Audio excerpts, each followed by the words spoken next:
is up, everybody? Welcome to another episode of Limited Resources. This episode number 591. My name is Marshall. I'm one of your Limited Resources, and joining me on the line, all the way from Denver, Colorado, is Luis Scott-Vargas. What's up, buddy? Oh, not much. My time on Limited Resources or while streaming are the only time I wear sleeves these days. So, yeah, he's full business casual over there on the other side. For anybody who's on the Patreon or a CFB Pro member, you can watch us stream with sleeves and everything. But for everybody else, I can assure you that Luis is fully clothed for this episode, which is the Strixhaven set review. That's right. We're doing the commons and uncommons today, and we're going to blast through all of them. Crazy set, lots of gold cards we're going to be covering, and a lot of text to cover as well. So without further ado, let's talk about our sponsor, channelfireball.com. A couple of cool things going on over at CFB. First and foremost, this is the Strixhaven set review, and if you'd like to get your hands on some Strixhaven cards, you can do so. You can head over to channelfireball.com and you can pre-order Strixhaven. Once it is released for sale officially, they're going to throw it in the mail, and you're going to get it just about as quick as you possibly can. And they have a bunch of different packages and stuff over there as well that you can browse and see whatever suits you. You know, some people just want to get a box, but sometimes you want to get at least a little taste of that IRL pre-release experience, and you can pick up, you know, packages that have playmats and promo cards and stuff like that you may get if it was a real life pre-release event. So make sure that you go to CFB for all of your Strixhaven needs. If you do end up picking up anything, I'd love it if you'd use the affiliate code LR at checkout. It helps the show and we appreciate it.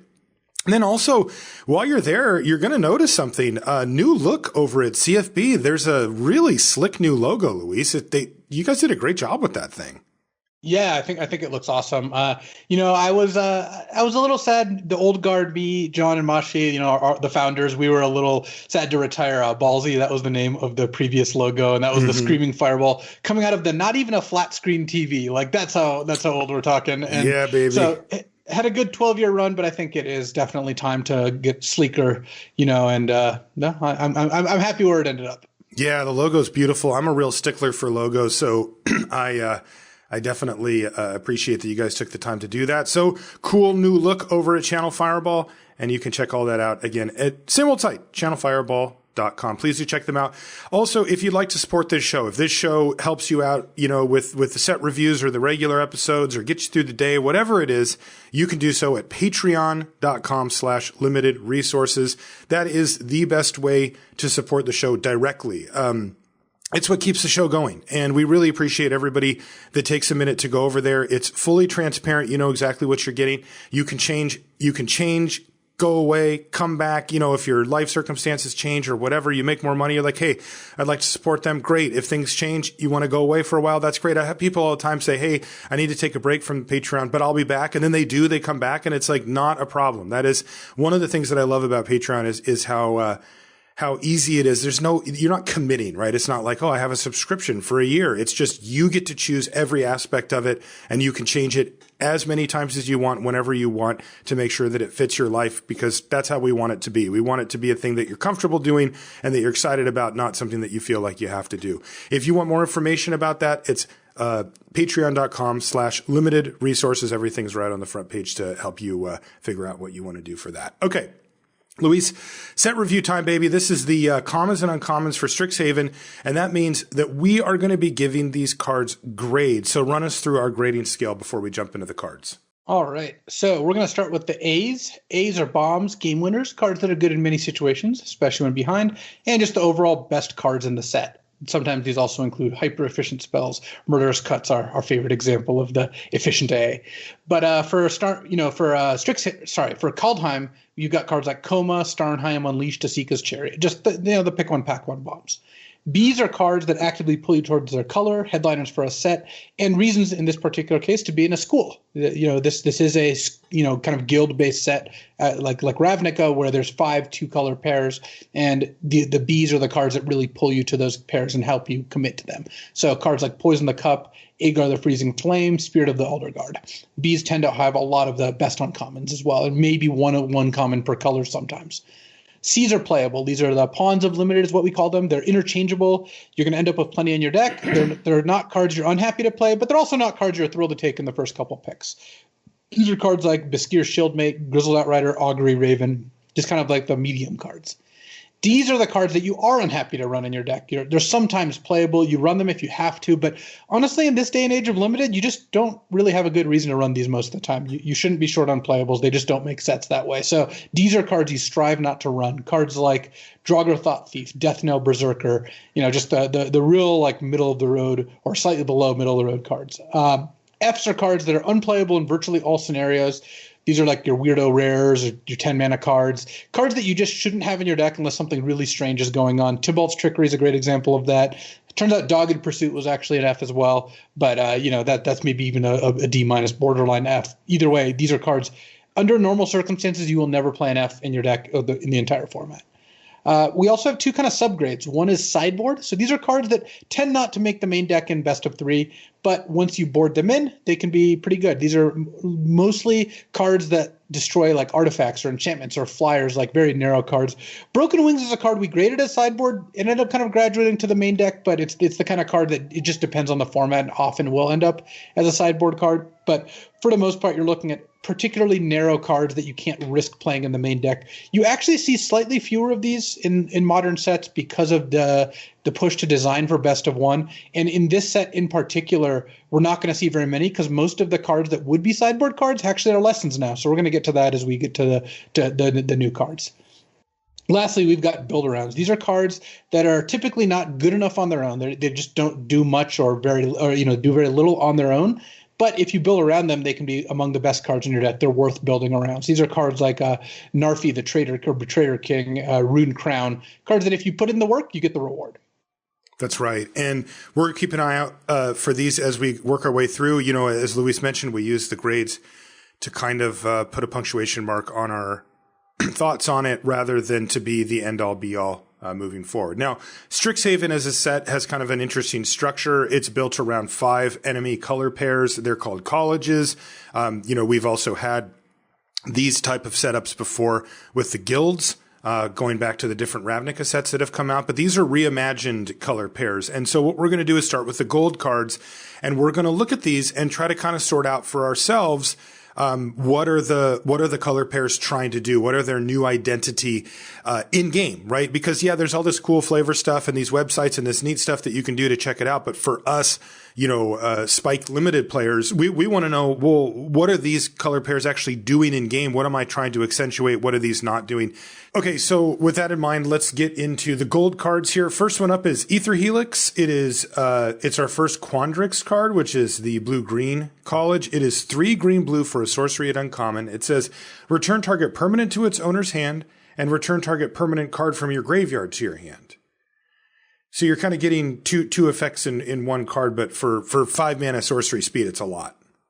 So it's kind of like a 1.5 for 1 in the sense that it replaces itself when you return a permanent from your graveyard to your hand, of course. Bouncing a creature is not a full card usually, but what's nice about this is it draws you a good card, right? Presumably whatever died was probably going to be decent, and then gives you a little bit of time, like breathing room, to use that card because you just bounced their biggest thing. The other thing with this is you can bounce your own stuff if you want. Quandrix has some good ETBs. They try to build these fractals, these 0/0 tokens with +1/+1 counters on them. So you wouldn't be bouncing the tokens, but like the next card we talk about is a 3-mana 2/2 that makes a fractal. So you can end up kind of using it to reset your own ETBs. Yeah, Ether Helix is going to be good. You're basically never going to cut this card. It's enough tempo / pseudo card advantage that it works out nicely. The only time this really kind of is going to end up being bad is if you don't have a good target in your graveyard or they have all cheap cards in play. But especially since oh, good. I was going to say my inclination is that it's in the C+ range. Basically, there's a cap on how many cards that you can play like this that are sorcery speed. You're really never getting the full card back out of the bounce a permanent unless you're bouncing an opposing token of some value. Well, that's what I was going to mention is there are a lot of tokens in the set, more than a normal set. So this will be kind of a clean 2 for 1, I think, enough of the time that I would give it a B-. Okay, B- for Ether Helix. I mean, I love this kind of card. Next is Biomathematician. This is the card Luis just mentioned. It's 1 green blue for a 2/2 human wizard at common. And when it ETBs, you create a 0/0 green and blue fractal creature token. You put a +1/+1 counter on each fractal you control.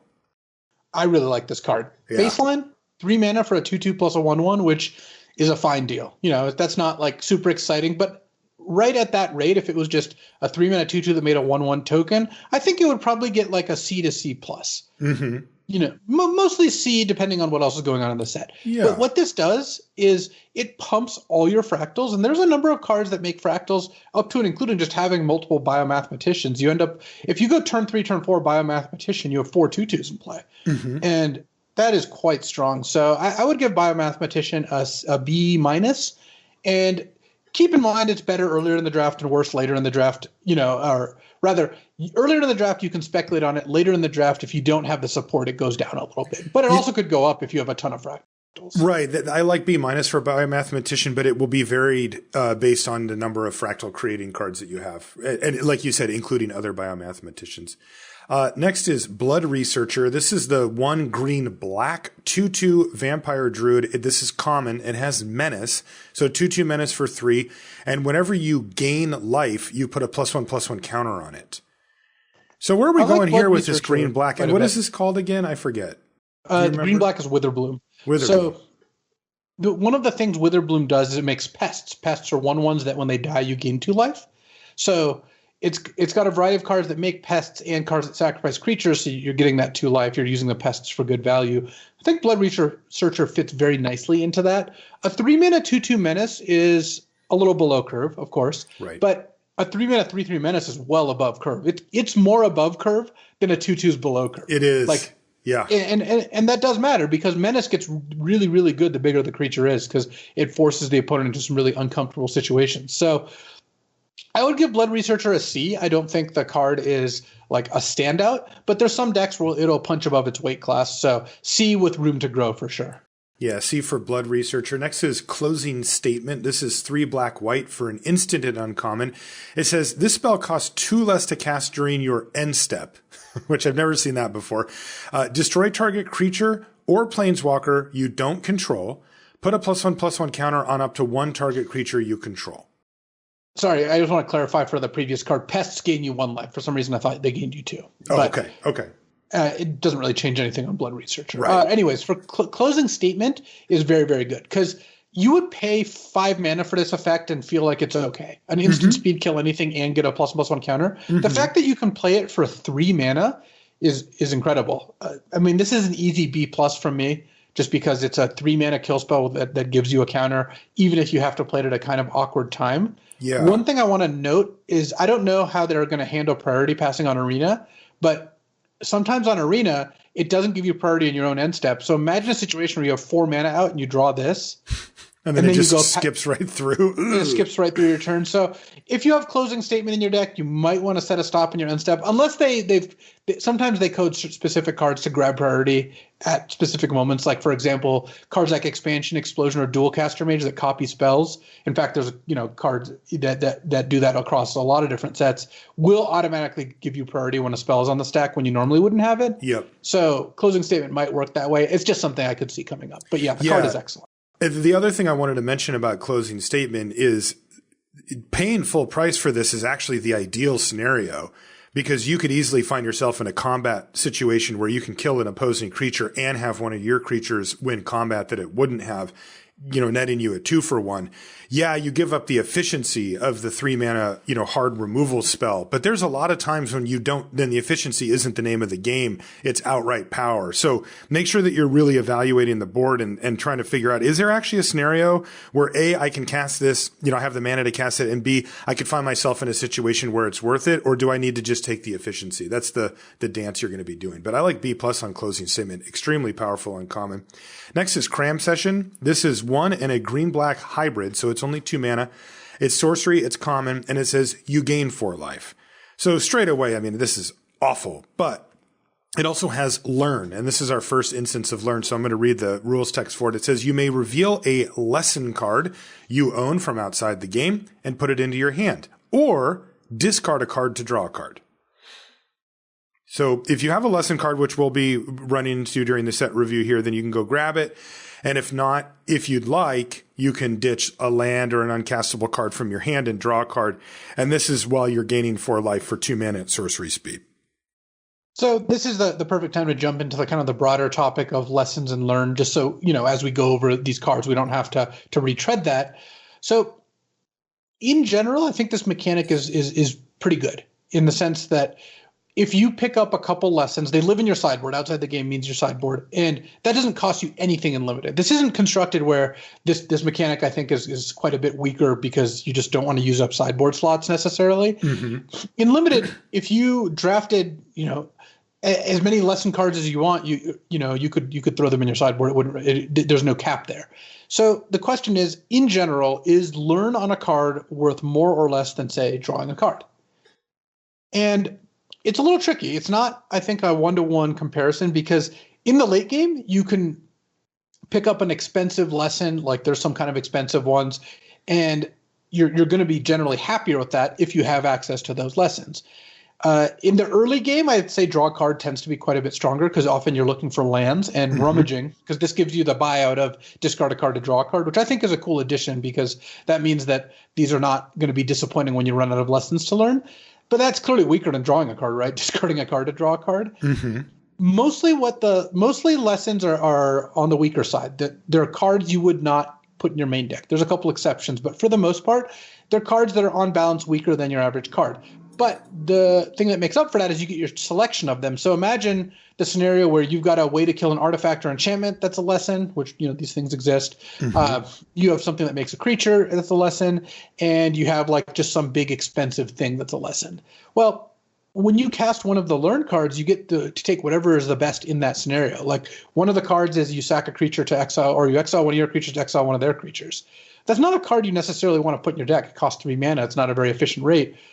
But, you know, as a lesson, it's actually going to be pretty strong to pull that out when you want it. There's actually like a Raven form type card as well. And that's the sort of thing where, yeah, I'm way more into the Raven form experience when I get it only when it's good and not when it's bad. Yeah, so, absolutely.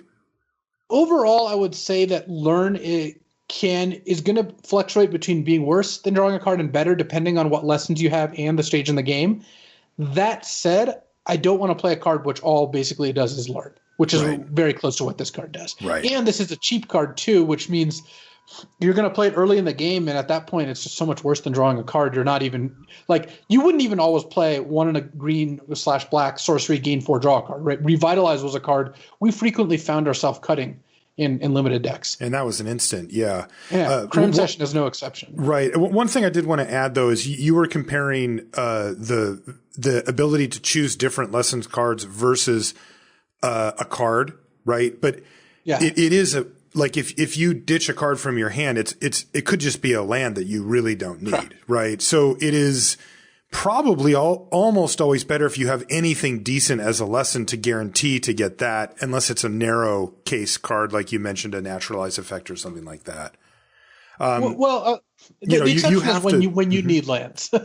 Yes, of course. When you need lands, I think that's where it really falls apart, and that's where something like, you know, the comparison between scrying and drawing, right, always breaks down a little. It's like when you need a specific thing, like to curve out, you don't want to be down cards. But yeah. But this isn't it, right? Like if we're going to be learning lessons, we'd like to be doing relevant spells and learning lessons when possible.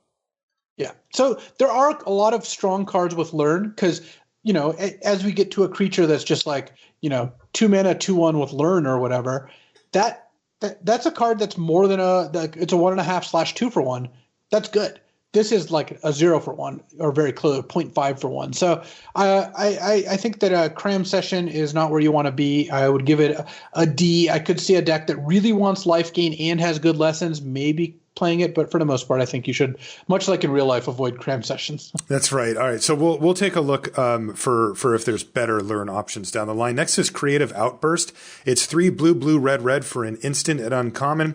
It does 5 damage to any target. So that's a lot of mana. 7 mana for 5 damage to any target is overpriced. Look at the top 5 cards of your library. Put one of them into your hand and the rest on the bottom in a random order. Okay, so you get a card back as well. And you can pay hybrid blue, red. So 2 mana of any combination of blue and red, and discard Creative Outburst to create a treasure token. So what's going on here in Prismari, that's the blue-red guild, is it's got a lot of expensive instants and sorceries that you can discard to make treasure.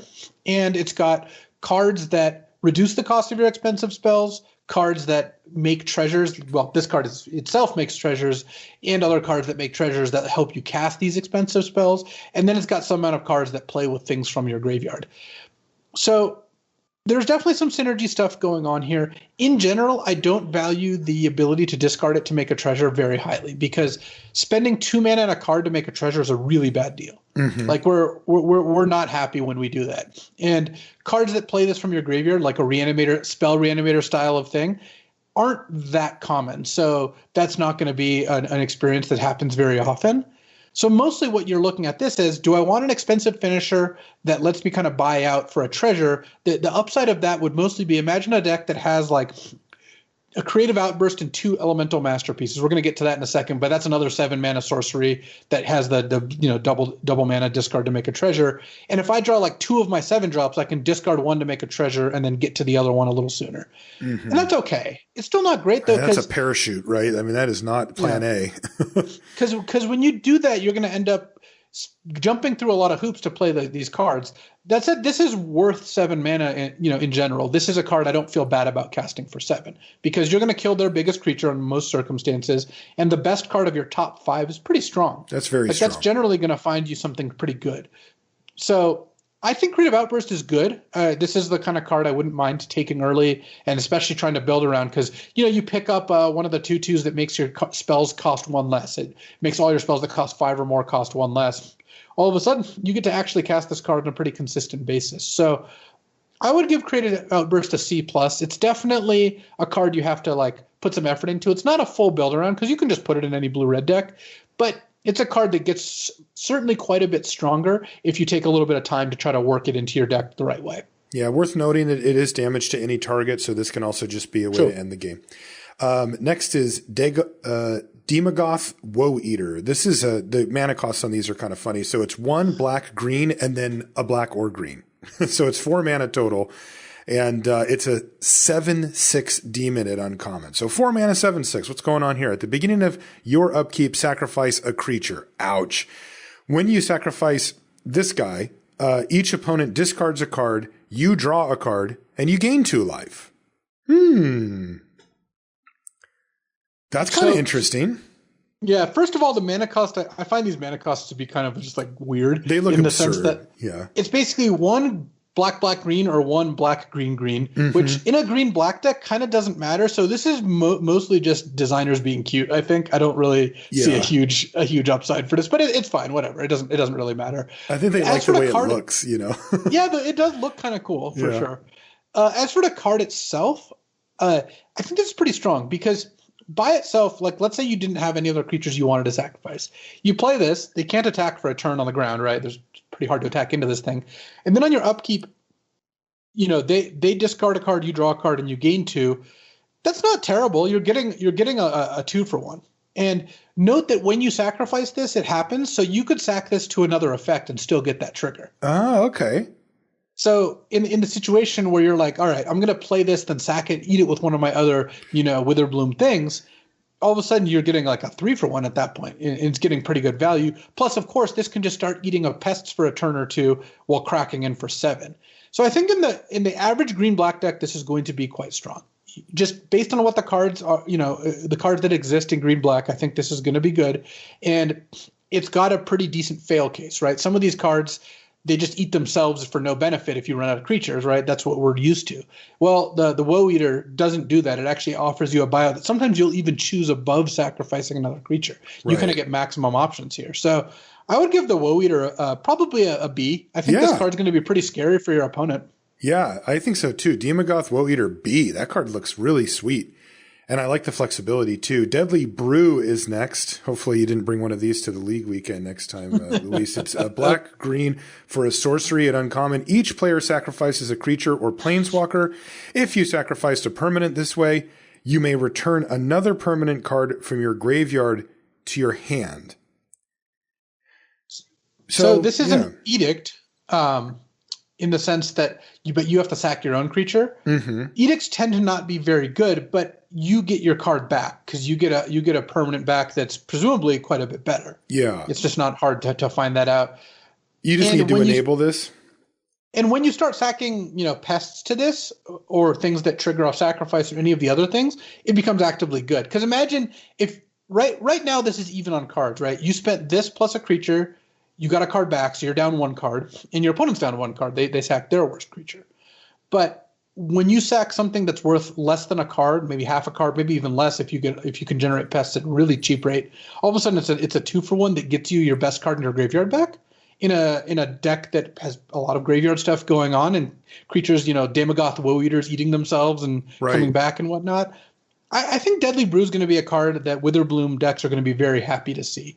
Like you're gonna run like 2 of these in your deck and be like, this is great. So okay. I would give this a B-. I think that it takes a little bit of work, but one of the things that I really want to focus on when we're looking at these cards in the context of the set review is cards like Creative Outburst, the 7-mana DO5 or this.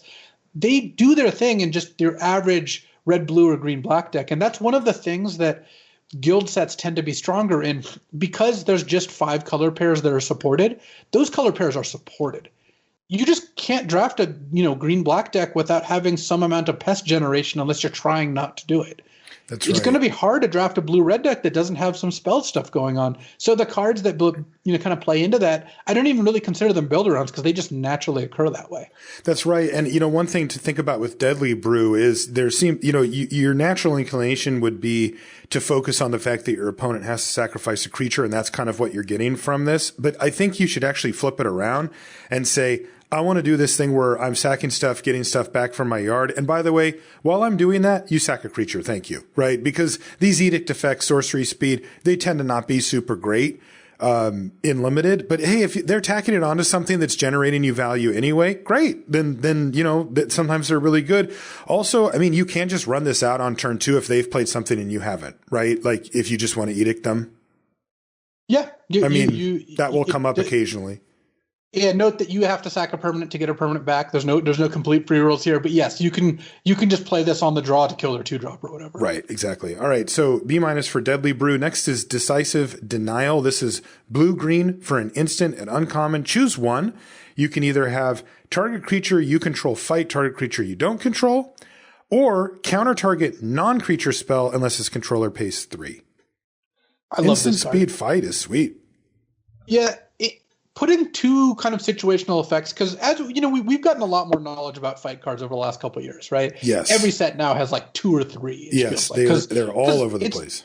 It's just the perfect green removal spell. They finally solved the issue of how does green get removal. The answer is fight. Mm-hmm. But I think as we figured out that just straight up the baseline target creature fights another target creature, those cards tend to be kind of weak, especially at sorcery speed, because you just have to commit so much where if your opponent has a combat trick, a bounce spell, or removal spell, you just get owned. Well, making it instant really gets around that because you get to play it at whatever the most opportune time is. For example, they're trying to kill your creature. You go instant speed fight your creature in a trade. Yeah, if they have another kill spell, that's fine. They're gonna it's gonna be parity. This also offers a second effect, which is a Spell Pierce for 3. And while that card isn't good enough to play in limited, when you add it to another card, 2 narrow effects makes a really flexible card. Mm-hmm. And this card is just going to be good in a very wide range of situations. So I think Decisive Denial is going to be excellent. You got to have enough decently statted creatures that the first part matters, but having 2 effects, one that's good when there's a bunch of creatures in play and one that's good when they're casting a non-creature spell at most points in the game. 3 mana is a lot. Can imagine countering a Creative Outburst with this or Elemental Masterpiece, right? That's just disgusting. So I would give Decisive Denial a B. I think every blue-green deck's just going to be really happy to pick this card up. I like it too. The blowout potential on both sides is definitely there. Let's see. Dinah's Soul Steeper is black-green for a 1/3 legendary Dryad Druid at uncommon. Whenever you gain life, each opponent loses 1 life. That's a pretty powerful effect. And then you can pay 1 mana and sacrifice another creature to have her get +X/+0 until end of turn, where X is the sacrificed creature's power. Kind of 2 weird abilities together there, but of course giving us hints as to what we're trying to do in this particular college, right? Sacrifice stuff. And then there's a life gain sub-theme here as well that benefits you for gaining life.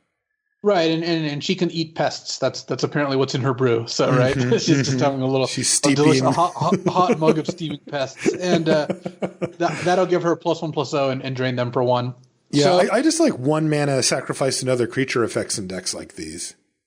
Totally, and a 2 mana 1/3 that's going to passively ping them, throughout the game. While also, this is going to be a must block at some point, right? There's no limit on how many times you do this.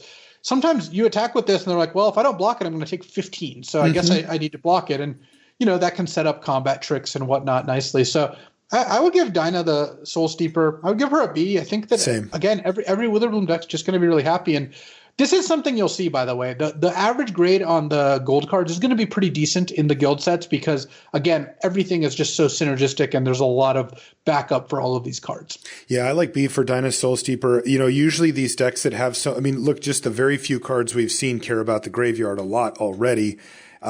They also care about life gain, and she does it all. So there you go. Here's Elemental Masterpiece, a card you've referenced a few times here, Luis. What does it do?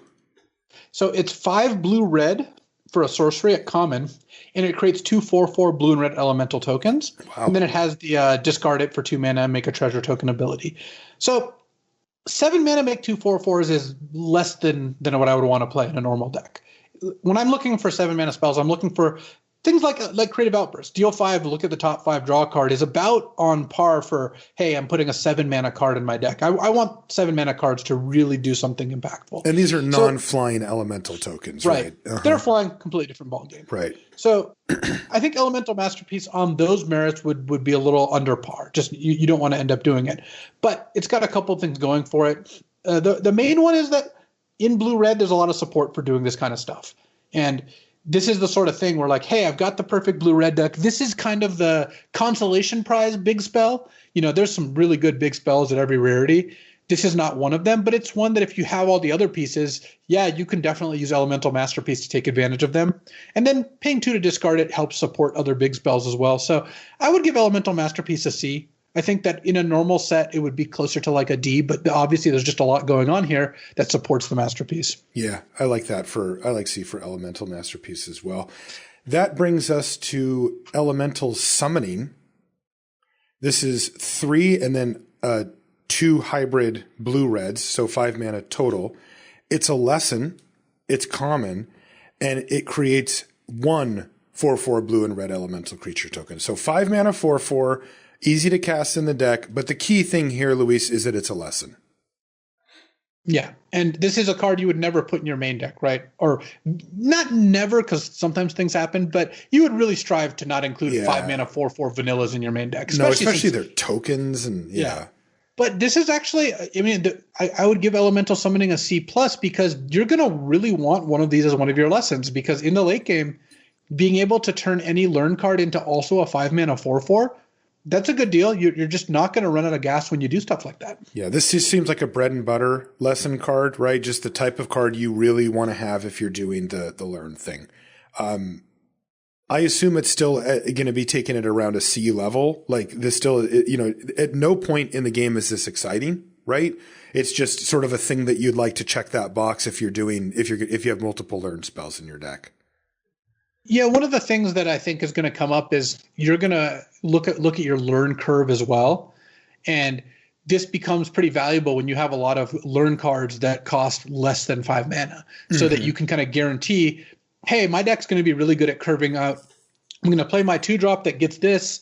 I'm going to play a 3 or 4, then I'm going to play this on 5, and I just know that I've got that curve locked up. So balancing when to take learn and lesson cards is going to be one of the more interesting things about the format. But I think this is one that I'd be happy taking at. I would take it at a C+ level. I think having access to one of these is going to be pretty important. Okay. Yeah, I'm thinking C+ for Elemental Summoning. Next is Eureka Moment. This is 2 green blue for an instant at common. Draw 2 cards. You may put a land card from your hand onto the battlefield. So look at that. One of the reasons that Simic has been so strong, he's particularly in constructed over the last couple of years, is leaning into cards that draw cards and put lands into play. It's just exactly like the chocolate and peanut butter moment, right? When you draw extra cards, what do you want to do? Well, I want to have time to cast those cards. Okay, how are you going to do that? Well, I'm going to put lands into play, and I'm going to have more lands in play. I'm going to utilize these extra cards. So I like Eureka Moment. I think it is quite likely that this is going to be a strong card in the set. And yeah, it's a little slow sometimes if they curve out. This can't be your 4-drop, but a draw 2 that also accelerates you and gives you time. Like even imagine you're on like 6 mana, you cast this, draw 2, then play your 2 lands and play a 4-drop, and it's like, yeah, that was just a really good turn. So yes. I would give Eureka Moment a C+. I'm not like going nuts about the card, but it is, I think, going to be a pretty good one. Well, I am going nuts about the card, and I'm also going to give it a C+. So there you go. Next is Exhilarating Elocution. This is 2 white-black for a sorcery at common. Put 2 +1/+1 counters on target creature you control. Other creatures you control get +1/+1 until end of turn. Boy, I really dislike cards like this, but I feel like you could just lose still to this, right? Like a wide board, they pump up a couple things, pump up everything else, and you could go off. I'll tell you though, the baseline is really not where I want to be, right? 4 mana, sorcery speed. The only thing that sticks around are the 2 counters. Yikes. That is not great. So Silverquill, the Black-White Guild, does a decent job of putting 2/1 flyers into play. That's their creature token. That it has definitely some aggressive elements to the deck as well. Mm-hmm. I think this is going to be a powerful card in the decks that want it and going to be a really weak card outside of that. This is actually a card that would have been sick as a lesson. But yeah, my inclination is that most decks are just not going to want Exhilarating Elocution, but the decks that do, it's going to be one of your better cards. So these cards always put you in a kind of funny space. I will say this is better than like Inspired Charge in a lot of situations. Getting the 2 +1/+1 counters permanently is such a big part of what's going on here. So mm-hmm.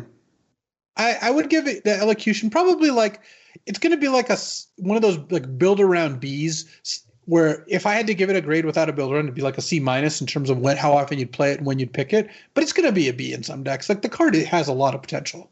It does. It has the ability to end the game. I think this is also going to be one of those difficult ones to evaluate though, where a lot of times when they play it, you're going to lose on the spot and it's going to feel really powerful. But when you have removal, when they don't have a board worth playing it on or even a creature worth playing it on, or let's say they just have one creature that's not really doing much and they're like, I'm going to spend my whole turn at sorcery speed giving this thing 2 counters, go. And you're going to be like, that's embarrassing. Like that is way under where you want to be. So yeah, I mean, I would give Exhilarating Elocution a C, and that's being a little generous because I think that in the right deck it will be quite powerful. But I think that it's just going to miss a lot. What about Expressive Iteration? This is blue-red for a sorcery at uncommon. So 2 mana, look at the top 3 cards of your library, put 1 in your hand, 1 on the bottom, and exile 1. You may play the exiled card this turn. And that last line is what makes this card, I think, one of the best cards in the set for constructed and certainly a very good card for limited. So note that it says play, it's not cast. And you always have to look at that because cast means you can't play lands. This lets you play lands. So the optimal time to play this is on a turn where you haven't played a land yet. Because what that lets you do is put the best card in your hand, exile a land, and put the worst card on the bottom, play the land, and move on with your life, having spent 2 mana to take the best 2 out of 3 cards, or at least the best out of 3 plus a land. And then sometimes in the late game, you have 7 mana, you just cast this, and you're like, okay, I'll cast one of the cards, and I'll put 1 in my hand, and then put the other one on the bottom. And that's just a lot of action. That's incredible. This is the kind of card that really fuels Magecraft, the theme of play more instants and sorceries. Yeah. I would give Expressive Iteration a B. It's just such efficient card draw plus card selection. Right. Compare it to one of your favorites, Divination, and how we use it in Limited, right? With that, you do that on turn 3, oftentimes with the idea that I'd like to continue to hit my land drops. This is basically getting Divination on 2. Like it's just sort of spotting it. Because you're going to get 2 cards, and in Limited, a large majority of the time, you will have a land out of the 3 plus another spell that you want to keep, and then you can even get rid of something that's not castable. I like B for Expressive Iteration as well. That card's incredible. It's even better than Divination because you're getting the best 2 out of 3. You're not even wrong 2. And it's only 2 mana. Like, that card's great. What about Fractal Summoning? So this is X plus 2 blue-green hybrid mana. So blue-green, X. Sorcery lesson at common. Create a 0/0 fractal, put X plus and plus 1 counters on it. And this is exactly what I'm thinking of when I think of good top-end lessons, because by itself, this card is not good. You're spending 5 mana for a 3/3 or 6 mana for a 4/4, etc. At no point in the curve is this exciting.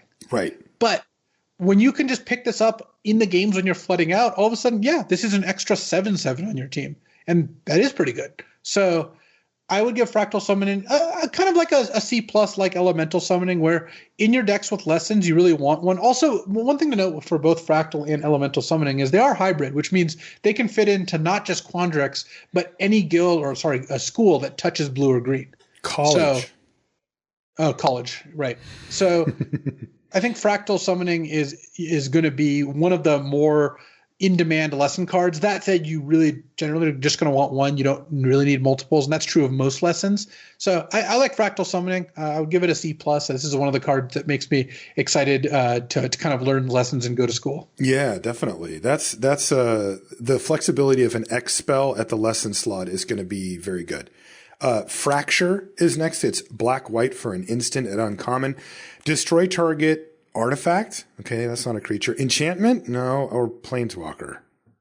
Ugh. Yeah, this is very clearly just a sideboard card. Yeah. You just can't put this card in your main deck. It's just going to miss too often. So Fracture, sideboard B, but not really much other than that. I was hoping that they would reference the golden ratio for Quandrix, and they just made a card called Golden Ratio. So it's 1 blue-green for a sorcery at uncommon. Draw a card for each different power among creatures you control. So this is an interesting one because it's pretty high variance where, yeah, sometimes this is going to be a 3-mana draw 3 or draw 4. Yeah. And sometimes it's going to be a 3-mana draw 1 or 0 because you want your card draw to be good at getting you out of things as well as helping you win games where you've stabilized. And this only does one of the two. It does help you win games where you've stabilized or have a decent board. And that's not worth nothing. I mean, you do still need cards that help you win those games. But games when you're behind or have kind of a bad draw, like one of the strengths of divination is it helps draw you out of whatever you're suffering, whether that's flood or screw or you're missing a color. Golden Ratio really doesn't do that. So no. I think the card's a C. I would put it in any creature-heavy deck, but there are just going to be times when this card really falls flat. Scenario. I have a 2/2 and a 3/3. I cast Golden Ratio. My opponent says, kill your 3/3. It's on resolution. Just draw a card, right? Yeah. Yeah. So that's an incentive if your opponent puts Golden Ratio on the stack and you are maybe holding removal. And even if it's a borderline card, probably just want to snap off whatever it is that you can kill and keep another card from going into their hand. Yeah. I want to love Golden Ratio, but it is just too win more. It's just too much centric on me already having done the thing that I'm trying to do, which is build out a board and then giving me a bunch of good stuff. So I would actually go into the D range for Golden Ratio, and I might be being a little too hard on it. But I mean, I need a card like this to at least be divination, right? Like, please, like at least for my gold 3 mana sorcery, at least just give me a card extra.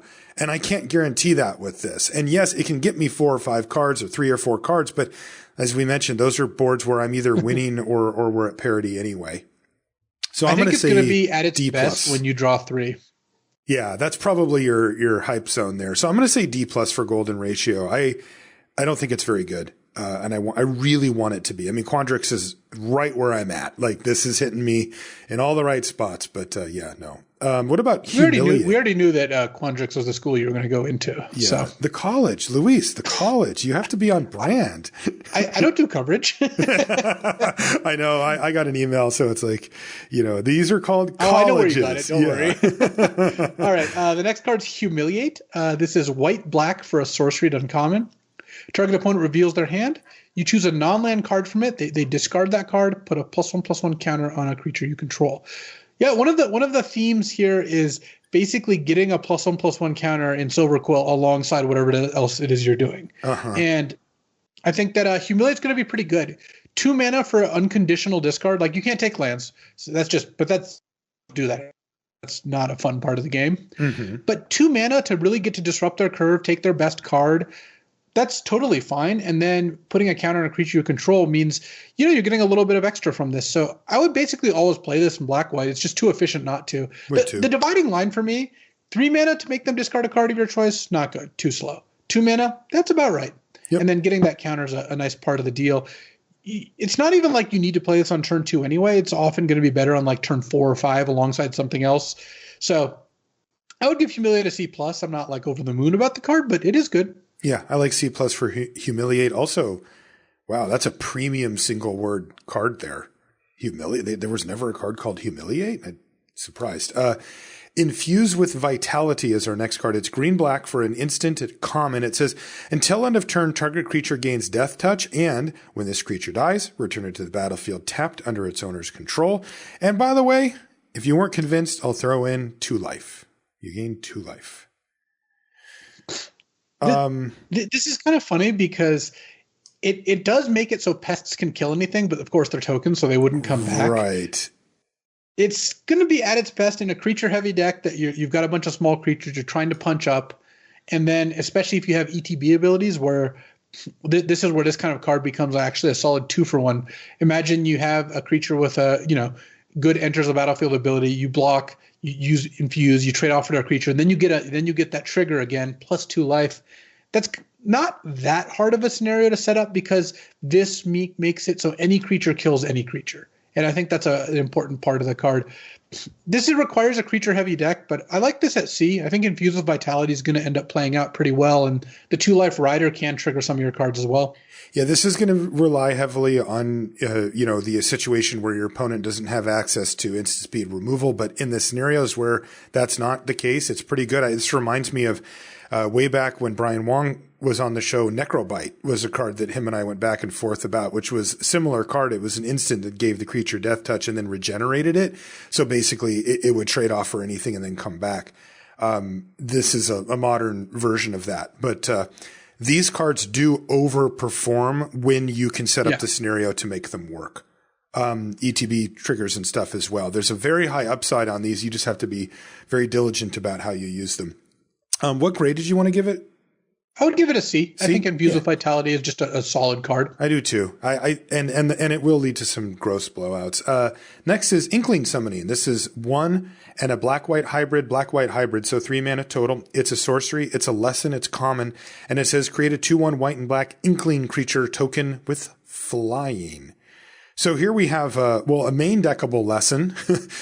You could just play this as a 3 mana 2/1 flying, sorcery, but boy, this is a nice little spot on the curve to search up something with a learn card.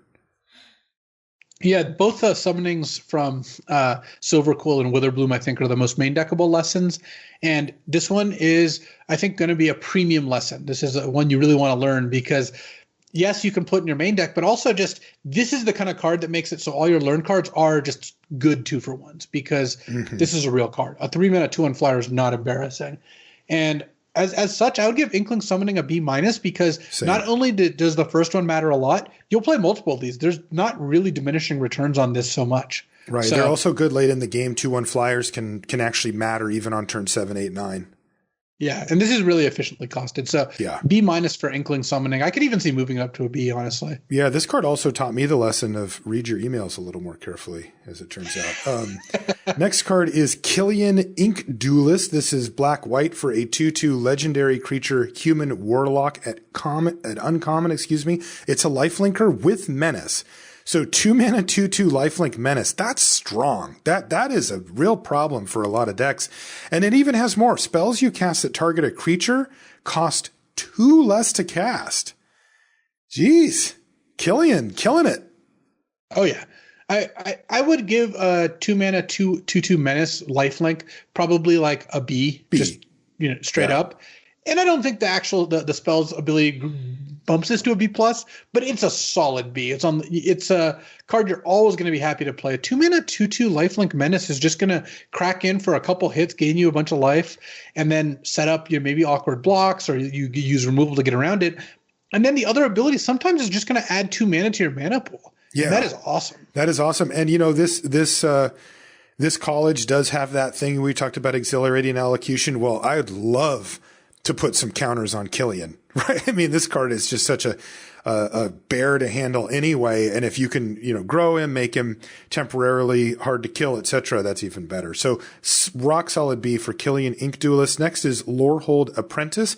This is red-white for a 2/2 human cleric at uncommon, and it's got Magecraft. So I'll just read this. It says, Magecraft, whenever you cast or copy an instant or sorcery spell, so that's kind of your Magecraft text, until end of turn, spirit creatures you control gain tap. This creature deals 1 damage to each opponent. So what's going on with Lorehold Apprentice? I really dislike the design of this card because it just gives you too many hoops to jump through, and then the payoff is pretty low. It's a 2-mana 2/2, and then so when you cast an instant or sorcery or copy one, okay, you get a trigger, so you want to put spells in your deck, and then spirit creatures, of which it's not a spirit, get tapped to ping your opponent for 1. That's not an exciting ability. Am I trying to make a spirit spell deck to get this trigger? Weird. It's just so weird. Who is this for? Yeah, I don't know.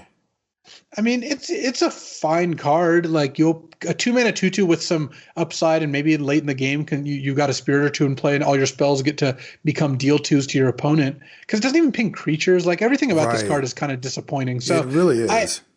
And it's not like a very intuitive design. It's just a really weird design on top of all that. So I would give Lorehold Apprentice probably a C because it's a 2-mana 2/2 with upside. That's going to be fine. I'm not in love with the design is all. All right. Next is Lorehold Excavation. This is same casting cost as red-white. This one's an enchantment at uncommon, though, and it says, at the beginning of your end step, mill a card. If a land card was milled this way, you gain 1 life. Otherwise, Lorehold Excavation deals 1 damage to each opponent. And then you can also pay 5 mana and exile a creature card from your graveyard. And if you do so, you get a tapped 3/2 red and white spirit creature token. Wow. Man, they went off the deep end with, what is Boros called now? Lorehold. Oh, yeah, Lorehold. You mean the first words of both of the cards that we just read? Yep. Yeah. Indeed. With Lorehold Excavation, this is absurd. Like, and I don't mean great. I just mean weird. Like, yeah. So one of their themes is exiling cards from their graveyard for effects. So not only does this let you exile creatures to make spirits, it also is going to trigger some of the other cards we're going to see here. Yeah. This card is not strong. It's 2 mana for an enchantment that doesn't really do anything in play because sometimes you're going to mill and gain 1 or ping them for 1. Neither of those is very powerful. Plus, milling every turn means you might just lose a long game because there's no way to get this off the board and it's not optional. And then paying 5 to make a tapped 3/2 spirit token is just not a good deal either. So I would give Lorehold Excavation a D, and maybe sometimes in decks that really have tons of exile stuff going on, it's a good way to fuel your graveyard and trigger exile stuff. But this overall seems kind of like a trap. So is this a long-term game plan, though? Like, is milling yourself and then just exiling creatures over and over again to fill up your board with 3/2s and win the game that way? Is that a viable control strategy or some type of win condition for the long term? I think what this card is going to be its best is when you have a bunch of other cards that need fuel in the graveyard or trigger off things being exiled, because this does both. This puts cards in your graveyard, then exiles them. So I could see decks that use this to kind of hold the whole thing together. But by itself, it is not a powerful engine. It's just too expensive and too slow. Okay, because I could just see it giving you inevitability, right? You're just sitting there. You could theoretically get to 5 mana and just make a 3/2 most turns for the rest of the game. I mean, spending 5 to make a 3/2, I think, is worse than your average limited turn. That's true. That is true. But I mean, inevitability counts for something. But though in the super late game, you're going to deck yourself with this. That is true. That is true. That is true. Yeah. Okay. Well, maybe a little bit of a build around action there on Lorehold Excavation. Continuing the Lorehold theme, Lorehold Pledge Mage. This is 1 and a red-white hybrid. So 2 of those. So 3 mana total for a 2/2 first strike core shaman. It's common. And it has Magecraft. Whenever you cast or copy an instant or sorcery spell, it gets +1/+0 until end of turn. So very straightforward card. First strike that can pump its power. That is kind of the combo. I like the Pledge Mage quite a bit. It's a 3 mana 2/2 first strike is pretty solid, little brawler. And then the Magecraft ability means your opponent's going to have a tough time really putting blocks on this. Like, you attack them with all your mana and tap. Are they going to block with the 3/3? I don't think they're going to. And, because of the first strike, you can just ambush them and basically cast a spell and eat their creature for free. So it has some good threat of activation going on, and it's an efficient, creature either way. So I would give the Pledge Mage a C. I think it's just one of the cards that's going to perform pretty well. Definitely. I like C for it, and the threat of activation is real. Next is Maelstrom Muse. This is another one of those weird mana costs. So it's 1 blue-red and then a blue-red hybrid. It's a 2/4 Djinn Wizard at uncommon with flying. So 4 mana, 2/4 flyer. And whenever Maelstrom Muse attacks, the next instant or sorcery spell you cast this turn costs X less to cast, where X is Maelstrom Muse's power as this ability resolves. So generally speaking, 2. Yeah, I wonder why they put the as this ability resolves part on there, but who knows? So it's a 2/4 flying that basically attacks and adds 2 mana to your mana pool, but you can only use it to cast spells. And this is the kind of card that makes those 7-drop spells a lot more appealing, right? Right. You play a turn 4 Muse, turn 5 attack, and cast your elemental summoning and make 2 4/4s. Great curve. Yes. So, and I don't think pumping this is going to be a big part of the range. Like, yes, you can pump this and play your spells cheaper, but I don't think that's really what Prismari is going to have going on. So I think just straight up, it's a 4 mana 2/4 flyer that can add mana for the spells that you play, and that's quite strong. So yeah. I would say that Maelstrom Muse gets a B+. This is going to be a really good card and good reason to be in blue-red. Yeah, I was going to say B, but right in that range for Maelstrom Muse. Make Your Mark is next. It's a hybrid red-white, so just 1 mana for an instant. At common, it says target creature gets +1/+0 until end of turn.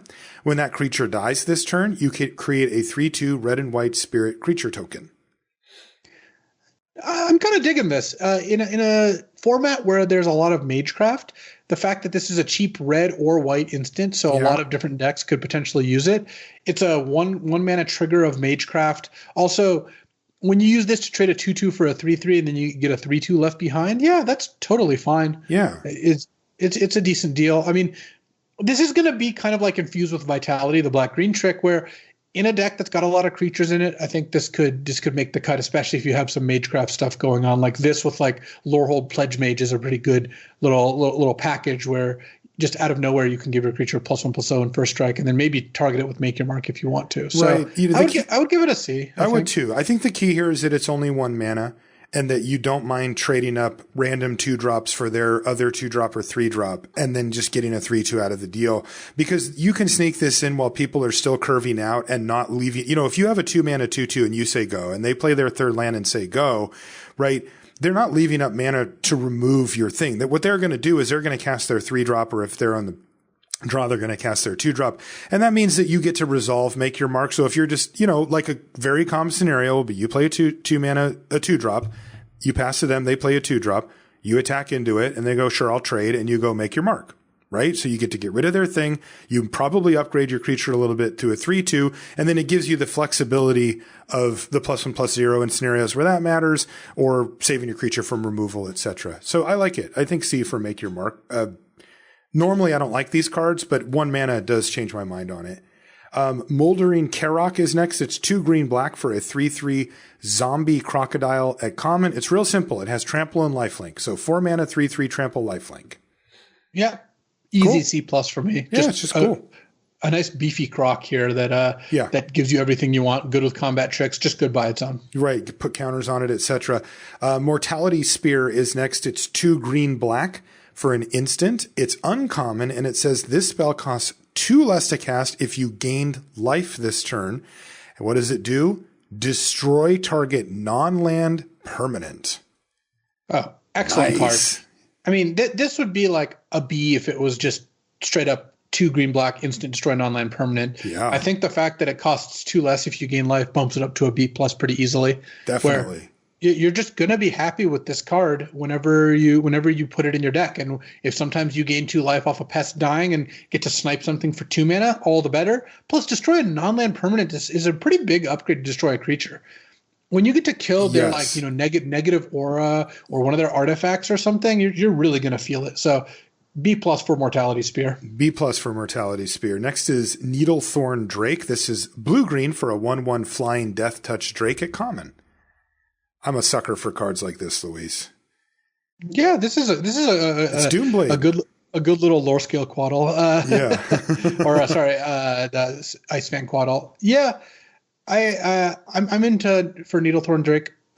Looks like C+ to me. Just a good card for blue green. You're always going to be happy playing it. Yeah. You're going to peck in for a few points, then leave it back on D, and it's going to be good in all those cases. Yep. It basically demands that you trade a card off for it. It reminds me of the spider. Remember the 1 and a green, 1/2 Death Touch? Yeah, with reach. Mm-hmm. Next is Magyar Battle Seer. This is 3 red-blue for a 3/4 Ogre Shaman. It's common. It's got haste.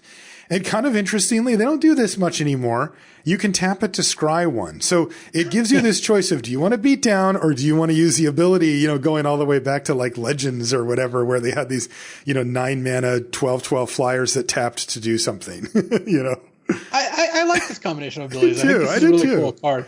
That you got this rampaging ogre that's going to come onto the scene and quickly start scrying.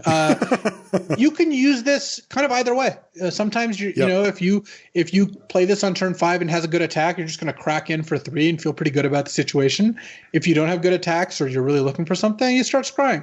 And either way, I think it's a fine deal. It's a 5-drop. You don't need tons of these, but I'll give the Battle Seer a C. Same. I like the Magyar Battle Seer. Also, I have to say that Strixhaven really does feel like it marks the return of old school set design that gives you a lot of choices. This type of card is one that they really went away from during the era where they were trying to simplify things a bit more. And, just boom, we're back in it. And I'm here for it, man. I'm loving this. Owlin Shield Mage is next. It is 3 white-black for a 3/3 flying bird warlock. It's common. And it has Ward. You pay 3 life. So whenever this creature becomes the target of a spell or ability an opponent controls, counter it unless that player pays 3 life.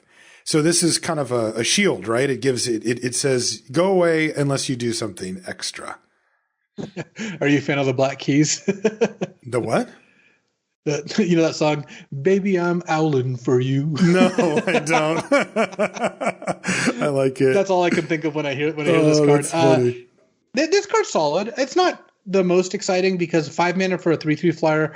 The drawback isn't really that they die to removal. It's that they just don't impact the board enough. Right. So adding Ward doesn't really solve that. But it does punish your opponent if you're an aggressive deck. If you curve out with this and you play this when they're at 10 life or something, it's really going to matter whether they have to pay 3 life to kill it. Yeah. So, and this college, again, does seem to be interested in building up counters or buffing up creatures or whatever. And, a 3/3 flyer that has some level of protection on it is a good way is a good foundation for something like that. Yeah, I would give it a C-. I think that most of the time you're not going to be too excited about this. You're not going to prioritize it, but it can be good in the right deck. That's what I'm feeling too. Next is a lesson. It's called Pest Summoning. It's 1 and a green-black hybrid. So 3 mana for a sorcery. It's, again, a lesson. It's common. And you get 2 1/1 black and green pest creature tokens with, when this creature dies, you gain a life. And these are the ones that Luis has been referencing. Other cards make them too, but here's a lesson that makes 2 of them. Yeah, I really like Pest Summoning. This is the analog to Inkling Summoning, where I'm going to play this in my main deck some portion of the time because my Witherbloom deck needs pests and needs life gain, and this is an efficient way to get a hold of those.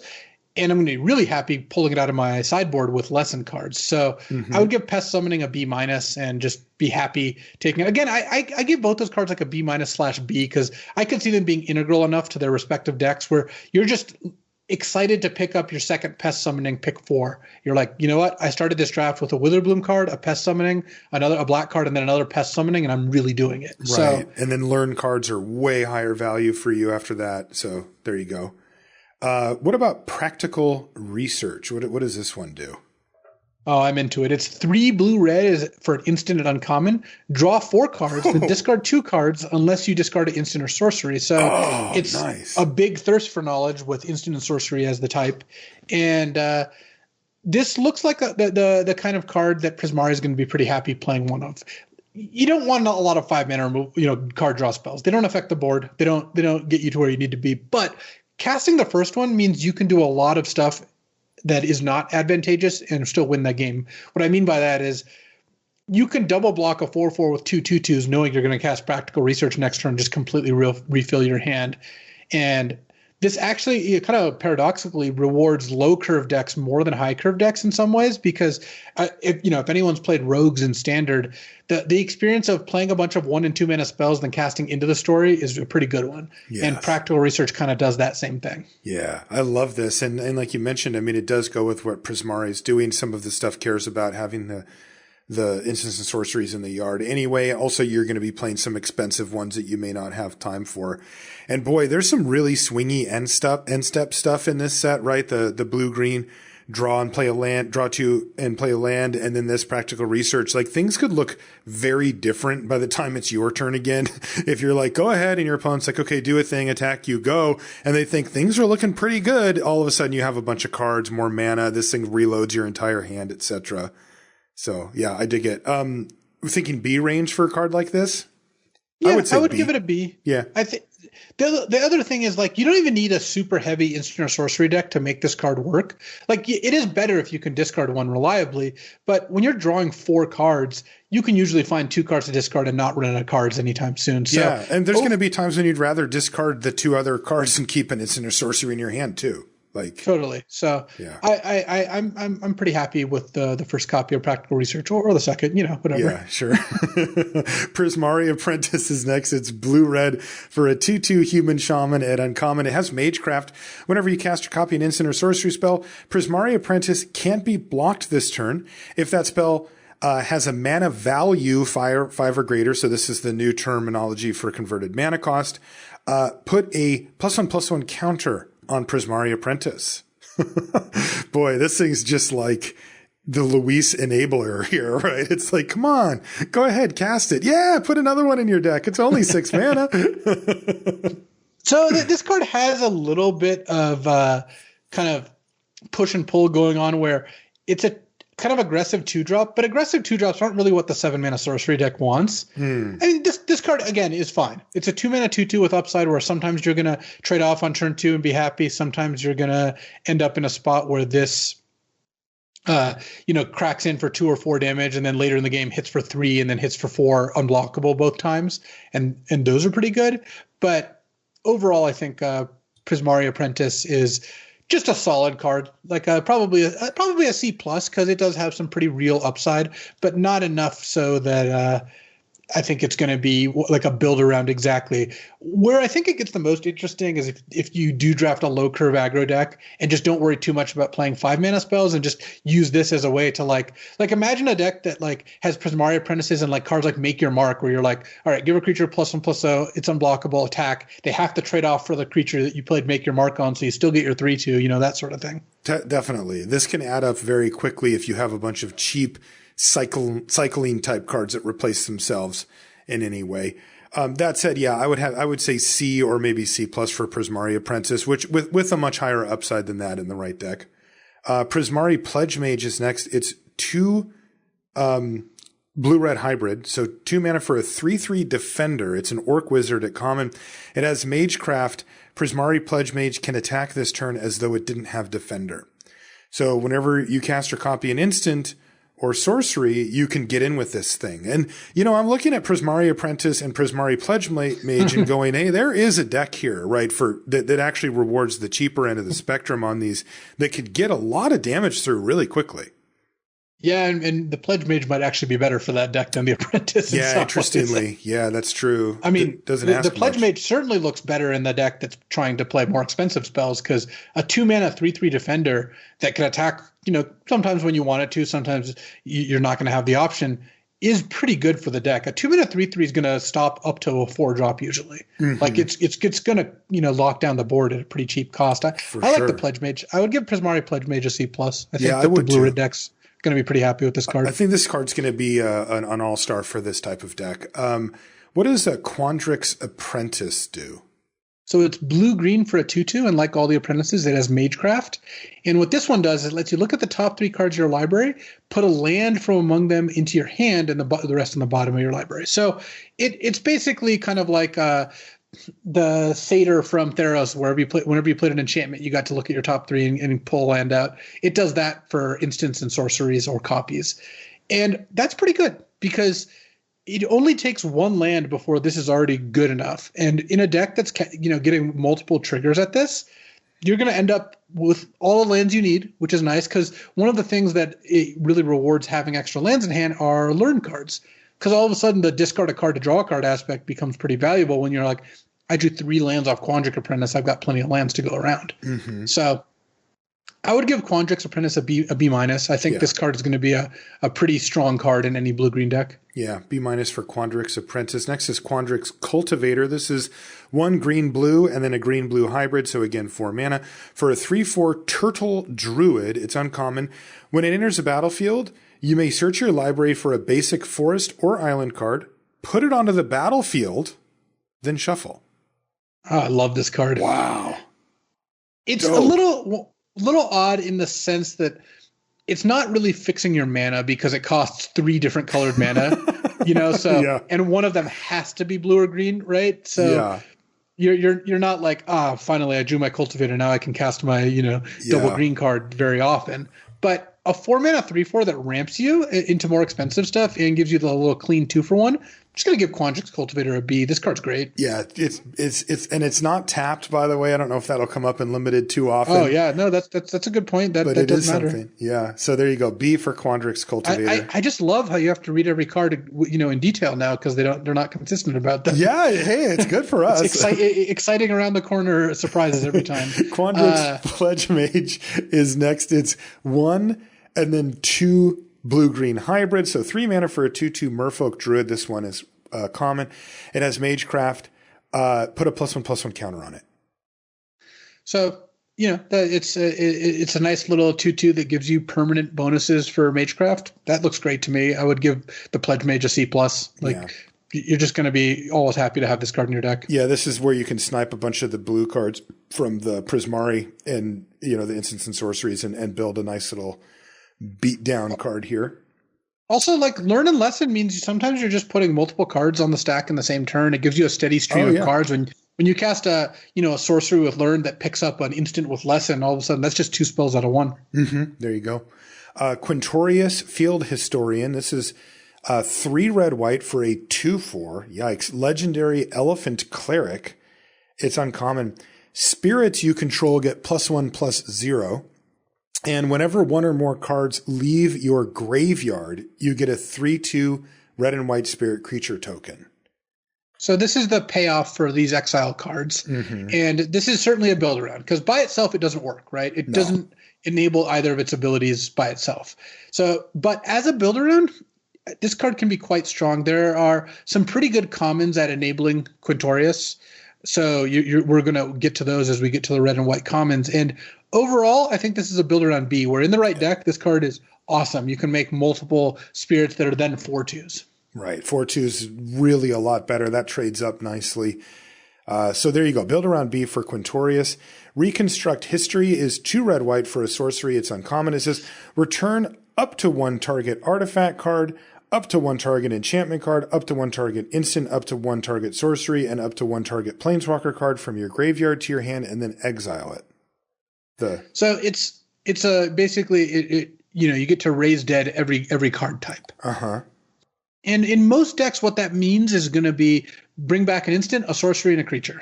Yep. And that's no creatures. Artifact, enchantment, instant, sorcery, planeswalker. Okay. Yeah. Yikes. So yeah, that makes this a lot less appealing because you're basically trying to build a 2-for-1 here, and I think that's probably going to be kind of bad. And this works with Quintorius in that Quintorius will trigger once. Yeah. So it does have cards leave your graveyard, which is a big part of the card, or the Lorehold theme. Mm-hmm. So the way I would look at this is I would probably put this in my deck if I had a couple payoffs like Quintorius, and probably not put in my deck otherwise because 4 mana to draw 2 spells, that on its face sounds okay, but you have to draw this after you've played 2 spells and have the time to cast this and get those 2 spells back. And sometimes you drew 3 sorceries and no instants, and this card becomes really bad. Right. It feels like the type of card that goes, you really want to have payoffs for cards leaving the graveyard to make this worth it. Like if I got something right now, like if I had Quintorius out and I got a 3/2 and then picked up a card or 2, I would be fine. But otherwise, it really does feel extremely slow and very high setup cost for it as well. I can't say like I'm a big D to fan me. of it. Yeah, it looks like a D. Reconstruct History is going to be a D. Relic Sloth is next. This is 3 red white for a 4/4 beast. It's common. It has vigilance and menace.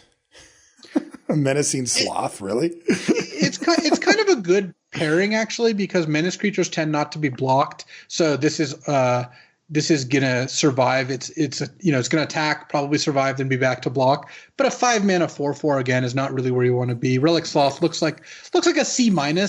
You're not going to be too unhappy when you cast the card, but you're just not going to put it in your deck all that often. Yeah, it doesn't do anything with what it's not a spirit. There's no leaving the graveyard, whatever. Returned Past Caller. What does this guy do? So this is 3 red white plus a hybrid red whites this cycle.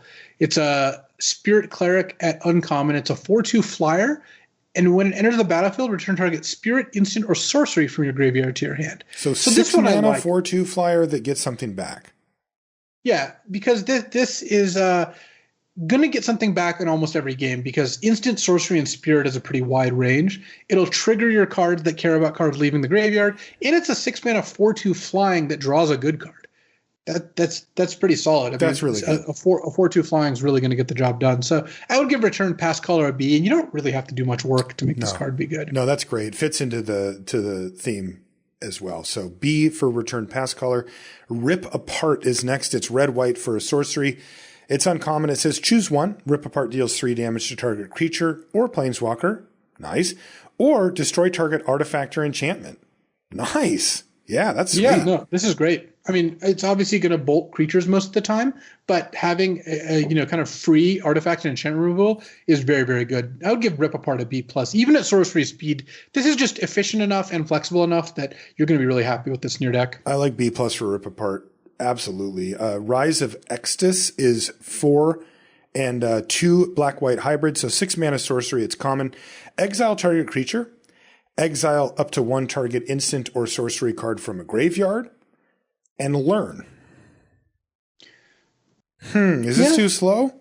The exile, I don't think so. The exile an instant or sorcery card from a graveyard is kind of extra whatever text, right? Well, it's funny because this is a black-white card, but it actually does trigger your Lorehold cards, and you can play it as a mono-white card. Okay, so that's what that's about. I see. And then also you can also use it kind of offensively. You're playing against like Prismari, and you're like, all right, I'm going to exile your spell from your graveyard so you can't do things with it later. But mostly you're paying 6 to kill their best creature and then go to your sideboard for learning. You're not going to rummage very successfully off this. The discard and draw is not as good on a 6-drop because you probably had to play out all your lands. But I mean, imagine casting this and picking up like an Inkling Summoning, or even just like a kind of dorky 3 mana 3/2 out of your board. Mm-hmm. It's going to be fine, right? Like you're not going to be unhappy. You play one of these, yeah, and getting rid of a creature, exiling it. Yeah, I'd play 2 of these. Yeah, there you go. I'd play 3 of these. I'd play 5 of these. You play 5 of these? Wow. I'd play 2 of these. Is probably the correct number. But this is, look, if you're going to pay 6 mana, this is what you want, right? It's a 2-for-1 most of the time, and it affects the board directly by killing, in fact, exiling their very best thing. It's hard to ask for much more than that for your 6 mana. At common, by the way. Yeah. So, yeah, I like it. I'm thinking C+, B- range for this card. I'd probably go C+. I would go C+ for Rise of Extus. Okay. What about Rutha, Mercurial Artist? So this is 1 blue-red for a 1/4 legendary Orc Shaman at uncommon.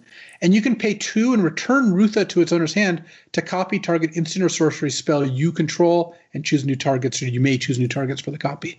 So Rutha's pretty strong, because what's going to happen with her most of the time is you're going to play her as a 3 mana 1/4, which does a decent job of gumming up the board. Mm-hmm. And then at some point you're going to either save a spell or just draw a spell and have enough mana to where you're like, all right, like Heated Debate is a 2 and a red instant deal 4 to a creature at common. Like turn 5 Heated Debate, bounce Rutha to copy it. That's really good. Like spending 2 to get a copy of a spell is definitely worth it, even if it's kind of like spending 5 total because you have to recast Rutha. And if you can ever set it up where you copy one of the big spells, like you're just going to run away with the game. So I really like the combination of decent early blocker plus powerful late game engine where Rutha can get you 3-4 cards in some of the really long games here. I really like that. That's great. Copy a learn card, pull 2 cards out of your board, then start copying the lessons given enough time. I don't know. There's a lot you can do. Rutha looks like a B to me. Yeah, B trending towards B+. I mean, it also just works well with itself, right? It buys you the time you need to set up the thing that it's doing. I love that. So yeah, Rutha, Mercurial Artist, B to B+ range there. Shadewing Laureate is next. This is white-black and a white-black hybrid for a 2/2 flying human warlock at uncommon. Whenever another creature you control with flying dies, you put a +1/+1 counter on target creature you control. But it's not when it dies. So if they just go kill it, nothing happens. Yeah, this is probably the weakest card of the cycle, the weird hybrid cycle, because this is a card that by itself is a 3-mana 2/2 flyer, but it has like a pretty awkward casting cost. In a straight black-white deck, I guess it's basically just 1 white-black because you just need 1 of each, and then whatever you have doubles of will fill out the rest. But it's a Windrake that requires another creature with flying to die, and why would another creature with flying die before this one? Right. Your opponent's certainly not going to do that. Like, yes, technically, I know that you make all these Inkling Summonings, the 2/1 flyers, but if your opponent can kill this, they will. And if they can't, yes, I guess sometimes you'll trade off an Inkling Summoning and then get a counter. But this feels fine. It's a C because it's a 3-mana 2/2 flyer with upside, but don't really get high hopes for this trigger. It's just not going to go on the stack very often. Yeah, so C for Shadowwing Laureate. Next is Silver Quill Apprentice. This is black-white for a 2/2 human warlock at uncommon. It has Magecraft. Target creature gets +1/+0 until end of turn. Is that good? Yeah, it's good because this in play threatens to make any trade like a trade up, where if they attack with a 2/2, you can block with a 1/1 token and then play a spell or whatever. You attack with their 2/2 into their 3/3. Turns all your instants and sorceries into mediocre combat tricks, basically. It's kind of funny where, in Ravnica, the Guildmage cycle at uncommon was always like the best uncommons in those color pairs. The Apprentice cycles here is like, I think kind of my assumption is they aimed fairly low because most of them don't end up being all that spectacular. Like you'll play all the Apprentices in their respective decks. Like the Quandrix one I really like, but the other ones I think for the most part, they're just okay. They're kind of not. Yeah, they're CC pluses. So I would give Silver Quill Apprentice a C+ because it has a good effect on the board. It can make things a little tricky for your opponent. But yeah, it's not anything to write home about. Silver Quill Pledge Mage is 1 and then a black-white hybrid, black-white hybrid. It's a 3/1 Vampire Cleric at common. It has Magecraft. It gains your choice of flying or lifelink until end of turn. To put the flying and lifelink debate right on center stage for us, we've got Silver Quill Pledge Mage. Yeah, this is great because when they have blockers, you send it into the air. When they don't, you give it lifelink, or when you need the life, you just send it in as a trade. If you can play multiple spells, you can give it flying and lifelink, and all of a sudden it's just really making races difficult for your opponent. It's an easy to cast 3/1 in a white-black deck, and kind of a hard to cast 3/1 in a deck that's only black or white. Right. I would give the Silver Quill Pledge Mage a C+. It is a good card that you're going to be pretty happy with. Yeah, I'm going to say C for the Pledge Mage. I mean, you still have to be casting instants and sorceries. It's not like that happens every turn, right? Like that, it requires a little bit of work, and a 3/1 for 3 isn't really where you want to be if you're not casting stuff on your turn and enabling this to get in. Spectacle Mage is next. It's 1 red blue for a 2/2 flying bird shaman at common. Instant and sorcery spells you cast with mana value 5 or greater costs 1 less to cast. So here's the one that you mentioned before, Luis, that can reduce the cost of those really expensive instants and sorceries we saw from Prismari earlier in the review. Yeah, and this is the Windrake with upside that I'm looking for. Yeah. 3-mana 2/2 flyer that when it's in play, your opponent's in kind of a bind because imagine your opponent plays this on turn 3 and you're like, well, I don't have to do this, kill it right now, I guess, but if on turn 4 they play a 5-drop, that could be pretty annoying. And if I let them play one of their 7-drops at a discount, all of a sudden I really got worked by this mage. Okay, I'll kill it, but maybe you don't even have an expensive spell and they just killed your 3-drop and you're just okay with that. Right. Also, like, getting multiples out, it's not that bad. They do stack nicely. Oh, overall, I think Spectacle Mage is a card that Prismari decks would be quite happy to play. Yeah. Basically any number of. Yes. This looks like at least a C+ to me in that deck.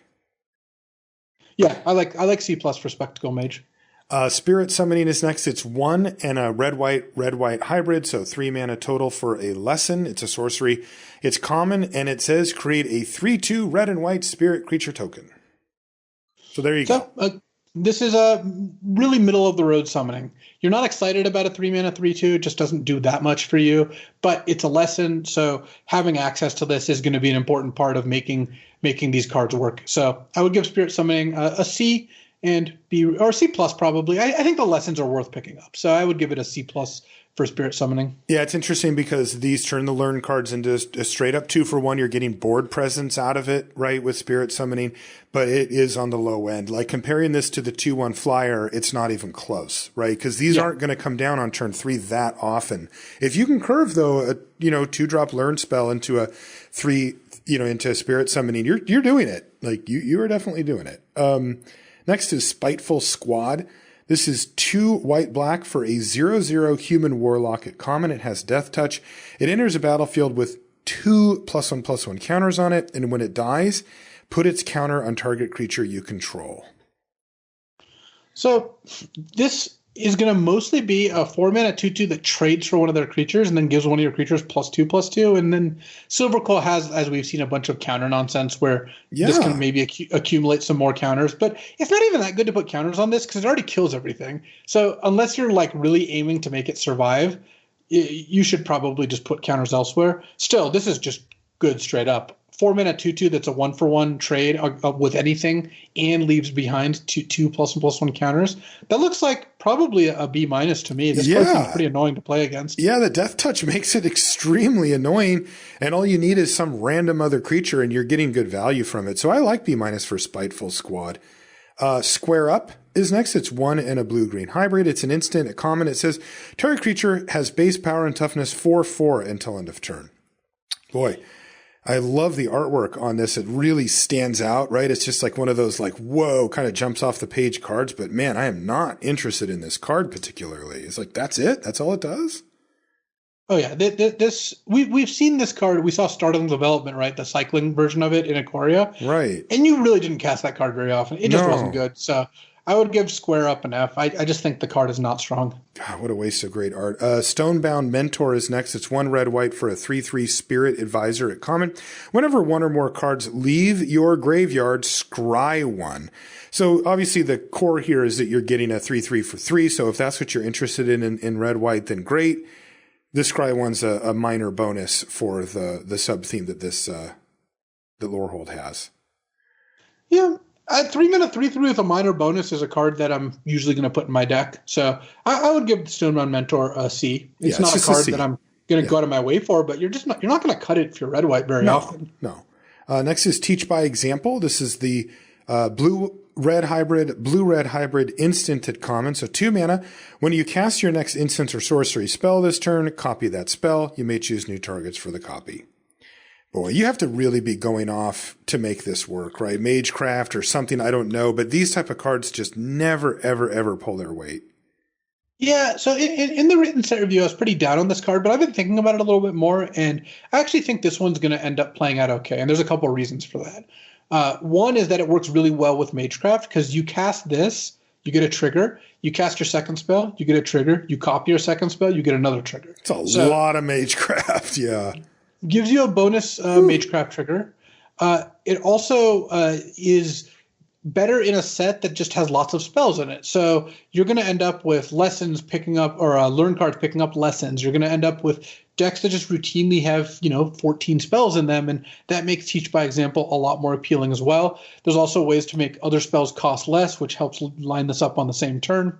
And blue-red hybrid means it can fit in a bunch of different decks and be really easy to cast in straight blue-red. So that's a long way of saying I still think this is probably like a C-, but I don't think this is like a D or an F, which is what I would have initially thought, having not really taken time to digest exactly what's going on in this set. Okay, I'm still going to go with the D. And my reasoning is this. Everything you said is true, but it was never about convincing me that these cards could be good, like that they're powerful when you get them to go off. It's that tacking on 2 extra mana to any given instant or sorcery is a huge tax, and you have the setup cost of it doing nothing unless you have another instant or sorcery, and then that instant or sorcery has to be relevant, right? I mean, yeah, if it's just a removal spell, cool, but you don't always draw it with your Teach by Example. And then there's those games where you don't draw at all. Like there are no instants or sorceries to cast, and you just lose the game with Teach by Example in your hand, which is an abject disaster. So for me, I'm still going to go D on it until proven otherwise, though the upside's there. You convinced me of that. This has significant upside that you don't normally get with these, and maybe that does end up pushing it into the more playable range. But I'm going to start off cautious. This is definitely high on my list of you have to beat me with this before I'm going to, start doing it myself type card. I believe you're going to revise your grade on this. I think this is a card that's going to make the cut way more often than you might think. I'm not saying this card's great. I'm just saying this actually is going to be playable in this set. Okay. Tend the Pests is black-green for an instant. It's uncommon. It says an additional cost to cast this spell, sack a creature. Sacrifice a creature is rough. It is an instant, though. Create X 1/1 black and green pest creature tokens with when this thing dies, you gain a life, where X is the sacrifice creature's power. So this goes against what sack effects normally want you to do, which is sack the worst creature you can find. Because sacking a 1/1, well, it gets you a 1/1. That's not very good. But there are a couple of really large, kind of like the Daemogoth type dudes in this set where you can sack a creature and get 5 or 6 or 7 or 10 pests, depending on, what's going on. And if you're a deck that really cares about sack triggers, this lets you sack a 3/3 to make 3 1/1s, then start sacking those 1/1s and getting a lot of mileage out of what you're doing. Overall, I don't think this card is particularly good, but it's going to see play in decks that really have this theme going on. So it looks like a build around like C to me. In most decks, you just shouldn't play the card. Yeah, I think it'll be really good in that build around. I would say build around B- for Tend the Pests. I think the first one's going to be really great in that deck. And otherwise, you really don't want to be near a card like this. Thrilling Discovery is red-white for a sorcery. It's common. It says you gain 2 life. Then you may discard 2 cards. If you do, draw 3 cards. Thrilling Discovery is interesting because in Lorehold, that's these colors. It lets you fill your graveyard so you can do exile shenanigans. It's also, card parity, but it lets you discard your worst 2 cards to cash in for 3 new ones, plus it gains a little bit of life in the process. I actually think Learn makes this card worse because you already have access to a lot of decent quality rummaging effects, which means that you don't need this as much as you would otherwise. So this is probably going to end up a lot like Thrill of Possibilities, which is a very similar card, right? That's the 2 mana discard a card, draw 2, where you'll play this card and it'll be fine. It's rarely going to make your deck worse to play the card. But most decks are just not going to be super, super into it. Yeah. Thrilling Discovery looks like a D to me, a card that you will very often not put in your deck, but occasionally you will. Yeah, I think that it's the kind of card like we've seen a lot where it's a C level card that you're going to play at like a D level, where it's always a fine card to put in your deck. It's really not going to screw up your deck. It's not like you put a 3 mana 2/2 no abilities in your deck, but you're just not going to end up having room for it most of the time. That's right. Witherbloom Apprentice is next. This is the black-green 2/2 human druid. It's uncommon. It has Magecraft. Each opponent loses a life, and you gain a life. Yeah, I mean, this isn't an apprentice that I'm pretty in for. You're just going to this will sit and play, and your opponent's going to be consistently annoyed by it as it drains them over the course of the game. Yeah, it will. I don't know how many instants and sorceries the average black-green deck's going to have in this format. I would guess it's somewhere around 3 to 5, 2 to 4, something like that. But it's annoying, and it's 2 mana 2/2. Above. Okay, how many? I think it's probably going to have like 5 to 7, especially if you count the Learn cards as 2. Right. Good point. So that bumps that count up significantly. This isn't going to be like a blue-red deck that has 10 or whatever, right. But I think it's just going to be a little higher than average, especially since some of your creatures are going to be 3 mana make 2 pests instead of a creature, right? You're just going to end up upping the count too. So okay, yeah. So I like B- for Witherbloom Apprentice. Yeah, I'm on board. Super annoying. Witherbloom Pledge Mage is 3 and a black-green hybrid and another black-green hybrid. So 5 mana for a 5/5 Tree Folk Warlock. It's a pretty sweet creature line. And it's common. And it has Magecraft. You gain a life. So 5 mana, 5/5 that you gain a life occasionally. And remember, this college does have some payoffs for that. Yeah, I think the Pledge Mage is going to be a C+. You're going to be pretty happy putting this card in your deck, and it's going to do a little work for you. You can gain a life here or there, trigger one of your cards. Also, 5 mana, 5/5. It can brawl. Yep, there you go. So this card ends up being a C, right? Like these are the type of cards that don't even touch the B range. Yeah, I think C+, on this because it's got slightly more abilities than I would expect of a card of this size. Plus, the hybrid cost is nice in green-black specifically. It just means it's colorless to cast, which is kind of a nice little hedge, Mm-hmm. And our last gold card, of course, there was way more gold cards than normal, which means that there's going to be fewer of the individual color cards, is Zimone Quandrix Prodigy. This is green-blue for a 1/2 legendary human wizard at uncommon. 2 abilities on Zimone. One is 1, tap it. You may put a land card from your hand onto the battlefield tapped. That's pretty cool. And then 4 mana, tap it, draw a card. If you control 8 or more lands, draw 2 cards instead. Dear God. That's amazing. You mean you like the recurring card draw / explore creature that late in the game is 4 mana to tap and draw 2 cards? So sweet. Yeah, Zimone looks like a B to me. She just wins you any game where you stall out, and in games where you have access to a lot of lands, is just going to help you. Like turn 2 Zimone, turn 3 play a 2-drop, accelerate a land, then then turn 4 you get to play a 5-drop. Yeah, and then now that you've got all these lands on the battlefield, let's start drawing some cards. Oh, I love it. Exactly. Yeah, I'm going to go B+ on Zimone Quandrix Prodigy. That is. I'm gonna go B. Come on, baby. This is modern limited. Like you're not going to activate the 4 tap ability that many times in the given game. You don't know me, Luis. Make hay while the sun's shining, as they say in the business. What are we doing with the? Do you want to do? I think we want to do the colorless lessons now, right? That was the plan. Yeah. We should take a look at those first. Okay, so we'll do those, and then we'll go through the normal color order after that. So the colorless lessons, here's one called Environmental Sciences. It's 2 mana for a sorcery lesson. It's common. And it says, search your library for a basic land card, reveal it, put it in your hand, then shuffle, and you gain 2 life. This is the kind of card that is good to have in your sideboard because it gets you out of bad situations, but it's also going to be, I think, pretty highly correlated with games you're losing if this is what you're reduced to. So I like this the more cheap learn cards you have. When all your learn cards cost 3 or more, I think Environmental Sciences is just not a course you should be taking. When you've got some decent 1 and 2 mana learn cards, then yeah, this could be a way to kind of get you out of it. Plus, if you do end up playing a 3-color deck where you're splashing an off-color guild card, the value of this goes up as well. Grade?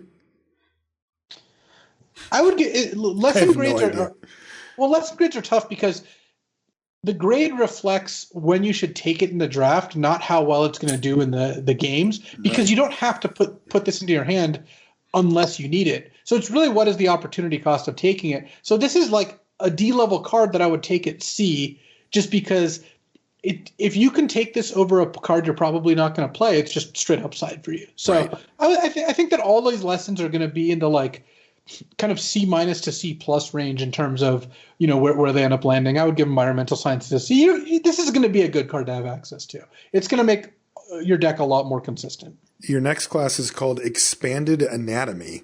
It's 3 mana for a lesson. Again, these ones are all common.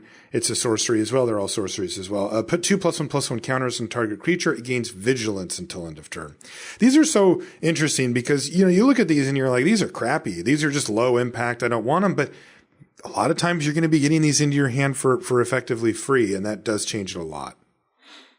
Yeah. And this is another card where I don't like the card as a card, but when it's kind of free-ish, it's a very different ball game. So I would say this is a C-. This is on the weaker side, but having access to it is nice because sometimes you're like, all right, I'll grab Expanded Anatomy, put 2 counters on my 3/3 flyer with ward, and then all of a sudden you're just cracking in the air for 5. Yeah.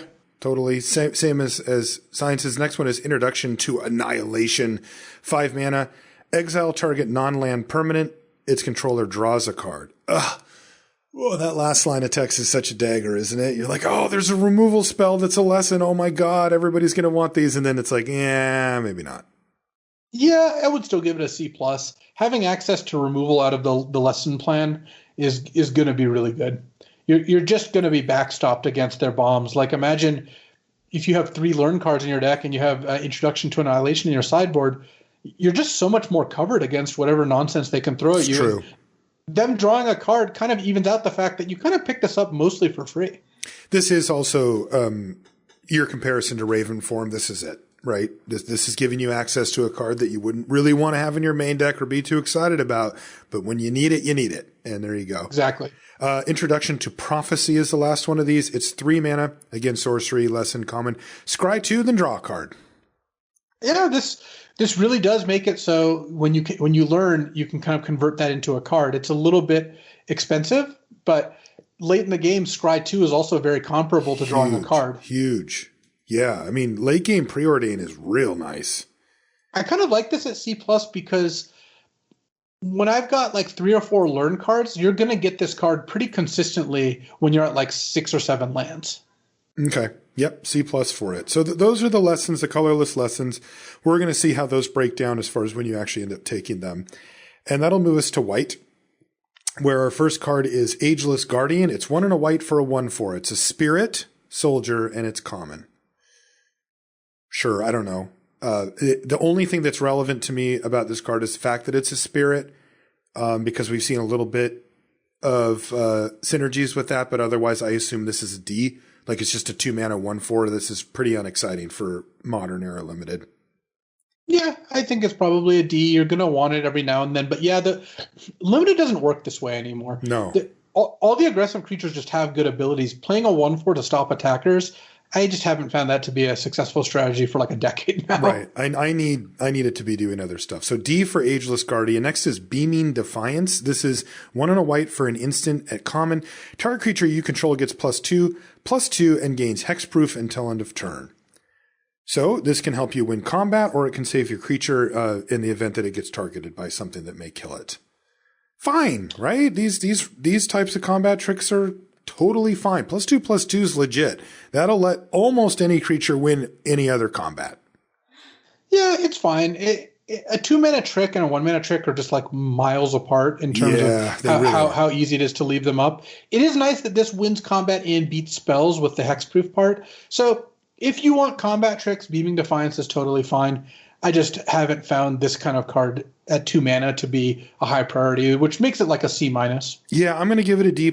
I'm always a little harder on combat tricks because I just find that you don't have to pick them at any type of high rate. You can get them if you want them.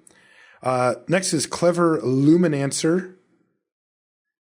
Lumimancer? Yeah, Clever Lumimancer. This is an uncommon. It's white for a 0/1 human wizard, but it's got Magecraft. It gets +2/+2 until end of turn. Woo! Well, a lot of applications in Constructed for this one, let me tell you. Yeah, I think this is my pick for maybe the best card in the set for older formats. Wow. But for Limited, I think this card sucks. It's really bad. And the main reason is when you have a 2/2 with Magecraft +2/+2, for example, or like, when we looked at the Pledge Mage, 2/2 first strike of Magecraft +1/+0, you get to attack them and they just don't block and take 2, and you're like happy with that. You attack them with this, they're just not going to block it. What are you going to do? Spew off a spell as like a +2/+2. So what that means is you then have to cast your spells before combat, like if you've got like a sorcery you want to cast, so that this can attack for damage. At which point they know kind of what's going on and can make the choice of whether to attack. And then when you don't have a spell, it doesn't do anything. Right. Look, we're not playing Constructed. Your deck doesn't have 17 cards that cost 1 mana in it that are spells. Right. Clever Lumimancer is not the way. I would give this card an F and just really avoid playing it. You have to have some absurd deck where you'll get like 2 of these and 3 other Magecraft creatures and then just play like 17 spells. But even then, this is just going to be 2/3 most attacks, and that's just not good enough. This is not good enough. So F for Clever Lumimancer. I'm sorry. Combat Professor is 3 and a white for a 2/3 bird cleric with flying. It's common, and it says at the beginning of combat on your turn, target creature you control gets +1 and +0 and gains vigilance until end of turn. Hey. Yeah. Pretty strong. Dang. It can even target itself. So, like, as an attacker, it's a 4-mana 3/3 flying vigilance, and then blocks as a 2/3. At common? And then it triggers the first turn you play it, so you get to, like, play this, pump your creature, attack. I think Combat Professor gets a C+. It's a solid beater at common. Very good. Defend the Campus is next. It's 3 and a white for an instant. It's common. Choose one. Creatures you control get +1/+1 until end of turn, or destroy target creature with power 4 or greater. Here's another one of those ones that has two things that are really just completely unrelated to each other, but you're going to find, like, either you're behind and they have a big creature and you want to kill it, or you're at parity or ahead and you can fire this off to help you win the game. Yeah, having the option of these two modes is pretty nice. And I wouldn't put this in a deck that didn't value the creatures you control get +1/+1 at least some of the time. Mm-hmm. Like, this is not a flexible card in like a 9 creature control deck, because you're just never going to choose the first mode. It's just straight up Spite the Monstrous, which is a playable card sometimes, though this set doesn't look like it's dominated by massive creatures or anything like that. Mm-hmm. So where you're really going to feel the most of the power here is in a deck that has 12, 13 more creatures, a slightly aggressive bent, where you're like, hey, I'm mostly going to cast this as the ladder, as the Smite the Monstrous, but sometimes it's going to be really good as like a mini overrun. And when you have that optionality, the card's going to perform. So I think Defend the Campus is a C, but it could be a pretty good card in a deck that can use both modes well. Okay, yeah, C for Defend the Campus. Next is Detention Vortex. This is white for an enchantment aura at uncommon. It enchants a non-land permanent, and the permanent can't attack or block, and its activated abilities can't be activated. So 1 mana to do that is pretty incredible, but it's got a major downside. You can pay 3 mana to destroy it, but only your opponents can do that, and the only upside is that they can only do it as a sorcery, so they can't do it the turn that you cast it. But that's just too terrible. I mean, you just end up putting it's just a F. straight up Do not F. put this card in your deck. Yeah. Don't think, but the tempo. Yeah. Don't put this card in your deck. Yeah. It's really, really bad. Really bad. You're really basically putting a free Naturalize in your opponent's hand. That's 3 mana sorcery for your removal spell. So F for Detention Vortex seems awful. Dueling Coaches next. This is 3 and a white for a 2/2 human monk at uncommon. When it enters a battlefield, you put a +1/+1 counter on target creature. So that could be itself. So 4 mana 3/3 at the worst here. And then you can pay 4 and a white, tap it, and put a +1/+1 counter on each creature you control with a +1/+1 counter on it. So your worst case is that you put it on something itself or something else, and then you can start the next turn, just start dumping mana into this to grow that one thing bigger. Now, that's not very good, right? The counter can be nice, but then you're left with a 2/2 or maybe a 3/3 for 4, depending on where the counter goes. Not great. But if you've got 2 creatures with +1/+1 counters on them, this thing can take over pretty quickly. Yeah, I've been pretty low on cards that do this sort of effect, where you're just not spending the 5 mana to activate this very often. I know 4 mana 3/3 is just not quite good enough. 4 mana 2/2 that can also put a counter on one of your flyers is still a little under par. Add it all together, I'm just not that excited by the card. I think that Dueling Coach is going to be like a C-. There's going to be some games that overperforms, but I think most of the time you're going to find that this card just doesn't do what you want. Yeah, this is a type of card that excels in games that are at parity, right? If you're the black-white deck and you've put a counter on something and this puts a counter on something and nothing's really going on, you actually have the time to dump the mana into this, and then it does become effective. And, of course, there's dream scenarios where you have 3 or 4 creatures with counters and you're just going off. But that's the type of thing that doesn't happen very often because your opponent does get removal. Most opponents are going to be playing removal, and they can simply kill the Dueling Coach in their worst case. C-. Do we put this out in the D range? I think it's still good enough probably to be in the C range. So I would say C- for Dueling Coach. I like C- for the coach. Eager First Year is 1 and a white for a 2/2 creature human wizard. It's common. It says Magecraft. Eager First Year gets +1/+0 until end of turn. They really like this ability in this set. I don't. the floor on a 2-mana 2/2 is reasonably high. Yeah. Like 2-mana 2/2 is fine, right? You're just gonna put the card in your deck and a lot of times play it. They tend to perform well. This is basically at that floor. Right. It's not rising above it, and that's fine. You'll play this card if you want a 2-mana 2/2. You shouldn't really be building around the trigger because that's just not a rewarding one. And I think overall, I would say Eager First Year ends up being like a C-. If you want a 2-mana 2/2, you got a 2-mana 2/2. Yeah, because I mean the bar is actually high for these now. Like the ones that we actually play routinely that are 2-mana 2/2s, they give us a pretty significant upside. Definitely better than this. So this is I agree C-, but it's actually trending towards D+. Like this is barely hanging on to their grades. Like they're going to get kicked out of school if they don't step up their game a little here. Expel is next. It's 2 and a white for an instant. It says exile target tapped creature. It's common. And this is really important as well, is that it is an instant. So this can exile a creature that's attacking you now. You don't have to take a hit and wait till your turn to do it. And that does give you a pretty defensive, stance, but at the same time, a powerful way to get rid of a creature. Yeah, I like Expel. It's the class of white removal that we see every set that is fairly poor in aggressive decks, but does tend to do well in defensive decks. And exiling is nice. It kills anything of any size, and it also is fairly mana efficient at just 3 mana. So I would give Expel a C+, but just in an aggro deck, it's going to end up being closer to like a C-. Yeah, C for Expel on average, probably. Guiding Voice is next. It's white for a sorcery. It's common. It says put a +1/+1 counter on target creature. Learn. I knew you're going to love this one. Yeah, so here you go. This is the sorcery speed, put a +1/+1 counter.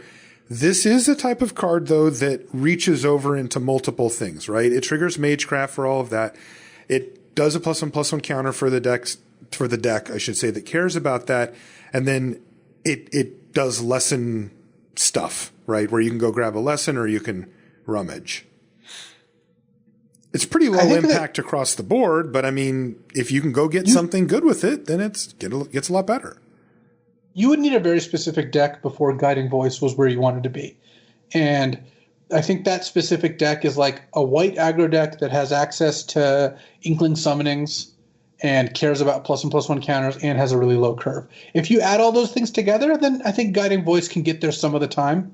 But it's the kind of card that most of the time someone puts in their deck, I think it's not going to perform well for them. But in the right deck, it can be a solid playable. Okay. What do you want to give it for a grade? I find the lesson cards very difficult to grade. Like, let's just say I have an Inkling Summoning. What grade does Guiding Voice get if A, am I putting it in my deck, and B, what grade would we give it if I had an Inkling Summoning in my board? I would probably give this C+ or something? Probably a C. Okay. I think it does have to resolve. It does have to resolve. You also need, like I said, you need other things to go with it. Like you need low curve creatures. You need an aggressive bent. You need a reason to be using Guiding Voice. Right. Okay. So we're going to say C for Guiding Voice, and we'll figure it out as we go. Pilgrim of the Ages is next. It's 2 and a white for a 2/1 creature. It's a spirit, so there you go. It's white. It's common. It says, when it enters the battlefield, you may search your library for a basic Plains card, reveal it, and put it into your hand and shuffle.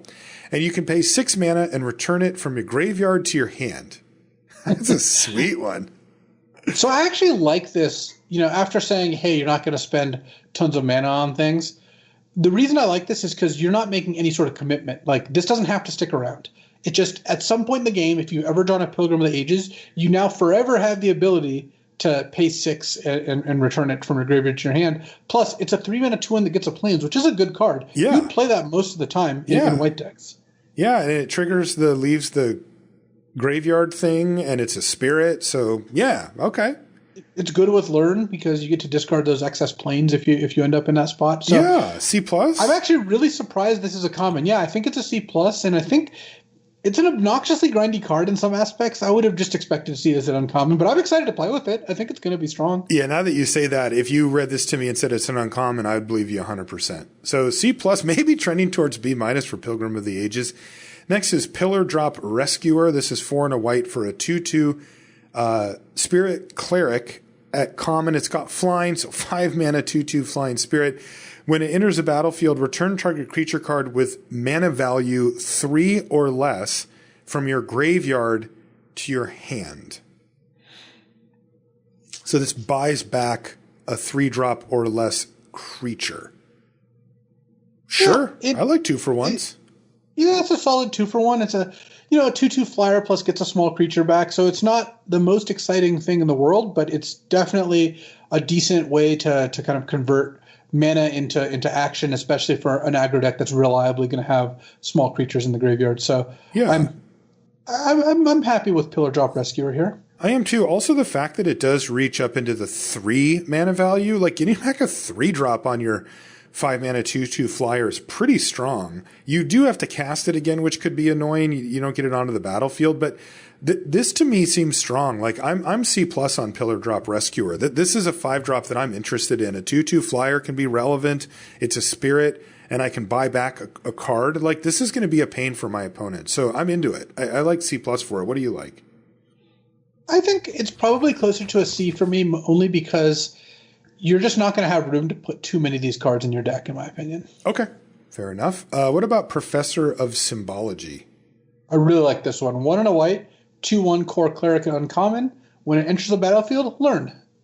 Hey, that's sweet.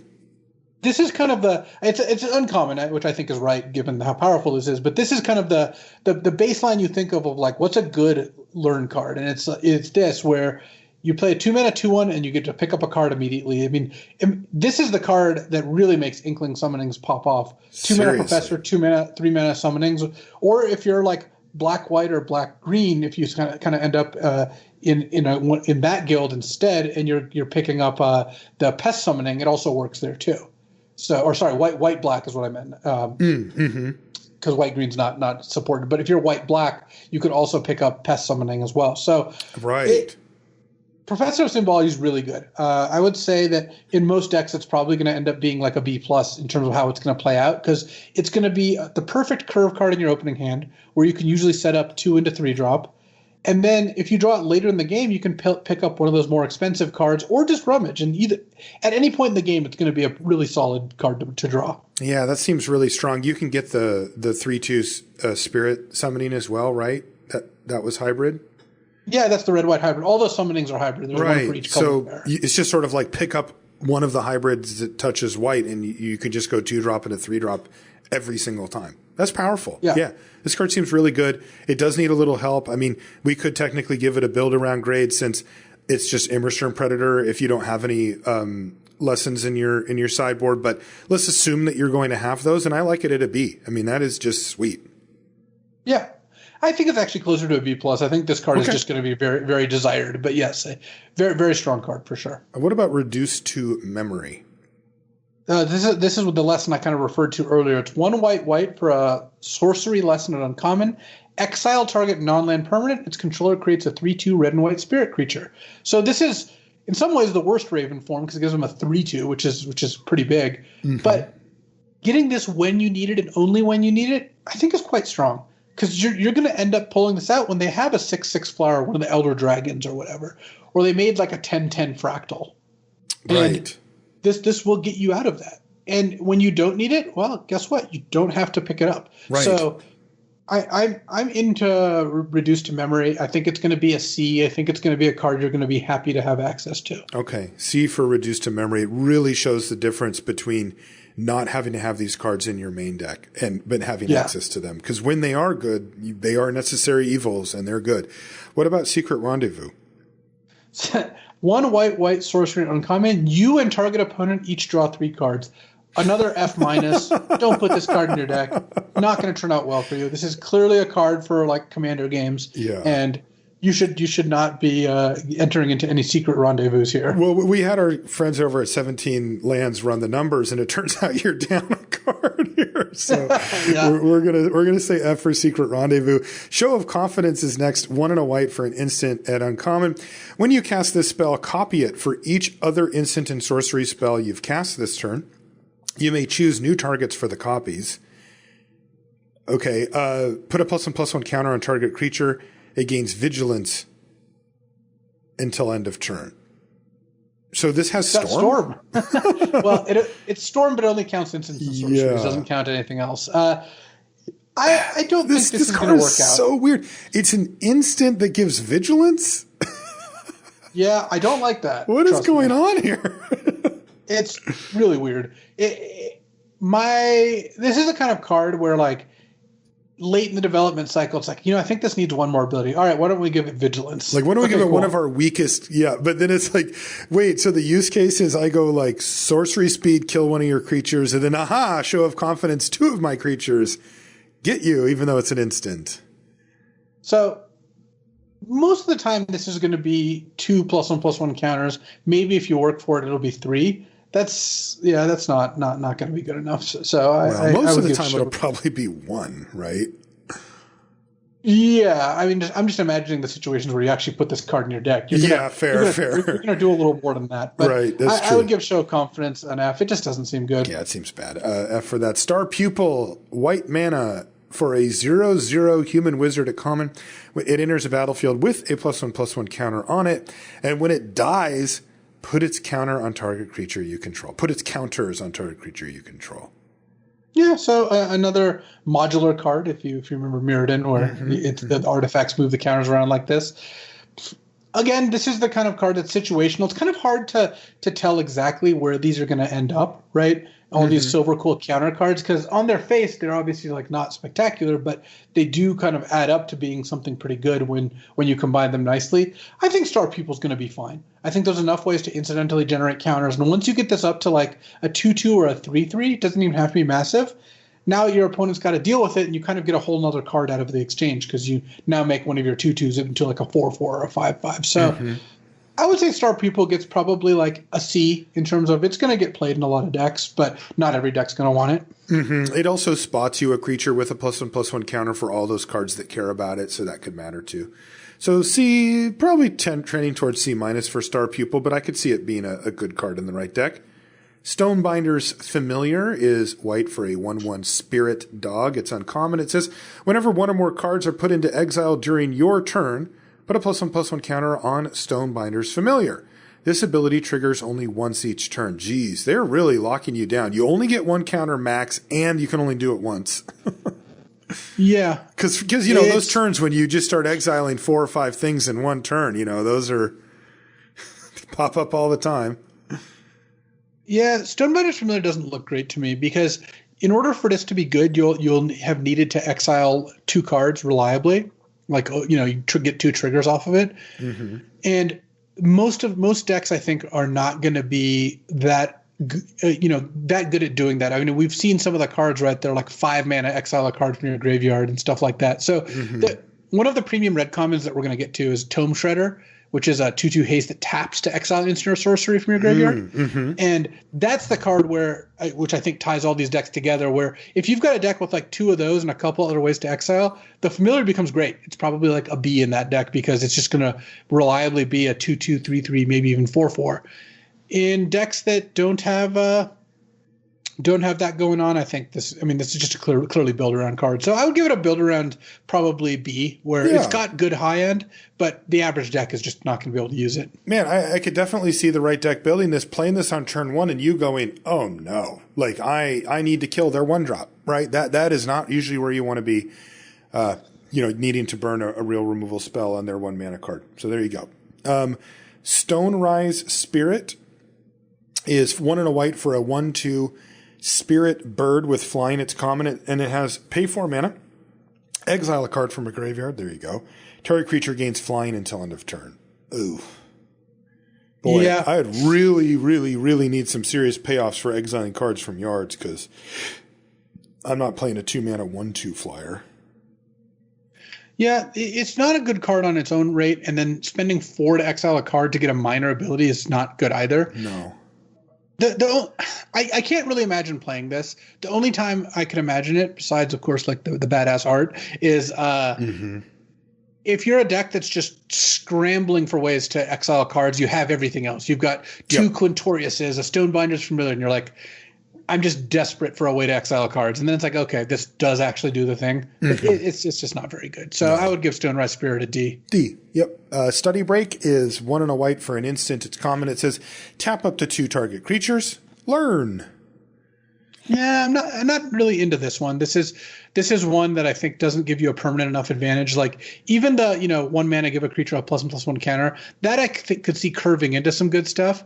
Study Break is the kind of card you kind of cast last out of your hand. And that makes Learn a lot less appealing because the cards, if you've noticed that I like most with Learn, are the ones where you can curve 2 into 3. You can cast these cards to set up your good curve. And Study Break, this is an effect that really only starts being good on like turn 7 or 8. Mm-hmm. It's also a very specific. The timing on a card like this is very. You don't want to just fire it off to get to Learn very often. You want to do this right when it matters most. When they have 2 big creatures, you're going to prevent that combat. Then you're going to be able to attack them, that type of thing. Very specific window for Study Break to be really great, just on its own. Yeah. So D for Study Break? I think D is probably correct. I don't think you're going to play this card almost ever. What about Thunderous Orator?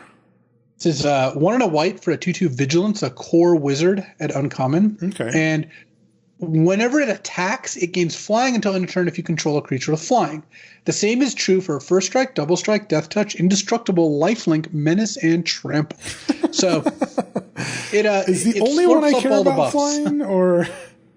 Well, no, you care about Lifelink. You care about Double Strike. Those are both pretty good. Okay. Like Death Touch. It's got a lot of abilities. Okay. I like this card a lot. How this is going to mostly play out is a 2-mana 2/2 Vigilance that you play your Inkling Summonings, and all of a sudden it gets flying. And then it's great. You played 2 mana for a 2/2 Vigilance flying, and then sometimes it'll pick up other abilities. So I would give the Order a B+. It looks like one of those stronger 2-drops. Okay, I'll go B on it. Sorry, I meant C+. I didn't mean B+. Yeah. But maybe it's a B? I think it's a B- or a B. Like, all right. This does seem like a very B-, solid 2-drop for these decks. Yeah. I could also see it underperforming if your deck doesn't support, the other abilities. Also, note you have to commit. It's not at the beginning of combat. So you attack with this, and they're like, all right, in response, kill your flyer. He loses its wings pretty fast. Oh, really? Oh, no. Ooh. It's an intervening if. So I want to kind of bump it down for that then. Because if I just have to risk throwing it into a 3/3 every once in a while, that does make it a lot worse. Now I want Death Touch all the time on it. Okay, that moves us to blue. First blue card is called Arcane Subtraction. This is 1 and a blue for an instant at common. This target creature gets -4/-0 until end of turn, and it has Learn. Yeah, I like this. Addition by subtraction. You get to play this, win a combat, and then pick up a card. I'm really in for that. So I think that Arcane Subtraction is a solid card. I give it a C+. Okay, I'll go C- on it. I mean, these effects generally don't pull their weight. They're not worth the card on their own. So I really got to be getting something good from Learn. If I combine the two, it probably is worth it. So. Well, I think one thing to just keep in mind is Magecraft is a real incentive to put lots of spells on the stack. True. And this is just another way to put 2 spells on the stack. I'm looking for a lot of ways to kind of get that going. Yeah, that's true. What about Burrog Befuddler? Another one I like. 1 and a blue for a 2/1 Frog Wizard at common. It has flash, and when ETBs, target creature an opponent controls gets -1/-0 until end of turn. So instead of a 1/2 that gives -2/-0, now we got a 2/1 that gives -1/-0. And that's actually better because even though this survives a little less often when it ambushes, it's a 2-power creature. So it really does count for more of a game piece. And the curve of like play a 2/2 attack into your 2/2, play this to win the combat is pretty nice. It is nice. I think the Befuddler is solid. I would give the Befuddler a C+ as well. I think you're going to be happy putting this card in your deck. Okay, just going to do little things, mess with your opponent. It is annoying. I'll give it a C for the Befuddler. Next is Bury in Books. This is 4 and a blue. For an instant at common, it says this spell costs 2 less to cast if it targets an attacking creature. Put target creature on top of its owner's library second from the top. It actually says into its owner's library, second from the top. So for 5 mana, this is okay. It's not great, but it does get a creature, kind of out of your hair for a while. For 3 mana, it's pretty good because blue just doesn't usually get removal at that rate. I like this card. It's obviously better in defensive decks because they're going to be attacking you more often, but it's a pretty solid card. I would probably give this one actually like more as a C unless you're a controlling deck, which blue will be controlling more often, but there's some good blue aggressive cards we're going to get to. So I wouldn't think it's always that way. Mm-hmm. So no, I'd give it a C+. I think these commons are all pretty good. I do too. And the ability to get the creature out of the way for 5 mana for multiple turns is legit. Also, you're putting it in a library there. So you're still at card parity. So C+ for Burying Books. What about Curate? So this is 1 in a blue. It's an instant common. Look at the top 2 cards of your library. Put any number of them into your graveyard and the rest on top of your library in any order. Draw a card. So it's an instant speed kind of preordained, but instead of scrying to the bottom, you just bin them. And I think this card's fine. Again, the fact that Magecraft really rewards playing lots of spells means I like cantrips a lot more than I would in a normal set. Yeah. Yeah, and this one's instant and fairly cheap, and also putting them in the graveyard is better than putting them on the bottom of your library. So definitely bonus there too. There's oftentimes a limit on how many of these can fit, but with the whole Magecraft thing, I wonder if you're going to be pushed over the line on it. You just kind of want all of the opt style cards like this that you can get. There could be decks where you're like, I have 3 Curate and I'm happy about it. I'm going to get to the stuff that I need and it's a streamlined deck. C? Can we go up to C on a Curate? I think C is fine for Curate because of Magecraft, basically. Okay. What about Divide by 0? Can we do that now, or you tried to at the beginning of the podcast, and then you I did. This is a 2 in a blue for an instant at uncommon. Return target spell or permanent with mana value 1 or greater to its owner's hand. It's kind of fancy way of saying it can't bounce lands and it can't bounce tokens. Mm-hmm. So this doesn't get all the summonings. And it has learn. So it's a bounce spell with learn. I really like this card. I would give it a B-. You're just going to get to bounce one of their 5 drops and then pull a card out of your sideboard. That's pretty sweet. That is. These are not particularly mana efficient. You could pay 6 mana for that, but that's something you'd pay 6 mana for. So I like B for Divide by 0 or maybe B-.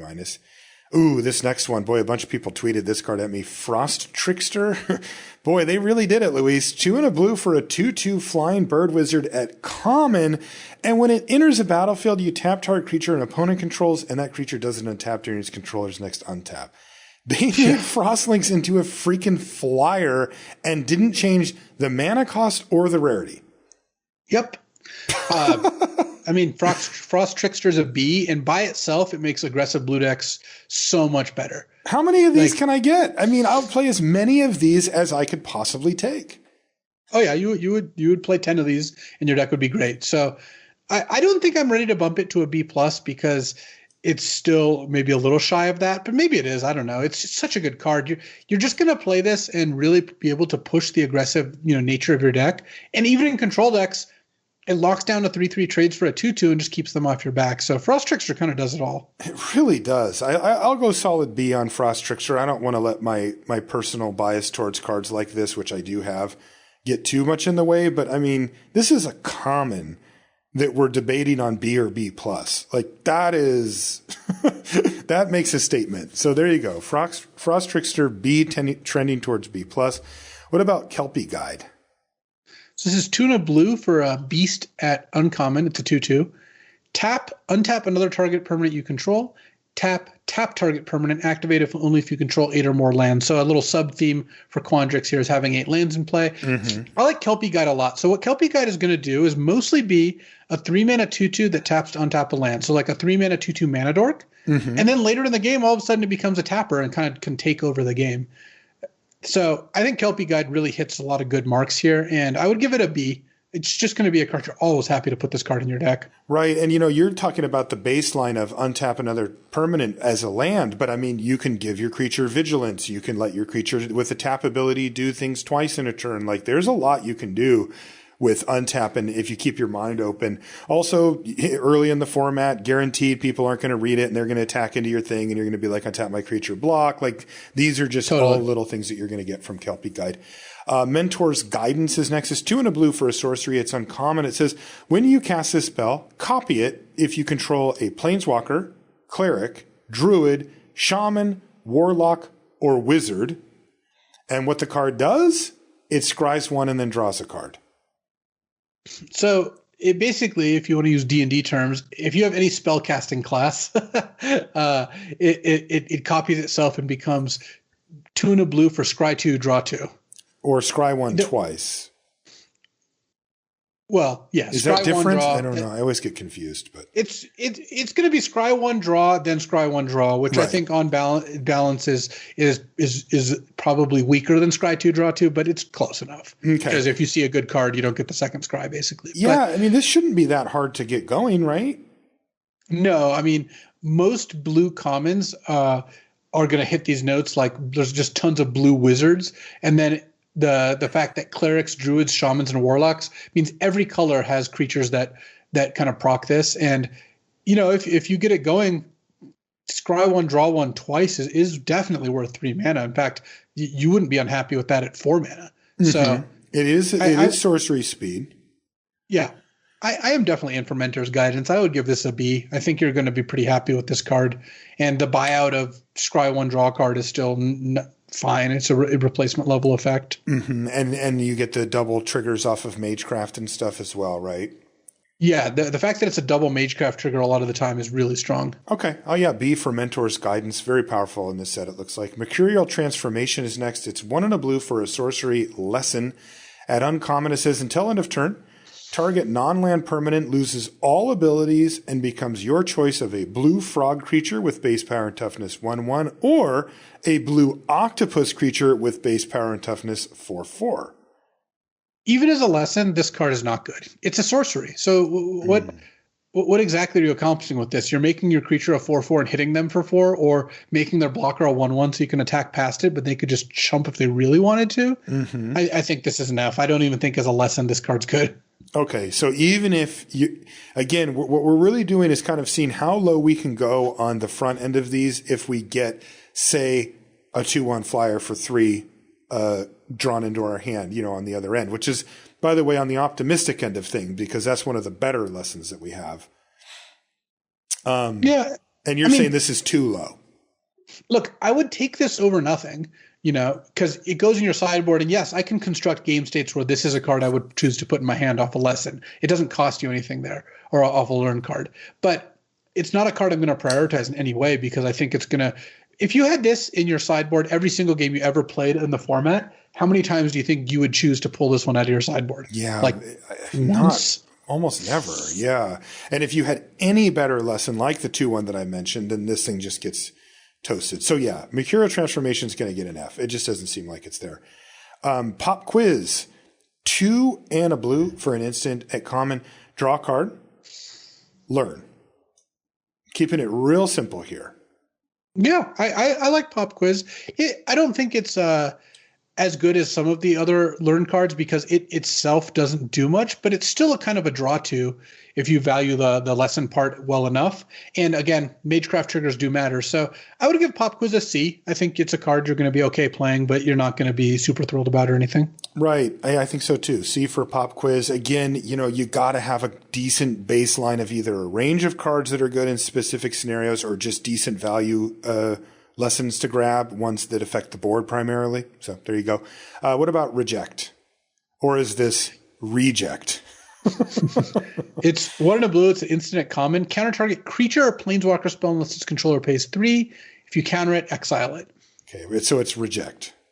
Yeah, it's not great because Mana Leak is a good effect, right? 2 mana counter spell unless they pay 3. But this is narrow enough that sometimes you're just going to miss on this. And also this set in particular has a cycle of summonings, which make this really bad. Oh, yeah. You leave this up and they're like, all right, Inkling summonings on turn 3. And you're just like, yeah. Yeah. Yeah. And you're already taking a risk with cards like this. So we're going to Reject here. All I'm hearing is All-Star played when I see this card. Yeah. In the shape of an X on his forehead. Oh, I'm sorry, Reject, but you're out of here. You got out of school. What about Resculpt? So 1 in a blue, instant at common. Exile target artifact or creature. Its controller creates a 4/4 blue and red elemental token. A lot of this effect going on in the set, weirdly enough. It really is. And this one also seems pretty bad. 4/4 is like, we were talking about how Ravenform gives you a 1/1 flyer, and that's worth the better part of a card. This is giving you a freaking 4/4. Like, and yeah, that's going to upgrade a lot of cards in the set. It's an instant, so like you can technically resculpt your own creature when they attack and then block with the 4/4 and kind of be up a card or at least card parity, but now you have a 4/4 instead of a 2/2. That's just too narrow. This card looks like an F to me. It does to me too. Not what you want. Serpentine Curve is 3 and a blue for a sorcery. It's common. It says create a 0/0 green and blue fractal creature token. Put X+1/+1 counters on it, where X is 1 plus the total number of instant and sorcery cards you own in exile and in your graveyard. Yeah, not bad. I mean, this is a 1/1 base. So basically, it counts itself. And then as long as you can make this a 4/4, it's going to be quite good. And these kind of all stack onto each other. The fractal cards are all very synergistic where, your Biomathematician is now going to pump the creature you get off Serpentine Curve. And all the spells you cast earlier are going to make this good. This makes future Serpentine Curves even better. It's obviously part of like a whole synergy deck building thing, but in a deck that has like 10 or more spells, especially that's trying to do this and has some lesson cards. Because remember, if you go, cast Pop Quiz, get a lesson, cast it, now you have 2 spells in your graveyard. It actually stacks up there too. So I would give Serpentine Curve a C, but this is a cool card, a card that I think is going to go into some decks and that are very happy to have it. Yeah, I like C for Serpentine Curve. What about Snow Day? That's a great one. This is 4 blue for an instant uncommon. Tap up to 2 target creatures. Those creatures don't untap during their controller's next untap step. Draw 2 cards, then discard a card. Okay, so you're combining the ability to freeze up a couple of creatures, but also get some card draw / card selection going. Yeah, I think this card's going to play out well. Yeah. Freezing 2 creatures for a turn is pretty strong. It'll put you in a position to have a good board attack or maybe keep them off your back for 2 turns. And then getting to draw 2 and discard a card means you're going to cycle through your deck, find some more stuff to do. So I would give Snow Day a C+. I like the card. I do too. That's powerful. I like C+ for Snow Day and then all the stuff we've been mentioning about Might actually be a Magecraft B-. and stuff.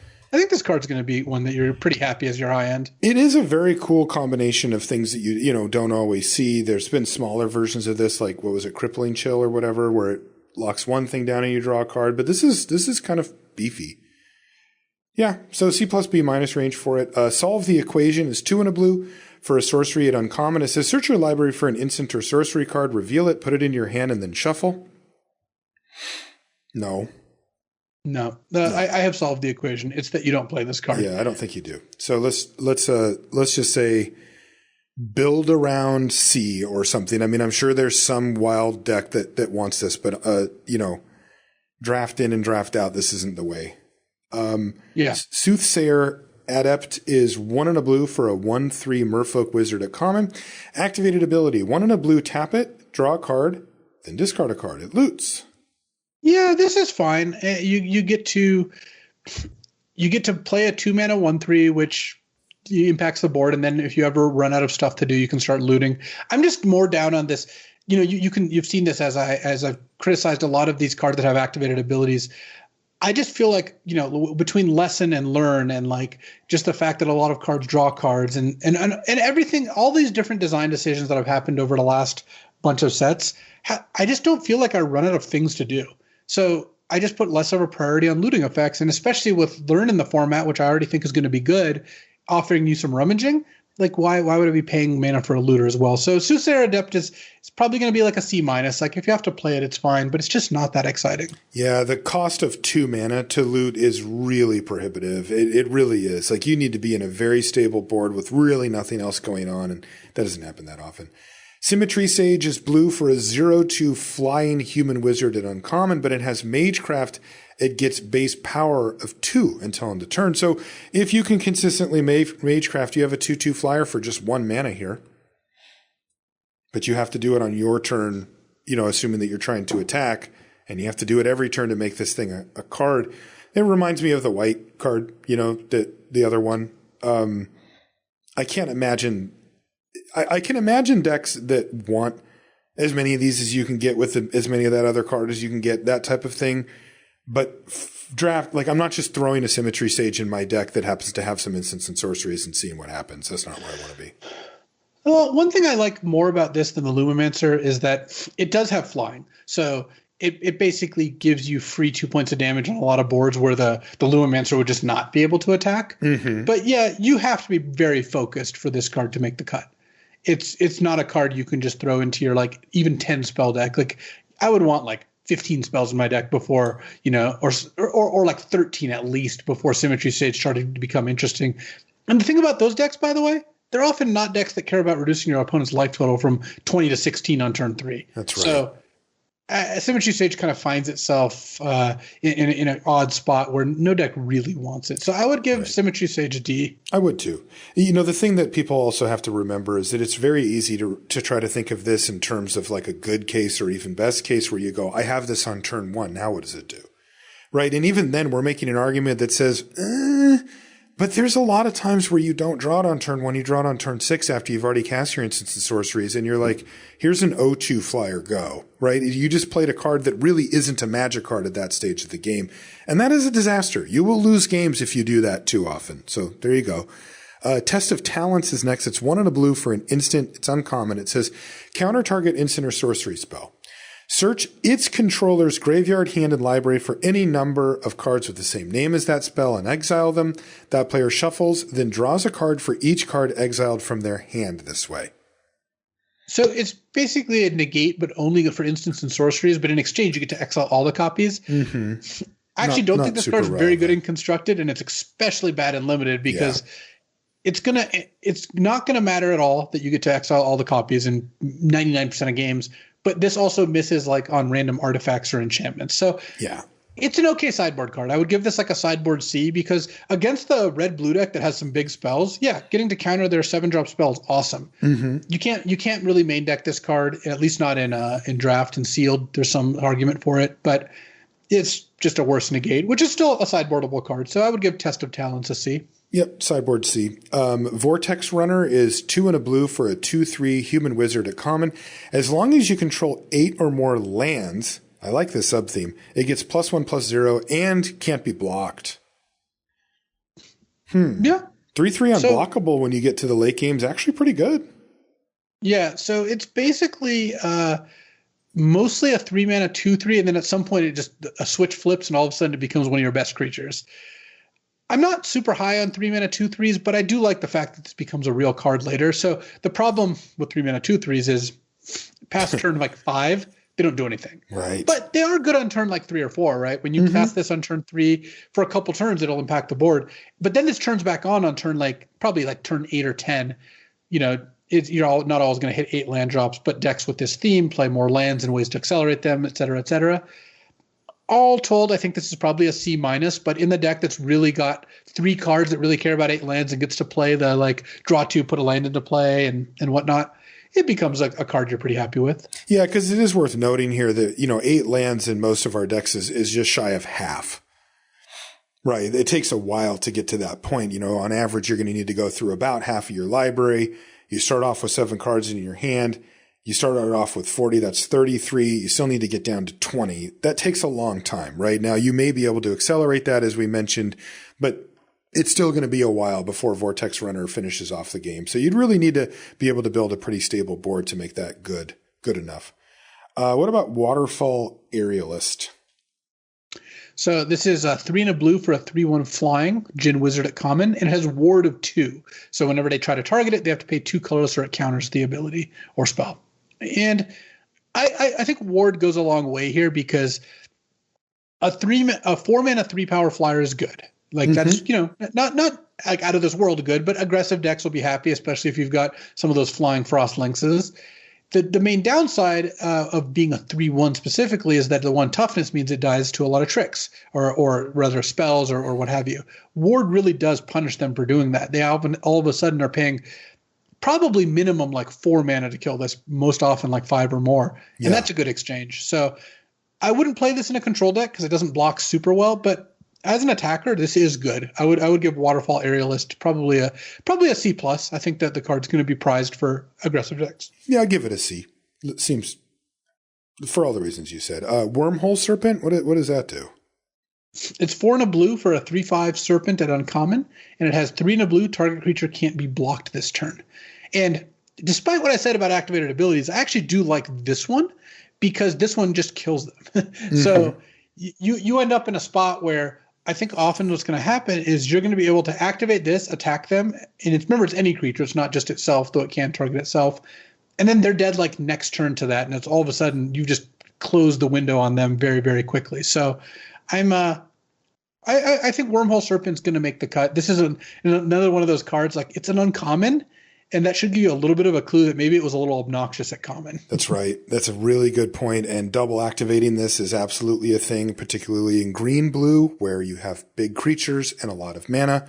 And, you get in with this plus a 5-powered creature, it's 8. Like, that's probably a 2-turn clock. This is an absolute must-kill in the late part of the game if you have the mana and you're in a relatively stable board. That to me actually does bump it up pretty significantly. Like I would go B- on Wormhole Serpent. I think it's probably a C+ for me, but I do think the card is going to do a good job finishing some games. Okay. That moves us to black. Our first card is Arrogant Poet. 1 and a black for a 2/1. It's a human warlock at common, and it says whenever it attacks, you may pay 2 life. If you do, it gains flying until end of turn. Interesting. Yeah, this is pretty sweet. Where in an aggro deck, this is going to be a really fast clock on them because a 2-mana 2/1 flyer is great, and maybe when you're paying life and you're attacking them, it doesn't matter so much. And what's going to happen some of the time is you play this, they don't have a blocker, you hit them for 2. Then once they start playing blockers, you then start paying life to go to the air. Works nicely with +1/+1 counters. Overall, this is kind of what I want out of a 2-drop. So I would give Arrogant Poet a C+. I think this is going to be a pretty effective 2-drop. I would too, but you need to be attacking. I mean, if you're on the back foot, this thing gets so much worse. Brackish Trudge is 2 and a black for a 4/2 fungus beast at uncommon. It enters the battlefield tapped. Ouch. Pay 1 and a black. You can return it from your graveyard to your hand. If you gain life this turn, you can activate that ability. God, that tap is annoying though.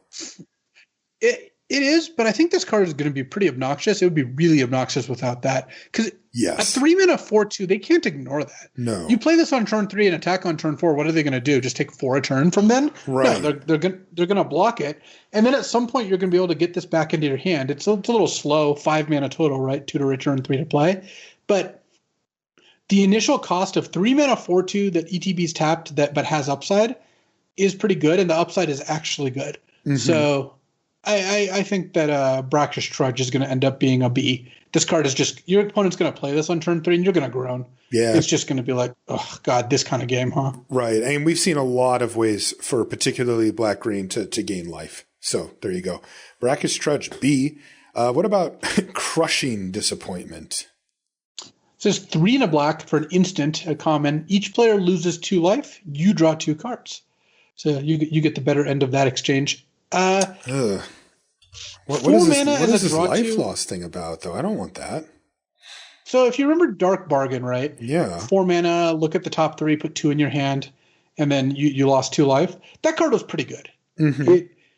Best 2 out of 3 cards is pretty good. Making them lose 2 life, I think, is generally not as good as getting the 3rd card of selection. And overall, I'm not really excited to play this card. I think I would put 1 in some of my decks, maybe 2 if my curve was low enough, because the 2 life loss isn't as big of a deal if you're the aggressor. And Silver Quill in particular looks very aggressive, or at least aggressively slanted. All these +1/+1 counters, 2/1 flyers, etc. So I think this card's going to end up making the cut. I mean, it does nug them for 2. That is kind of nice. Yeah, I guess the way I look at it, like I would give Crushing Disappointment a D. And my reasoning is that I don't really like this type of effect is just okay in aggressive decks. Like you're getting in for 2 for kind of free is nice and then reloading. So it's not unplayable, but I mean, boy, there's not a lot of slots for cards like this, in those decks where you're kind of taking a turn off just to draw some cards. You kind of need to be playing creatures. You kind of need to be killing their stuff and getting them dead. And yes, the 2 life does help counteract that a little. But then when I also think about mid-range, sort of typical mid-range decks or control decks, the 2 life that you lose, it hurts. Like that actually adds up pretty fast if you're being beaten down. And on top of the fact that you're not affecting the board the turn that you cast this, I think that's too big of a tax. So if it's not really a perfect fit for aggro decks and it's really not a great fit for control decks and even some of the mid-range decks, it just makes me bump it down to a D. I just don't feel like it has a great home, I think it's probably going to be in the C range. Just because I think the first one's going to be decent for some of these decks. And remember that Witherbloom decks are going to do a good job of gaining life. So true. That is true. So they get a way to offset that. So like your 2 black colleges have an aggressive college that wants the 2 life drain on them and doesn't care about losing life as much, and the more defensive college that has a bunch of life gain. So look, I'm not over the moon about this card. I would probably give it around a C-. I think you're going to be able to pick it up if you want it, but it's going to do something. Okay. What about Essence Infusion? This is 1 in a black. It's a sorcery. Put 2 +1/+1 counters on target creature against lifelink until end of turn. Sorcery? Come on.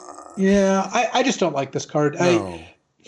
Look, the lifelink part is nice, but I don't think it's going to reward you enough. And just as a result, you're just spending 2 mana to give a creature +2/+2, and that's just not where you want to be. If you have enough flyers and your deck's really aggressive, I could see this like doing some work, but I would say overall Essence Infusion is a D. It's a D, right? It just still opens you up to 2 for 1s. Even if you get a hit in with it, if they just untap and use the sorcery to kill your creature, you still got 2 for 1. Like, that is very difficult to recover from. What about Eye Twitch? So this is black for a 1/1 Eye Bat at uncommon, and it is flying. It's a really funny little picture, and when it dies, you learn. I really like this card. I'm actually really big on it. There's a pair of 1 mana 1/1s in black that I'm actually kind of high on, and Eye Twitch is one of them because a 1 mana 1/1 flying that can like peck in for damage. It's good sacrifice fodder. Like it's a good place to put +1/+1 counters, so it works for kind of both of the colleges in black. I mean, I think that's great. And then when it dies, you get to learn. So I would give Eye Twitch a C+. I think this card is going to deliver. Okay, I'm into it. That's kind of cool. C+ for Eye Twitch. It's also just funny. Oh no, they made a card called Flunk. That's brutal. 1 in a black, instant and uncommon. Target creature gets -X until end of turn, where X is 7 minus the number of cards in that creature's controller's hand. Which requires you to do a little bit of math there. So, like, I might flunk casting this card. Basically, most of the time, this is going to be like -3/-3 or -4/-4. If they have 4 cards in their hand, it's it's -3/-3, for example. That baseline is great. That's 2 mana to get a creature -3/-3 instant is great. Sometimes it'll do more. And look, the thing when it does less, you can just wait on it. Card hand sizes just go down over time. So yes. Flunk gets a B+ from me. It's just really, really strong unconditional, not unconditional, but pretty close to unconditional removal. Yeah. Flunk is good. It's pretty hard for this card to miss. Yeah. Okay. Flunk gets a B+ or a B, depending. I would say B. I would say B+. B if you think you're going to flunk casting it, but B+ for those of us who can do basic math. Yeah, I'll let you decide. I'll only play it on Arena. Go Blank, man, they got some really good kind of school tropes. Yeah, the art on here. Go Blank is also really cool. It really is, and this is the same artist from. There was another card that was just stunning from earlier. It's Wiley Beckert. Yeah, incredible. Just really stands out off the page type artwork. 2 in a black for a sorcery at uncommon. Target player discards 2 cards, then exile all cards from that player's graveyard. Yeah. It's mind rot. Mostly mind rot. Sometimes with upside, sometimes with downside. Oh, no. Against you play this Lorehold? against Lorehold, all of a sudden, like it's a liability. Yeah. if you want a Mind Rot, you're in for this. I actually don't think either of the Black Guilds start out wanting Mind Rots. It's okay. I mean, Lessons being in the format actually makes Mind Rot a little bit better because it reduces rummaging capabilities. Mm-hmm. So I think that part is fine. But I would say that Go Blank probably gets like a C. You're never going to be unhappy to have this in your deck. It's not a terrible card. I just wouldn't prioritize it most of the time. Yeah, that makes sense. What about Hunt for Specimens? So this is 1 and a black, sorcery at common. Create a 1/1 pest, the 1/1 that dies to gain a life, and it has Learn. Another great card. A 2-mana 1/1 that lets you then learn is quite strong. So yeah. I would say Hunt for Specimens is a B-. I think this card is really going to deliver. I do too, and I really like any of the 2-drops that learn because of the what are they called? The token making things. Yeah, the summonings. Summonings, yeah, right, because it just creates this beautiful little curve. So yeah, I would say B for Hunt for Specimens. Lash of Malice is black for an instant. It's common. It says target creature gets +2/-2 until end of turn. It's basically shock. You're going to be able to kill their creature with it. You got to watch out because a trick can kind of own you because now it's at +2. Yes. And sometimes you're going to get to use this to give one of your own creatures +2 power in like weird situations. But for the most part, it's shock. And it's also in a Magecraft set, it's a 1-mana card that triggers Magecraft. So, and also there's like the cycle of apprentices and whatnot. So I'm in for Lash of Malice. I think this card's a C+, just a slightly above average common here. Definitely. And don't be afraid to fire it off at sorcery speed if it's just going to get something off the battlefield that you need off the battlefield. Leech Fanatic. Ugh. 1 and a black for a 2/2 human warlock at common. As long as it's your turn, Leech Fanatic has lifelink. Yeah, I mean, you're probably really popular at parties when you're the Leech Fanatic. It's hey guys, check out this new leech I got. This card's fine. It's a kind of a slightly weaker story seeker, but there is a life gain theme in Witherbloom, which makes this a lot more appealing. So I would give Leech Fanatic a C. Yeah, I think it's just a C. We've had I think this is a functional reprint too. And that other card was fine. Mage Hunter, 3 and a black for a 3/4 horror at uncommon. Whenever an opponent casts or copies an instant or sorcery spell, they lose 1 life. So this Magecrafts them in a bad way. It's the anti-Magecraft, and Mage Hunter is good. It's a 4-mana 3/4 that just sits in play and really annoys your opponent. Yeah. Some decks aren't going to care over much, but most decks are just going to have a real problem with this. So I would give Mage Hunter a C+. No, I give it a B-. B-, yeah. Sometimes you play this and you're just like, wow, that's going to do 5 damage to me, you know? Yeah, and also I'm a sucker for a 3-mana or for a 4-mana 3/4. Mage Hunter's Onslaught, 2 black for a sorcery at common. Destroy target creature or planeswalker. Okay, so there you go. Whenever a creature blocks this turn, its controller loses 1 life. What a weird thing to tack on, but that's cool. No, I think this card's awesome. I don't think it's I wasn't saying it's bad. I'm just like, it's a sorcery that kind of just has this hanging clause that's out there. I find this to be pretty synergistic because you're like, kill your biggest blocker, attack with everything, and now punish you for blocking. It's super good in aggressive decks. Yeah, for sure. And of course, this is a bread and butter removal spell, 4 mana, kill anything basically. Sorcery speed, common. Like this is the one that we see a version of this in almost every set.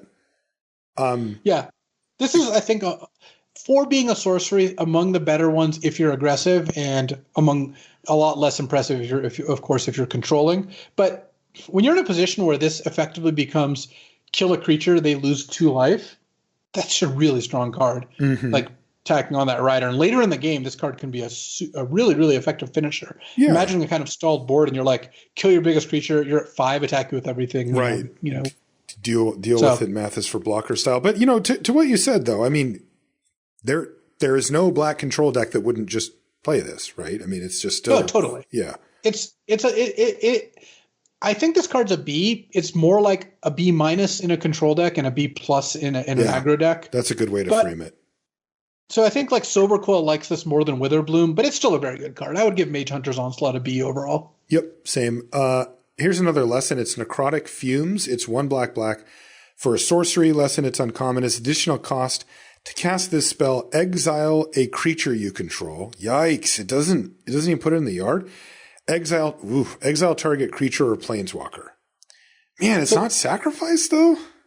Yeah, the not being sacrificed is kind of weird. It means that you don't even get your pest trigger. This is a card I really like as a lesson. I think this is actually like C+, maybe even B- lesson, because it's another removal spell you can pull out of your sideboard. So you would put this in your board, not your main deck. That's a decision, right? It's going to depend. I think that this card's really good when it's in your board and just okay when it's in your deck, because 3 mana and sack a creature is not a very good deal. Yeah, or exile in this case, even worse. Yeah. So, yeah, but as a lesson, wow, right on the right board state, this is like you've got something under an arrest effect or whatever, and you just snap it off, and it's fantastic. I mean, Hunt for Specimens does the whole thing itself, right? 2 mana, put a 1 into play, grab this, kill your creature. It just turns it into 5 mana, remove a creature. Exile anything, yeah. Yeah, that is good. So I would give Necrotic Fumes a B-. I think this is one of the ones you're going to prioritize because it's just going to be really nice to have access to this. Okay, yeah, and try to, if you can work it, try to put it in the lesson slot there and make that thing go. Novice Dissector is 3 and a black for a Troll Warlock. At common, it's a 3/3, so 4 mana, 3/3. You can pay 1 mana and sacrifice another creature to put a +1/+1 counter on target creature at sorcery speed. Hey. Yeah. Sorcery speed obviously makes this not busted. It would be kind of obnoxious at an instant. I don't really think that this is giving you enough value. Like, You sack a pest to get a +1/+1 counter. You just moved it around. You didn't really get a bonus out of that, and you lost a creature for a counter. I get that there's a counter theme. It does help trigger life gain stuff. Like there are some things going for it, but overall, I think Novice Dissector is going to end up playing kind of like a C-. Okay, yeah. I mean, it does cross over into multiple themes as you mentioned, and then there's also just sometimes you just want cards in your creatures in your graveyard or sacrifices to happen. You do need big payoffs, though, because you are paying a mondo price there. So there you go. C- for Novice Dissector. Plumb the Forbidden? What does this mean? Well, I don't know, but it involves a plunger and a large meal of pests. Oh, boy. Forbidden indeed. 1 and a black for an instant and uncommon. As an additional cost to cast it, you may sacrifice 1 or more creatures. That's interesting. When you do, copy this spell for each creature sacrificed this way. So what does it do? You draw a card and lose a life. This one I like. It's got a couple things going for it. It lets you cash in all your pests for a card. It also triggers Magecraft a bunch of times. This is actually one of the spells that can do the most damage with a Magecraft deck. Imagine you have like Witherbloom Apprentice and you're like, play this, sack 2 pests, drain you for 3 off Magecraft triggers. Like that's pretty sweet. So yeah, I think Plumb the Forbidden is good. You're going to need to do a little work. You can't just play this card and expect it to work, right? You need creatures to sacrifice or cards with Magecraft, because by itself it's 2 mana cycle and lose a life, which is not good. It's just okay. So I would say this card's kind of like a build around, like probably C+. I don't think I'm going to go nuts over the card, but it's got some applications for sure. Okay. Yeah, boy. And the ability, there's got to be some payoffs for sacking your whole board at once or something crazy. Professor's Warning is next. It's black for an instant. At common, it says choose 1, put a +1/+1 counter on target creature, or target creature gains indestructible until end of turn. Yeah, I don't mind this as a trick. It protects from spells by using indestructibility, and then can protect from creature combat with the +1/+1 counter. I mean, that one's a little thinner. It's not like it's crushing combats. But between that and Magecraft and the fact that +1/+1 counters are a theme, I would say Professor's Warning probably gets like a C-. It's just a workhorse card. Yeah, that seems fine. And then, if you do happen to have a bomb worth protecting, you could maybe wait an extra turn and keep up Professor's Warning to be able to give it indestructible. If it's the type of card that if it sticks around, you win no matter what. Promising Dusk Mage is next. It's 2 and a black for a 2/3 human warlock at common. When Promising Dusk Mage dies, if it had a +1/+1 counter on it, draw a card. Yeah, a little too many hoops to jump through here, because it's a mediocre card that then you have to spend resources putting a counter on. And then when it dies, it replaces itself. Yeah, a lot of setup here. I'm looking at D for Promising Dusk Mage here. D seems like, you'll probably play it in the +1/+1 counters deck, and even then it's just okay. Spectre of the Fens. This is 3 and a black for a 2/3 flying Spectre at common. And no, it doesn't make them discard, but it says 5 and a black, target opponent loses 2 life and you gain 2 life. I'm a little offended that this is a Spectre, but I think this one's pretty good because a 4-mana 2/3 flyer is solid. Like, it does impact the board. It can start attacking. And the 6-mana drain effect, this is kind of like the Serpent that makes things unblockable, where all of a sudden you're just like, I'm on the plan of just spending my turn draining you for 2 every turn. I'm getting some life so I can take some damage, and you're on a pretty fast clock. So overall, I like Spectre of the Fens. I would give it a C. I'm not like over the moon about the card, but I think the activated ability, this is how I don't mind spending my mana, Yep. I like sets that put these type of really expensive, but ultimately they do matter, type effects on random commons like this. I think that these help end games that would otherwise take a really, really long time and put an interesting wrinkle. So there you go. Spectre of the Fens, C minus. Tenured Inkcaster is 4 and a black for a 2/2 Vampire Warlock at uncommon. It enters a battlefield. When it enters a battlefield, you put a +1/+1 counter on target creature. So at least you could get this thing up to a 3/3. And whenever a creature you control with a +1/+1 counter on it attacks, each opponent loses 1 life and you gain 1 life. I really like the trigger on this, the second one. And note that it'll stack multiple times. So if you have 3 creatures with counters, it's pinging them for 3. Oh, wow. This is the top end you're looking for when you're asking, hey, what is the payoff for all these +1/+1 counters? Because you're gonna play this and attack, and it's gonna drain them for 2 or 3 points, and you hit them with like some 3/2 flyers that have +1/+1 counters on them. I think the Tenured Inkcaster is gonna end up being a B. It's got to have the right tools to succeed by itself. It's a little dorky, but in the decks that can put the counter on and now have 2 or 3 creatures with counters and are kind of aggressive in nature, the Inkcaster is the finisher your opponents really don't want to see. Yeah, I mean, just think about a simple curve of the card we just mentioned, Spectre of the Fens. Then you play Inkcaster, put the counter on the Spectre. It's a 3/4 flyer. And then you say, I'll attack you, drain you for 1. It's like, wow, right? Like things are, that is adding up really quick. That clock is fast. And that is not, that was not an ideal curve that I just described. That was a very basic, common into this card. So yeah, this looks like a B to me at the least. It might even be a B plus in that deck. Umbral Juke is 2 and a black for an instant. It's uncommon. It says choose 1. Target player sacrifices a creature or planeswalker, or you create a 2/1 white and black inkling creature token with flying. Wow. That is awesome. Damn. Yeah. Basically, a 3-mana instant that makes a 2/1 flyer and triggers Magecraft would already be something I'm like, yeah, I'm in for this. Yeah. Giving it the option of making them sack a creature is gonna be pretty strong, because now all of a sudden you get to use the sack creature thing when it's good, because sometimes it's really good. It's really good sometimes. Like all they have in play is a 5/5, Yeah. But sometimes it doesn't do much. So when it doesn't, you get your 2/1 flyers in instant. So I like Umbral Juke at B. I think this card's going to perform. Same. B for Umbral Juke. Next is Unwilling Ingredient. That is black for a 1/1. Unwilling Ingredient is brutal. It's a frog at common, and it's being boiled. It's got menace. So 1 mana, 1/1 menace. But you can play 2 and a black and exile it from your graveyard to draw a card and lose a life. This is sweet. Yeah, it's a 1/1 menace, so it's going to get you play this on turn 1, it's going to get minimum 3 points of damage, right? Yes. And then at some point you can sack it to an effect or trade it off in some way.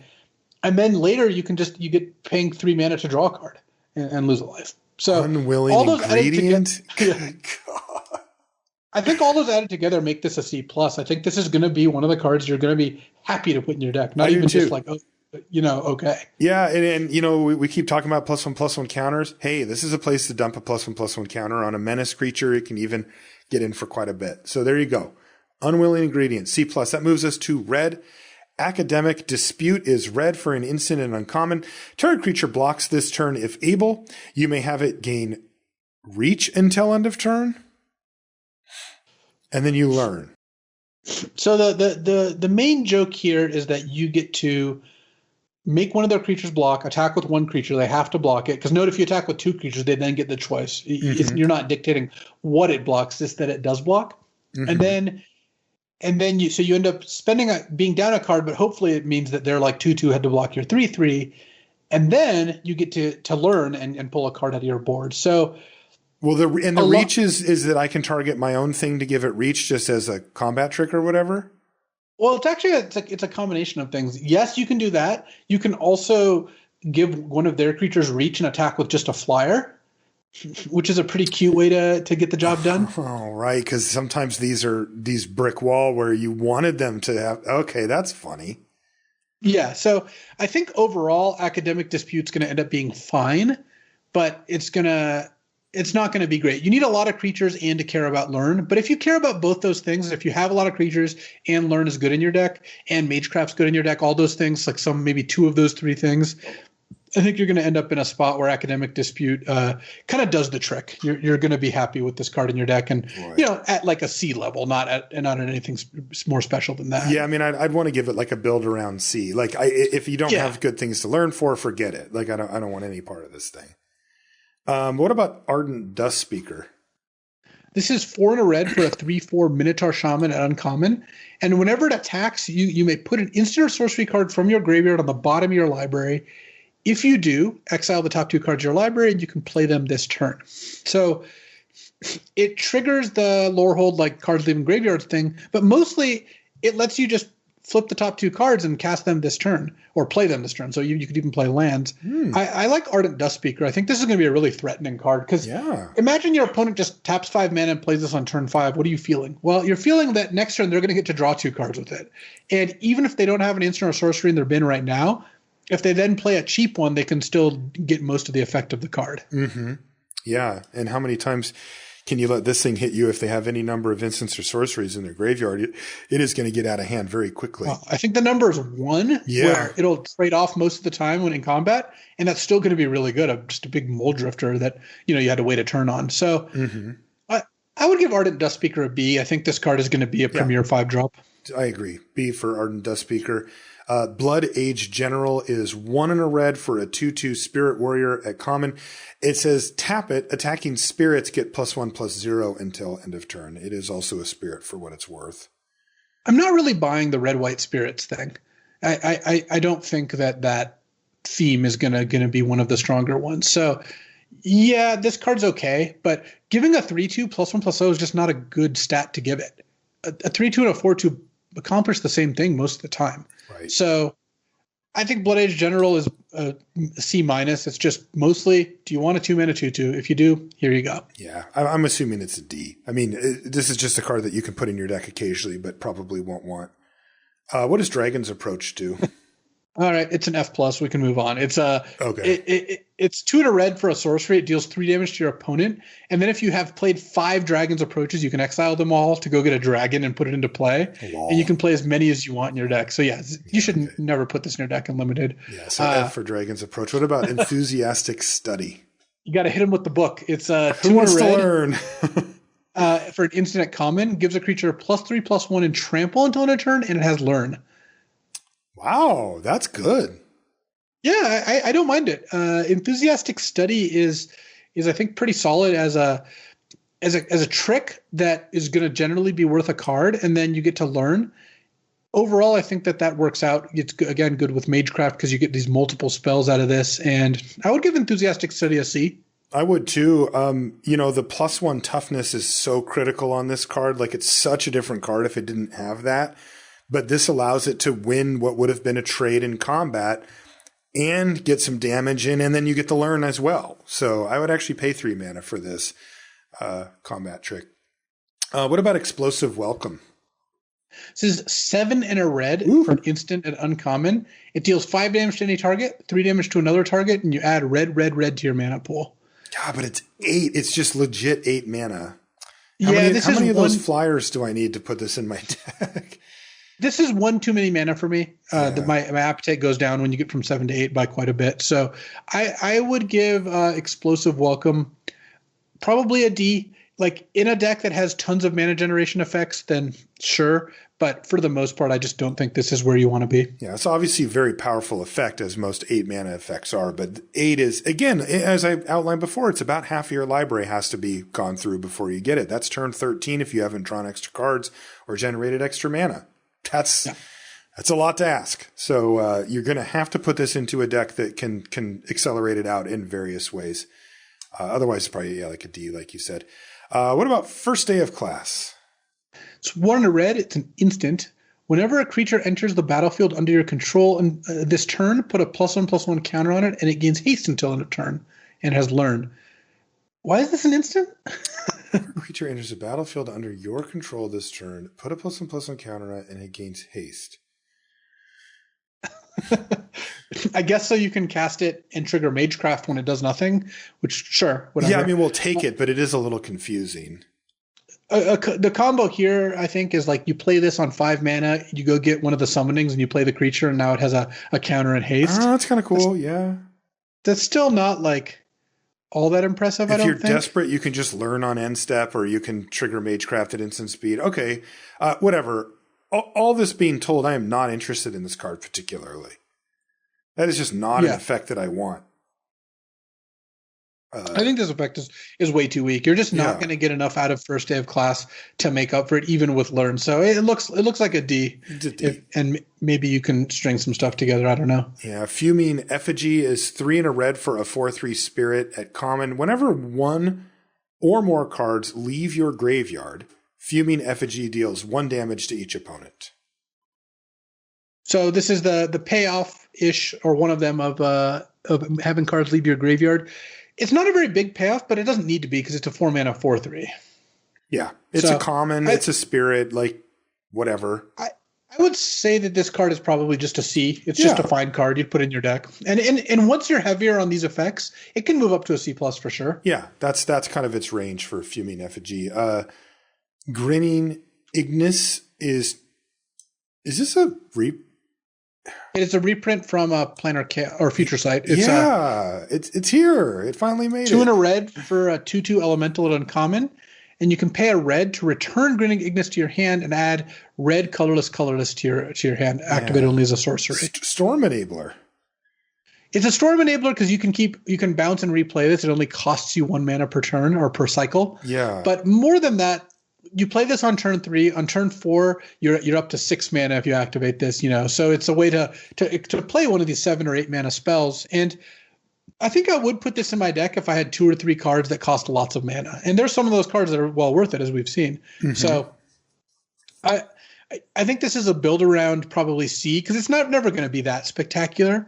But if you have some expensive cards, this is a way to get like a 3 mana 2/2 that can bump you up +2 mana on the critical turn. Yeah, it's also worth noting that you're not actually building around this card, that this card is helping you build around the other expensive sorceries that you want to hit.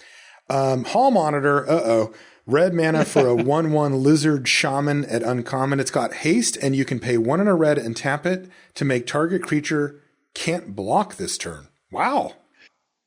Really the best thing about this card is the name. Yes. And I think Hall Monitor is going to be quite weak. It's 1 mana 1/1 haste is just not anything, and 2 mana and tap to make a creature unable to block is not something you can routinely keep up. So this looks like an F to me. I just don't see the use for this card. Huh? Well, I was thinking aggressive decks, can use it as a kind of a, like a tapper, right? Like I'm going to make it so your best blocker can't block every turn with my Hall Monitor and keep attacking you. Yeah, I mean that is the idea. Is that an F? I think at 2 mana that's going to be pretty rough. I don't know. Maybe it's a D. Okay. I just think that you're gonna have to spend your mana in better ways than that. Lizard Shaman. All right, we'll go D on Hall Monitor. Heated Debate is 2 in a red for an instant at common. It says this spell can't be countered. What does it do? 4 damage to target creature or planeswalker. Boom. Yep. Here's your premium red common removal spell. It gets around ward. It's not a card that is a bad deal to begin with. It's 3 mana for 4 damage. So this is a B. It's just a really solid removal spell. Super solid instant speed, yeah. Igneous Inspiration is next. It's 2 and a red for a sorcery. At uncommon, it says it does 3 damage to any target and you learn. Dang. There we go.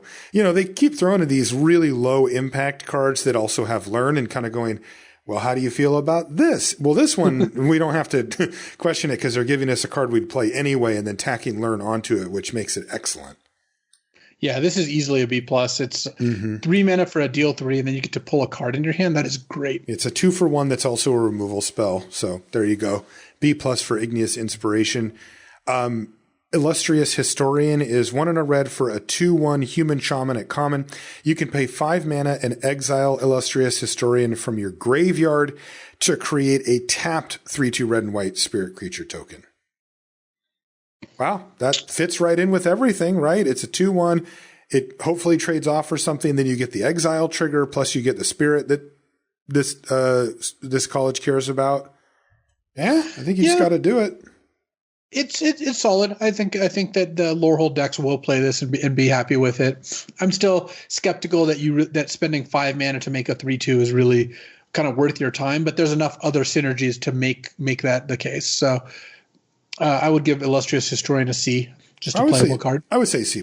I mean, this is 2 things, and it has synergistic stuff, right? I mean, you play a 2 mana 2/1, it trades for something, and then you get a 3/2 later. Like, that's kind of just sweet. And then on top of it, you get this exile or a card leaving the graveyard thing too. What about Mascot Interception? It's 3 and a red for a sorcery at uncommon. It costs 3 less to cast if it targets a token. So this is, very good against the creature tokens. You gain control of a creature and give it +2/+0 haste and untap it. So it's a threaten at +2/+0, but it only costs 1 mana against a token. The downside is there's not a sacrifice theme in red. Right. So because red-black's not a color pair. So I think Mascot Interception is just not really going to end up being a card you can put in your deck very often. I mean, it is efficient enough that against the token decks, you do get to, spend 1 mana on this and hit them for a bunch. But I don't know. I think in general, Mascot Interception is probably around like a D, but then if the format ends up being that every deck has tokens and this is just a 1 mana card that can really hit hard and trigger Magecraft and like really set up these aggressive turns, I could see it bumping it up a little bit. I just don't think that's going to happen. No, and to me, it's like the reason that we don't play these is not because of their mana cost, right? Like it's very rare that you play these early in the game. So the fact that it's cheaper is nice, but that's not what was preventing me from putting this in my deck. It's because it's so narrow and so situational. So I would give it a D-. Like, I just don't think you're going to play it very often, What about Pigment Storm? This is 3 red sorcery at common, deals 5 damage to target creature, and excess damage is dealt to the creature's controller. So it has trample. Yeah, spell trample. It's so 5 mana deal 5 at sorcery is a card that we've accepted is fine. It's not generally something you're like hype about, but it's fine. The fact that this deals excess damage to the controller means sometimes you'll get a couple points in, and sometimes you'll target a 1/1 to try to kill them when they're at 4. So this is actually a card you have to play around a little, where when you're at like 3 or 4 life, maybe you don't want to play any creatures that'll let them kill you with Pigment Storm, which is kind of funny, actually. Sacrifice them or get them off the board or whatever. Yeah. This is going to be a C or a C-, though, I would predict on average. Yeah, I think it's going to be a C. I think it'll be fine. Okay. Pillar Drop Warden is 3 and a red for a 1/5 Spirit Dwarf at common. It has reach. What the hell? It has 2 mana, tap it, and sack it to return target instant or sorcery card from your graveyard to your hand. You can only do that at sorcery speed. I actually like Pillar Drop Warden quite a bit. This is a cool card. A 4 mana 1/5 reach is a good defender. That is a brick wall, yeah. And it then later in the game lets you cash it in for something good, whether that's, an expensive spell, triggering a card leaving your graveyard sort of deal. Whatever it is that you need, Pillar Drop Warden, I think, can provide it in a spell-heavy deck. So I would give this a C. I'm not looking to pick the super early, but I think it's going to be a good role player in decks that have lots of spells, which is looking like most decks at this point. Yeah, I think so too. It's also a little bit of a sleeper card here, I think too. Start from Scratch is 2 and a red for a sorcery lesson at uncommon. Choose one. It does 1 damage to any target or destroy target artifact. So, this is one of the lessons that's like you obviously just pull this out of your sideboard and you get to, you get to kill one of their artifacts. Not that there's like tons of artifacts you have to kill in the set, or you just ping for one, which is kind of weird. This is already kind of situational, so I don't know why it only deals one. But hey, sometimes you'll scratch them for a point of damage. So, I mean, as a lesson, this is a C. You're gonna get to put this card in your deck, and it's gonna be okay. And like you said, when it comes to drafting them in your sideboard, right? As you said, when it comes to drafting these, it's really important to remember that if you get to take this, and there was no other card that you were going to put in your deck anyway, it's just free. So it's just going to sit there. And the one time they have some big artifact that you need, you're going to be like, great, I can actually search this thing up. Yeah. Stormkiln Artist is 3 and a red for a 2/2 Dwarf Shaman at uncommon. And it gets +1/+0 for each artifact you control. What? And it has Magecraft. Whenever you cast or copy an instant or sorcery spell, you get a treasure. I'm into Stormkiln Artist. Okay. You play this for 4. It's just a 2/2. Nothing special. On your next turn, if you play 2 spells, all of a sudden you get 2 treasures. This becomes a 4/2, so it can actually trade off, and then it ramps you to your 7 drops. It actually lets you use that mana effectively. So it can also enable these like multiple Magecraft turns where you're like play a 1 mana spell, get a treasure, sack the treasure to play another 1 mana spell, etc. So I would say that in the right deck, Stormkiln Artist is like a C+, but it's probably around a C mostly. Yeah, build around C+, but yeah, C- or C in your average deck. Sudden Breakthrough is 1 and a red for an instant at common. It says, target creature gets +2/+0 and gains first strike until end of turn. Create a treasure token. So mediocre trick, +2/+0 and first strike for 2 is a little below average. But you get a treasure token, so this can help you cast expensive cards. The main issue I see is the same decks don't tend to want both these abilities. Decks with 7 drops can't really afford to play tricks, and decks that want treasure to ramp out big things, generally decks that want tricks generally aren't ramping out bigger things. So I would say Sudden Breakthrough is a kind of hard card to find a home for, but if you can fulfill both conditions, I think it'll work out fine. Okay, yeah. Especially if you have those 7 mana things and the attacking cheaper Magecraft creatures that we saw out of Prismari. I could see it being a thing. I still have it at like D. Maybe it's a D+. I mean, +2/+0 and first strike does win basically all combat, so that part's nice. Yeah. I would say D+ for Sudden Breakthrough. Here's your boy Tome Shredder. I love Tome Shredder. 2 and a red for a 2/2 wolf at common with haste, and you can tap it to exile an instant or sorcery spell from your graveyard and put a +1/+1 counter on Tome Shredder. Woo. I actually think this is going to be a really important card for the Lorehold decks, and it's also a 3 mana 2/2 that immediately becomes a 3/3 if you've got something to feed it, and because it has haste, and then next turn maybe becomes a 4/4 starts attacking. I honestly think this card's a B just because of how infrequently you see 0 mana exiling effects and how many ways there are to take advantage of that. And also the fact that just exiling it will trigger some of your cards as well. The act of that card being leaving the graveyard. They've done a really good job of making sure that these cards hit multiple of the colleges, right? Like they're not just narrow into one thing. They kind of spread out. Like you could see this being in red, white, or blue, red quite equally. And those type of pivot cards end up being high value. Yeah, B, sure. I mean, this thing does a lot. Also, I just like that you can just beat down with it. And then when it no longer can attack, hopefully you can get a few of those things in your yard and kind of start building it back up. I mean, this is like a sideways Magecraft card where it really pays you off for having a lot of instants and sorceries. Yeah. So, man, this set needed crash through like real bad. Oh, you mean charge through? Charge through? No. What was I thinking? You know what I'm talking about, right? Crash through is a card, but charge through is a card we're going to get to in about 5 cards. Oh, so, okay, good. Twin Scroll Shaman is our last red card. It's 2 and a red for a Dwarf Shaman at common. It's a 1/2 with double strike. So this rewards pump spells, which there are a decent amount of good pump spells, and it's effectively a 2/2 to begin with. There isn't much in the way of equipment, so that part's not part of it. I would say that Twin Scroll Shaman gets a C. Mm-hmm. You know, the Raging Redcap from Throne of Eldraine ended up playing out all right, and this I think is going to play out pretty similarly. I think so too. It's just okay. These are always a little overrated and a little fragile. Okay, green. Bayou Gruff is our first card. It's 1 and a green for a 5/4 plant dog at common. What's the downside? At additional cost to cast this spell, sacrifice a creature or pay 3. Wow. So 5 mana 5/4, but if you have pests, it's a 2 mana 5/4. Yeah, I like that optionality. You get basically whichever mode you want, and both modes are pretty solid. So I would give the Groff a C+. If you had a 1 mana 1/1 that was an actual card, how often do you think you're just windmilling it? Yeah, how often do you think you're just like play it, go, they play a land, and you go Bayou Gruff, almost every time. Right? You're just hitting them for 10 every game. Yeah. Then this is part of why I think Unwilling Ingredient's sweet. Yeah. Yeah. Oh, feed it to the big dog.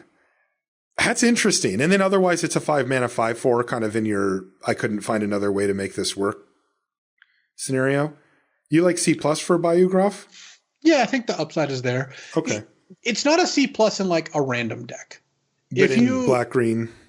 If you just put this card in your deck and aren't like your Quandrix deck or whatever, and you aren't really doing any work, it's probably just a C. It's a 5 mana 5/4 with minor upside. In a deck that it's like actively trying to enable it and has a lot of ways to do so. Because remember, it's not even just the 1/2 play.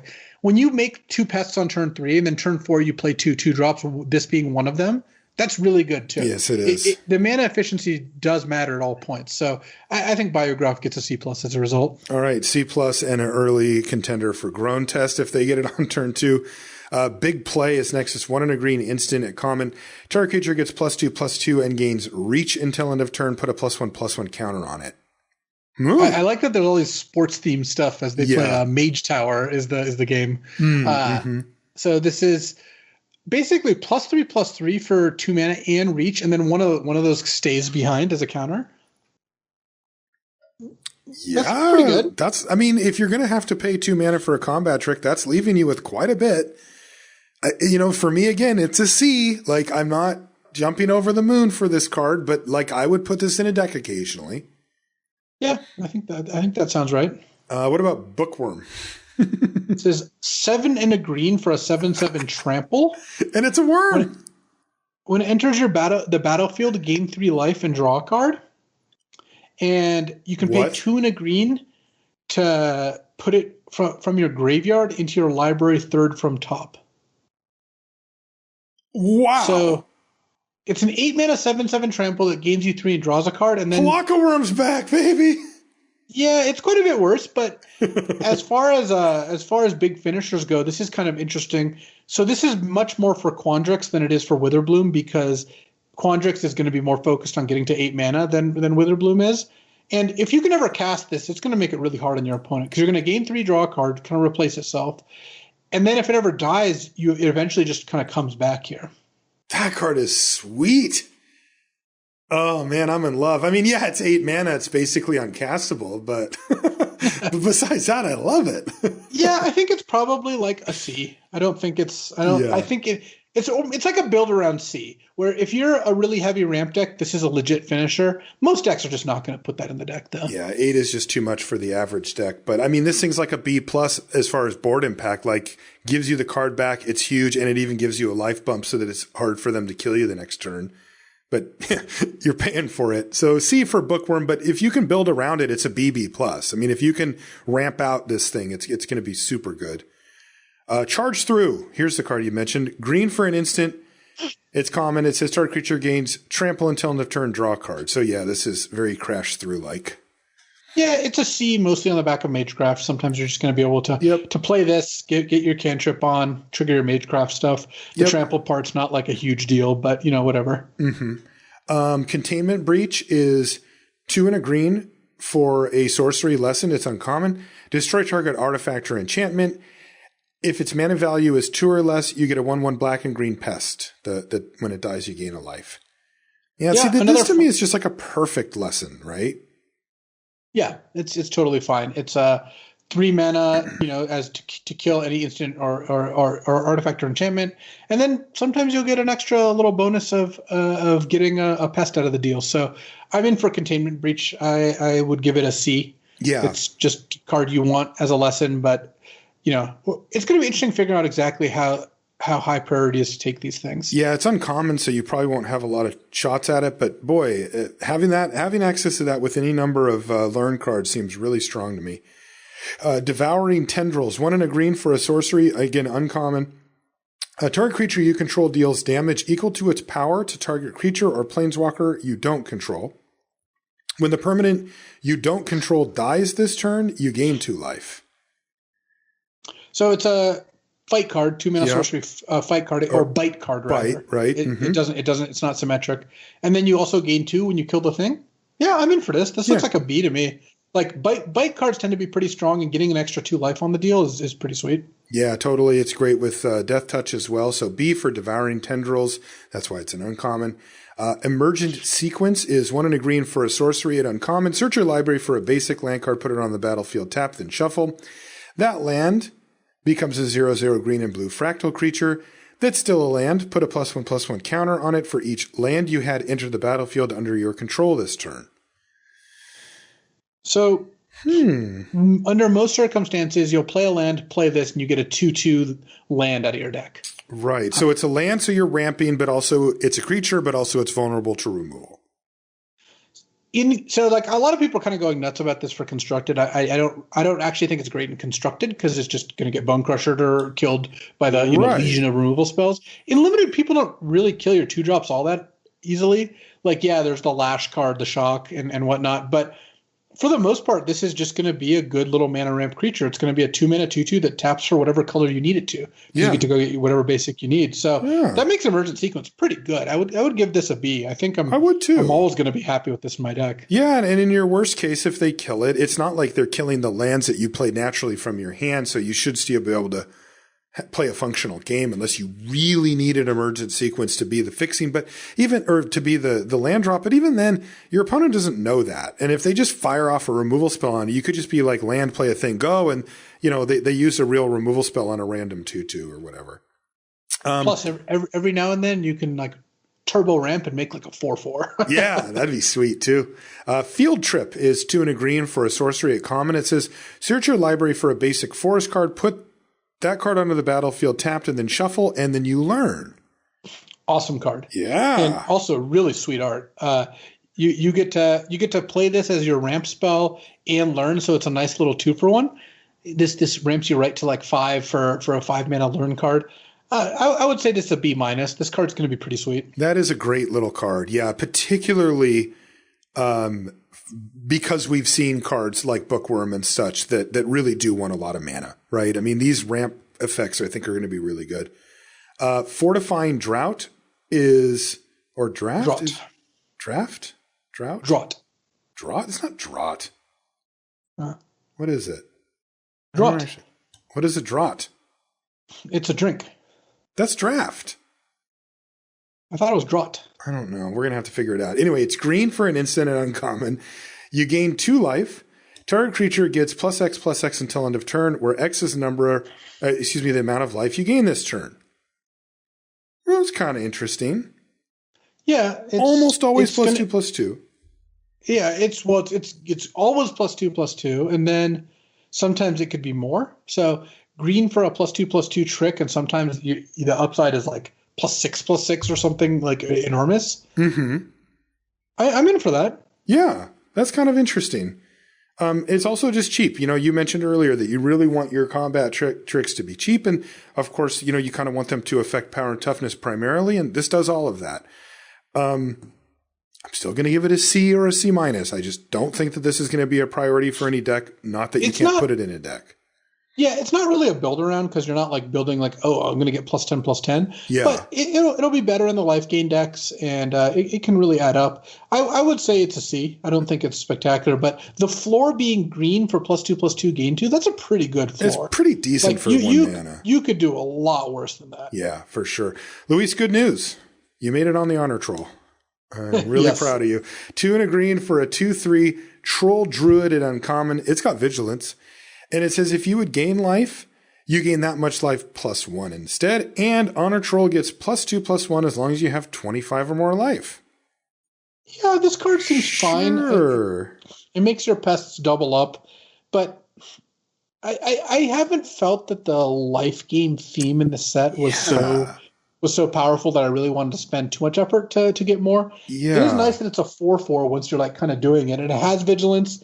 Overall, this is probably a C. It's just going to be fine in your deck, but it's not going to be like a build around. Yeah, the payoff isn't so great that under any circumstance it's game breaking, right? So that's kind of that. So C, maybe a C plus if you build around a little more for Honor Troll, but cool card. Karok Wrangler is 4 and a green for a 3/3 Elf Druid at uncommon. It's got Magecraft.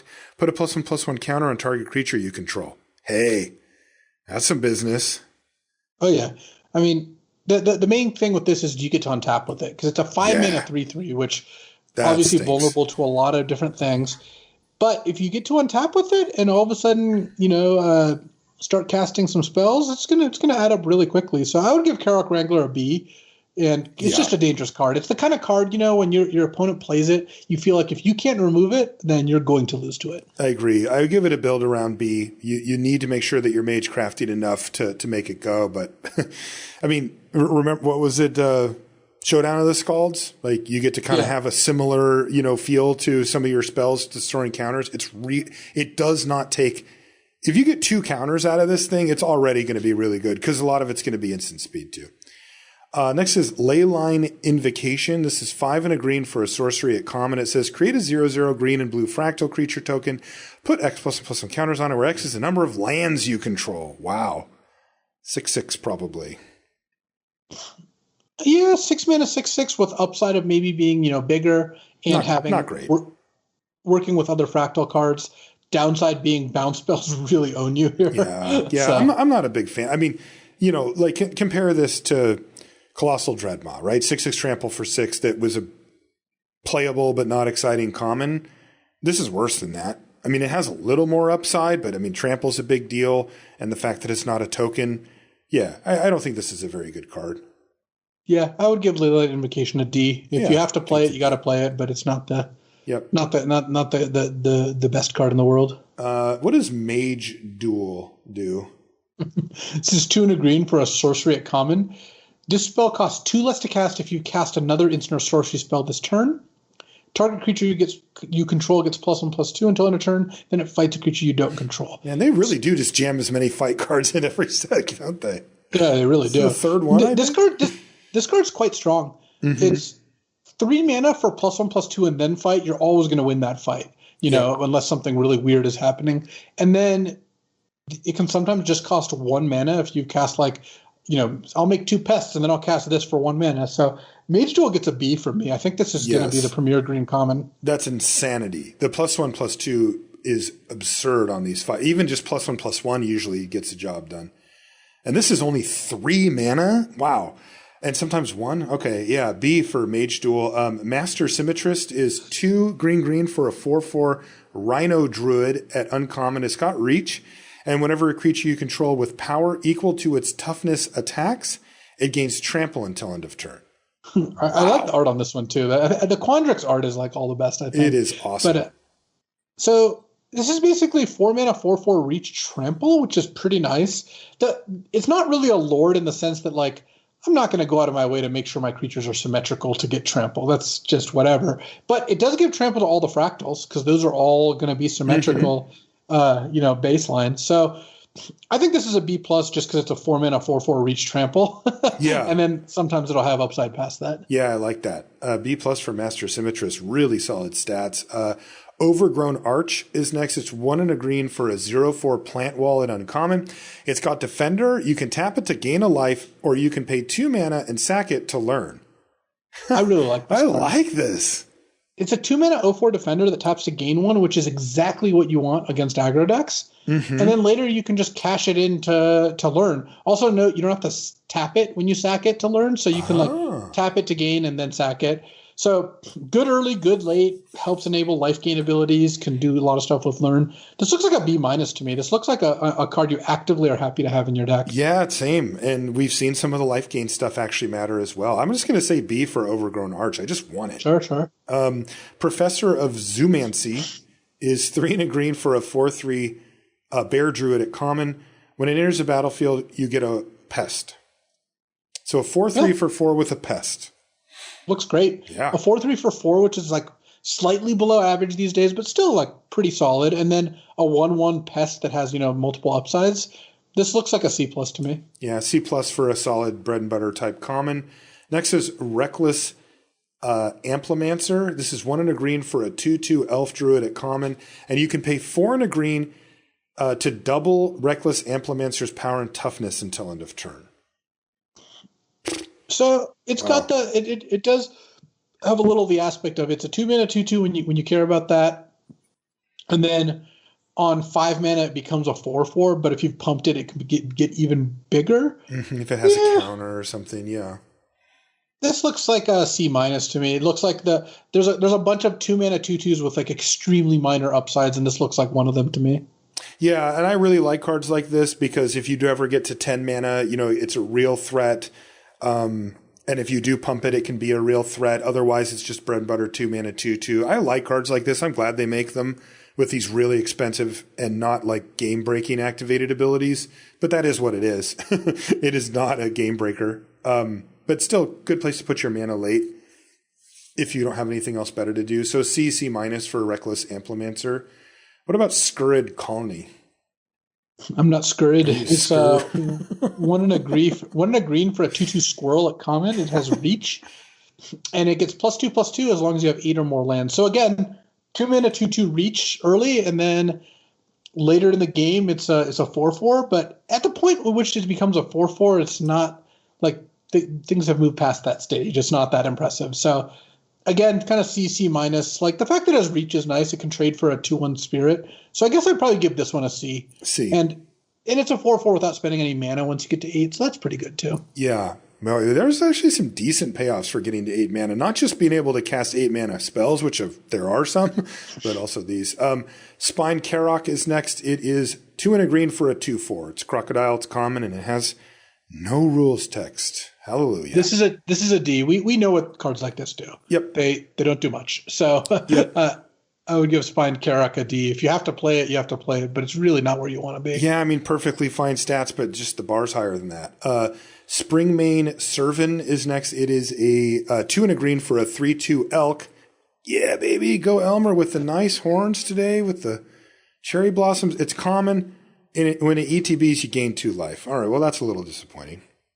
Yeah, again, a D. Like it has slightly more going for it in that it can gain 2, but again, we're not seeing massive payoffs for life gain. It seems more incidental, so not something I'm really going to strive to put in my deck. Yeah, and at least they're just tacking it onto other stuff, so it's not, there's only the one card that we've seen so far that is pure life gain, and even that has learned, so that's okay.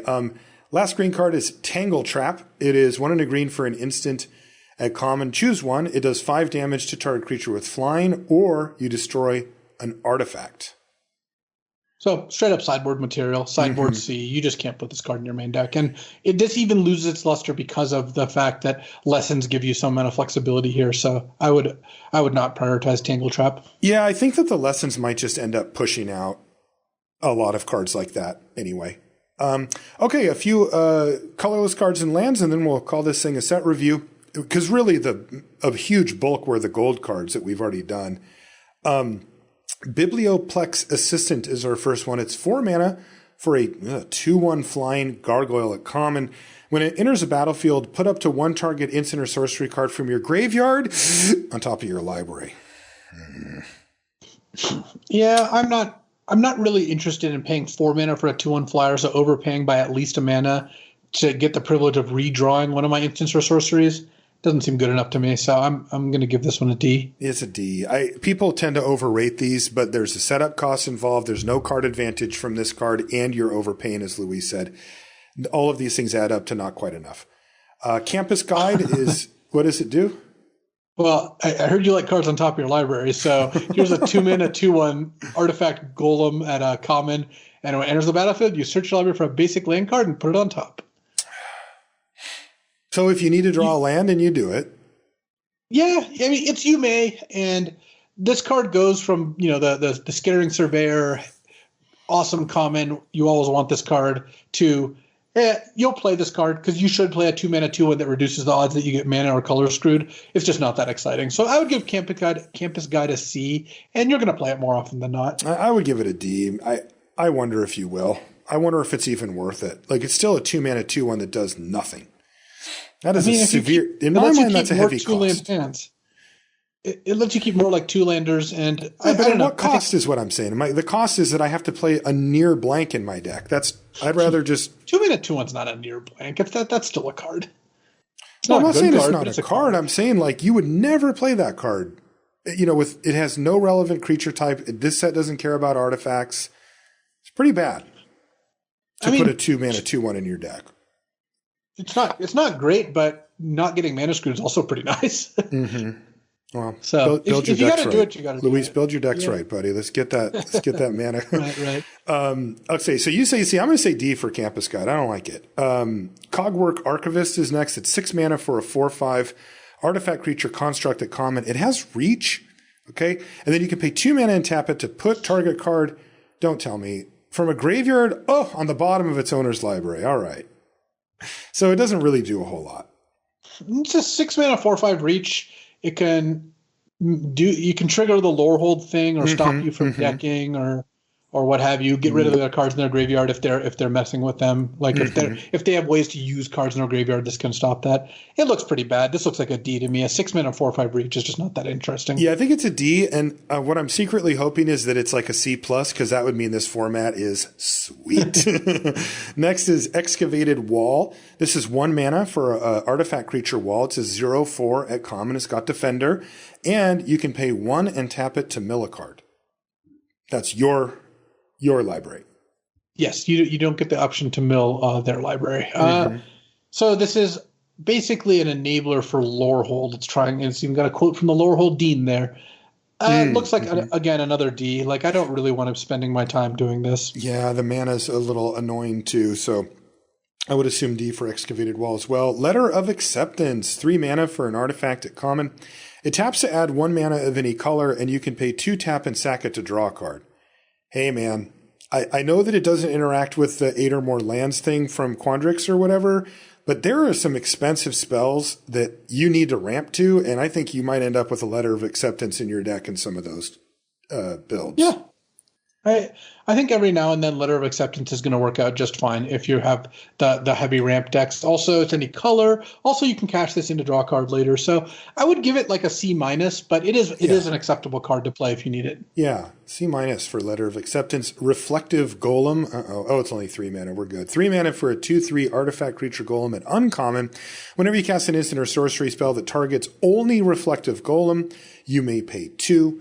If you do copy that spell, you may choose new targets for the copy. Cool. I love the art here. It's so cool. So good. So Reflective Golem is not going to be great because it's not good with removal spells. So what you're really looking to copy are pump spells, and paying an extra 2 on pump spells to get another copy is okay, but your opponent's not going to walk into this, right? No. You attack them with a Reflective Golem and a 3/3. They're not going to be like, all right, put a 3/3 on Reflective Golem and a 4/4 on your 3/3. I bet this is going to work out great. Yeah, this is all going to be fine. They're just going to make 1 block, and then you're going to trade one for one there, and that's just not going to be that impressive. So I would give Reflective Golem probably a C. It's pretty threatening while in play, but not too great. If you can get some spells like Crash Through or Charge Through rather that give a creature trample and draw a card like that's the kind of combo I'm looking to see. Yeah, for sure. It is also worth noting that you just simply have to target the Reflective Golem, so you're going to get that trigger even if they kill it from underneath the particular spell, right? Sure. So kind of interesting. Spell Satchel's next. It is 2 mana for an artifact at uncommon. It says Magecraft. Whenever you cast an instant or sorcery, put a book counter on it. You can tap and remove a book counter from it to add a mana to your mana pool, and you can pay 3 mana, tap it, and remove 3 book counters from it to draw a card. Boy, that's slow. Yeah, and it doesn't add mana on the turns where you really needed to add mana as part of my issue with it. Like you're going to end up in a spot where you're like, all right, play this on turn 2. Turn 3, it doesn't add mana. turn 4, like maybe it adds a mana if you used a spell earlier. It's just a lot to get your investment back. So this looks bad to me. Spell Satchel looks like a D. It does to me too. I mean, the deck that wants it, it would be really fun to play, but just draft in and draft out, it doesn't seem like it would have a home. Team Pennant is next. It's 1 mana for an equipment. Hey, we got an equipment. It's uncommon. Equipped creature gets +1/+1 and has vigilance and trample. The equip cost 3. Ouch. But if you equip a creature token, it's only 1. It's pretty powerful. I mean, if you're putting on a token, like definitely would be in for if I had a bunch of tokens, giving +1/+1 vigilance and trample to any of them for just the 1. But if I didn't, man, the 3 mana is just a bit too much. Yeah. I would say this looks like a build around C, where if you reliably have tokens in play, it's decent. But it also matters what tokens. Giving your 2/1 flyer, vigilance, and trample and +1/+1 is just not that exciting. That's true. It's just okay. It's more like if I had the 3/2 spirits or 4/4 elementals that I'm really talking here. Mm-hmm. Yeah, I agree. I would give it a build around C+, something like that, if you had enough tokens to make it reliably cheap. Zephyr Boots is 1 mana for an equipment, again, uncommon. The creature gets flying and the equip cost is 2. It says whenever an equipped creature deals combat damage to a player, draw a card, then discard a card. Oh, yeah, I'm in for this. Yeah. Flying plus it becomes a looter. I think Zephyr Boots is going to be great. It's looks like a B. It just gives you it makes any creature into a threat and gives it evasion. That's everything you want. That's right. And it really does punish for letting anything connect at all, because looting, particularly in the later part of the game, is very, very powerful ability. Access Tunnel is an uncommon land. It taps for colorless, and you can pay 3 mana and tap it to give target creature with power 3 or less unblockable, or can't be blocked until end of turn. Yeah, I'm liking Access Tunnel. If your mana can support it, and most decks should be 2 colors and be okay with this, it's a pretty threatening late game card. You have this in play, your opponent's on a real clock. I would give Access Tunnel a C+. Pretty low opportunity cost for what you're getting. Man, I just always feel like I can't afford the mana. And like, where's all the dual lands? Is there a cycle of them here for each of the colleges? No, there's the cycle of the tapped ones that have scry. Yes, there's not. Okay. Yeah, I'm a little more pessimistic. I just don't feel like my mana, like the average mana, 2-color mana base without a bunch of fixing, can hold up to having a card like this. So I'm going to be a little lower on it than you. I'm going to give it a D. I think you're going to not play it that often. It is a powerful ability. Archway Commons is land. It enters a battlefield tapped, and when it enters a battlefield, you sacrifice it unless you pay 1, and then it taps for 1 mana of any color. So you kind of have to tap a land to cast this, if you will, and then it taps for any color. This is a card that this is a functional reprint that they've had a couple of times, and these actually do pretty well. They're a little clunky, but if you need the fixing, they do a really good job. Yeah, I think that the Rupture Spire style of lands ends up working out pretty nicely, and I imagine that you'll play this in decks that don't have very many 2-drops or decks that have more than 2 colors. In your average 2-color deck, I would not recommend playing it, which is why I would give it kind of like a C-, but it bumps up to like a C+ once you meet other conditions. That's right. And then the last card is actually a cycle of 5 cards, again, 1 for each of the colleges. They're lands that are common. They enter the battlefield tapped. They tap for 1 mana of either color from the college, and then you can pay 4 mana and tap them to scry 1. These are sweet. Yeah, the campuses are quite strong because they're enter the battlefield tap dual lands or guild gates, which are already good. Yeah. And then what you end up getting with them is a late game mana sink that you're probably not going to use often, but just, again, you're not paying anything for it. So these all get C+ from me. I think they're great. Yeah, I think they're going to be taken at the C+ or maybe even B- level because, there's not that much fixing around. And then they have that extra ability that, like you said, you won't use that often, but boy, you're getting a really nice little thing tacked on there for when the game stalls out and you're kind of out of gas. So I really like the campuses and would give them a much higher grade than the regular duels, I think. So there you go.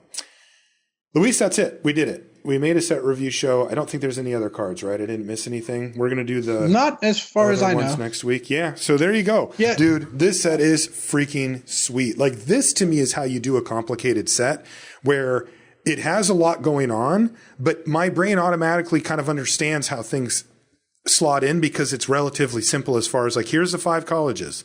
Here's what we're doing with them. And now I can sort of place things. And then it doesn't have what Kaldheim had, which was snow kind of overarching this thing and kind of muddling everything. This just isn't there this time. This is a gold set, right? This is a set that focuses on complicated, admittedly, but more focused complication. I really am excited for this one. Yeah, I think it is important that these cards tend to work similar to each other. There was like one card that was an exception or something, but for the most part, these cards work the kind of way you start to expect. I didn't feel very jarred by it. So I think that's pretty big. I want to note for the listeners that we will be covering all the Mystical Archive cards next week in the Rare and Mythic show. They show up 1 per pack, so they are going to be a big part of the format, but they fit better in the Rare and Mythic show, and that show tends to be a little less long, though. We'll see how that goes given the current size of text boxes these days. That's right. Anyway, really cool set, Strixhaven, and let's look forward to getting our hands on it and starting to draft it. And we'll be doing the Rare and Mythic Rare and what are they called again? Not Time Shifted anymore. Mystical Archive. Yeah, those cards as well next week. So look forward to that. Before we go, got to mention our sponsor, channelfireball.com. If you're excited about getting your hands on these cards like I'm feeling right now, then you can head over to Channel Fireball, check out the sweet new logo and the layout there. But really, you can pre-order Strixhaven right now and get whatever you need. Hopefully we're going to be getting to the point where we can get together with real people again, in the coming months, and having a box of this set, if it ends up being a really great draft set, will be nice to have. And at the worst, you could use some webcam sealed, which I've been doing against my buddy Adam every once in a while. That's a nice way to play some limited and to have a little bit of interaction with somebody as well. And if you need to get the cards for it, well, Channel Fireball is the place to go. If you do end up getting anything, signing up for CFB Pro or getting pre-ordering Strixhaven or whatever, just use the affiliate code LR at checkout if you would. I appreciate it, as it lets them know that we sent you over there, and that's part of the deal. I mentioned the Patreon before. If you're interested in becoming a patron of the show, it's patreon.com/limited resources. The website's back up. I migrated to a new web host. There was a bit of it was a little tricky to get it done, but we got it finished, and so the website's there. Again, updated with all the episodes and this one and all the other ones we've ever done, lrcast.com. It also has links on the front page to all of the stuff that we do and all the places that you can interact with limited resources right there on the front page. And if you want to find us on social media, I'm Marshall_LR, pretty much everywhere, and Luis is LSV. Show us those pre-release pools and let us know what's working for you. I'm hoping Quandrix is good because it's my favorite of the colleges, but hey, they all look kind of sweet. So let us know what's working for you once you get your hands on the cards as well, and we'll see you next week. So I wanted to talk about something I'm really excited about that actually I'm going to find out what I'm getting today. This is a little food exchange that I put together with BDM, so Brian David Marshall, TBS, who, of course, people who listen to the show know who TBS is. You do the Alpha set reviews with him.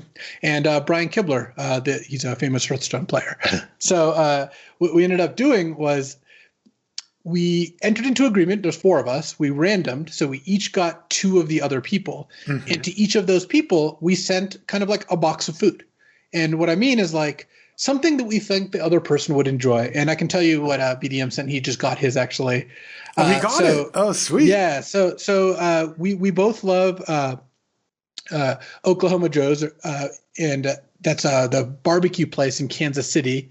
And so I ordered him 2 racks of ribs, some burnt ends, a cherry pie, and a bunch of the sides and barbecue sauce and all that stuff. This big box of barbecue. So they ship those, and I've had them shipped before, and they actually heat up really well. So I know BDM loves that place; like he's obsessed with it. He does. So, I've been there with him. Yeah. Yes. So he got that today, and he's gonna get to enjoy that. And I saw he posted what Kibler sent him, which was I don't know what's inside, but a box from Momofuku. So very good. Yeah, I think he's gonna be excited about that. And then to TBS, because I got BDM and TBS, I sent him like this meal kind of kit of it's this like Peking smoked duck and so it's already cooked. You just again have to reheat it, along with the bao buns and like sauces and toppings and stuff like that. So it's like a whole setup, and then that apple pie that I had got last time that I was telling you about, that was really, really good. So hopefully they enjoy those things. I'm really excited. I actually, my stuff should get here tomorrow, so I'm going to figure out what I've got. I don't know what's happening. Kibler and TBS are sending to me, so I'm really excited to do that unboxing. And the whole thing that's cool about this is like, we each could have acquired these things for ourselves if that's what we wanted. BDM is aware that he could order barbecue from this place and have it shipped to him, right? Like, it's not unreasonable, and we're all spending about the same amount of money, right? Like, we kind of agreed on like a price or whatever. But the thing that's so cool about it is I don't know what I'm going to get. Yeah. And it's going to be one of my friends picking for me, and it's going to be a surprise, but I'm going to enjoy it because all of us have like very similar tastes, and we all, love food. Like, this is why we decided to kind of do this. And I don't know. It's the whole thing. It's kind of like why these gift boxes are popular, right? You're like, oh, I want to get this crate, the loot crate, because I don't know what's going to be in it, and that's the fun part. I could go buy all these items, but like having someone else give them all to me carries more meaning. So I'm excited for this. I bet this isn't the last time we do something like this, and it seemed like a good way to kind of show a little love to your friends and all that. Next week, tell us what you got. Oh, I will.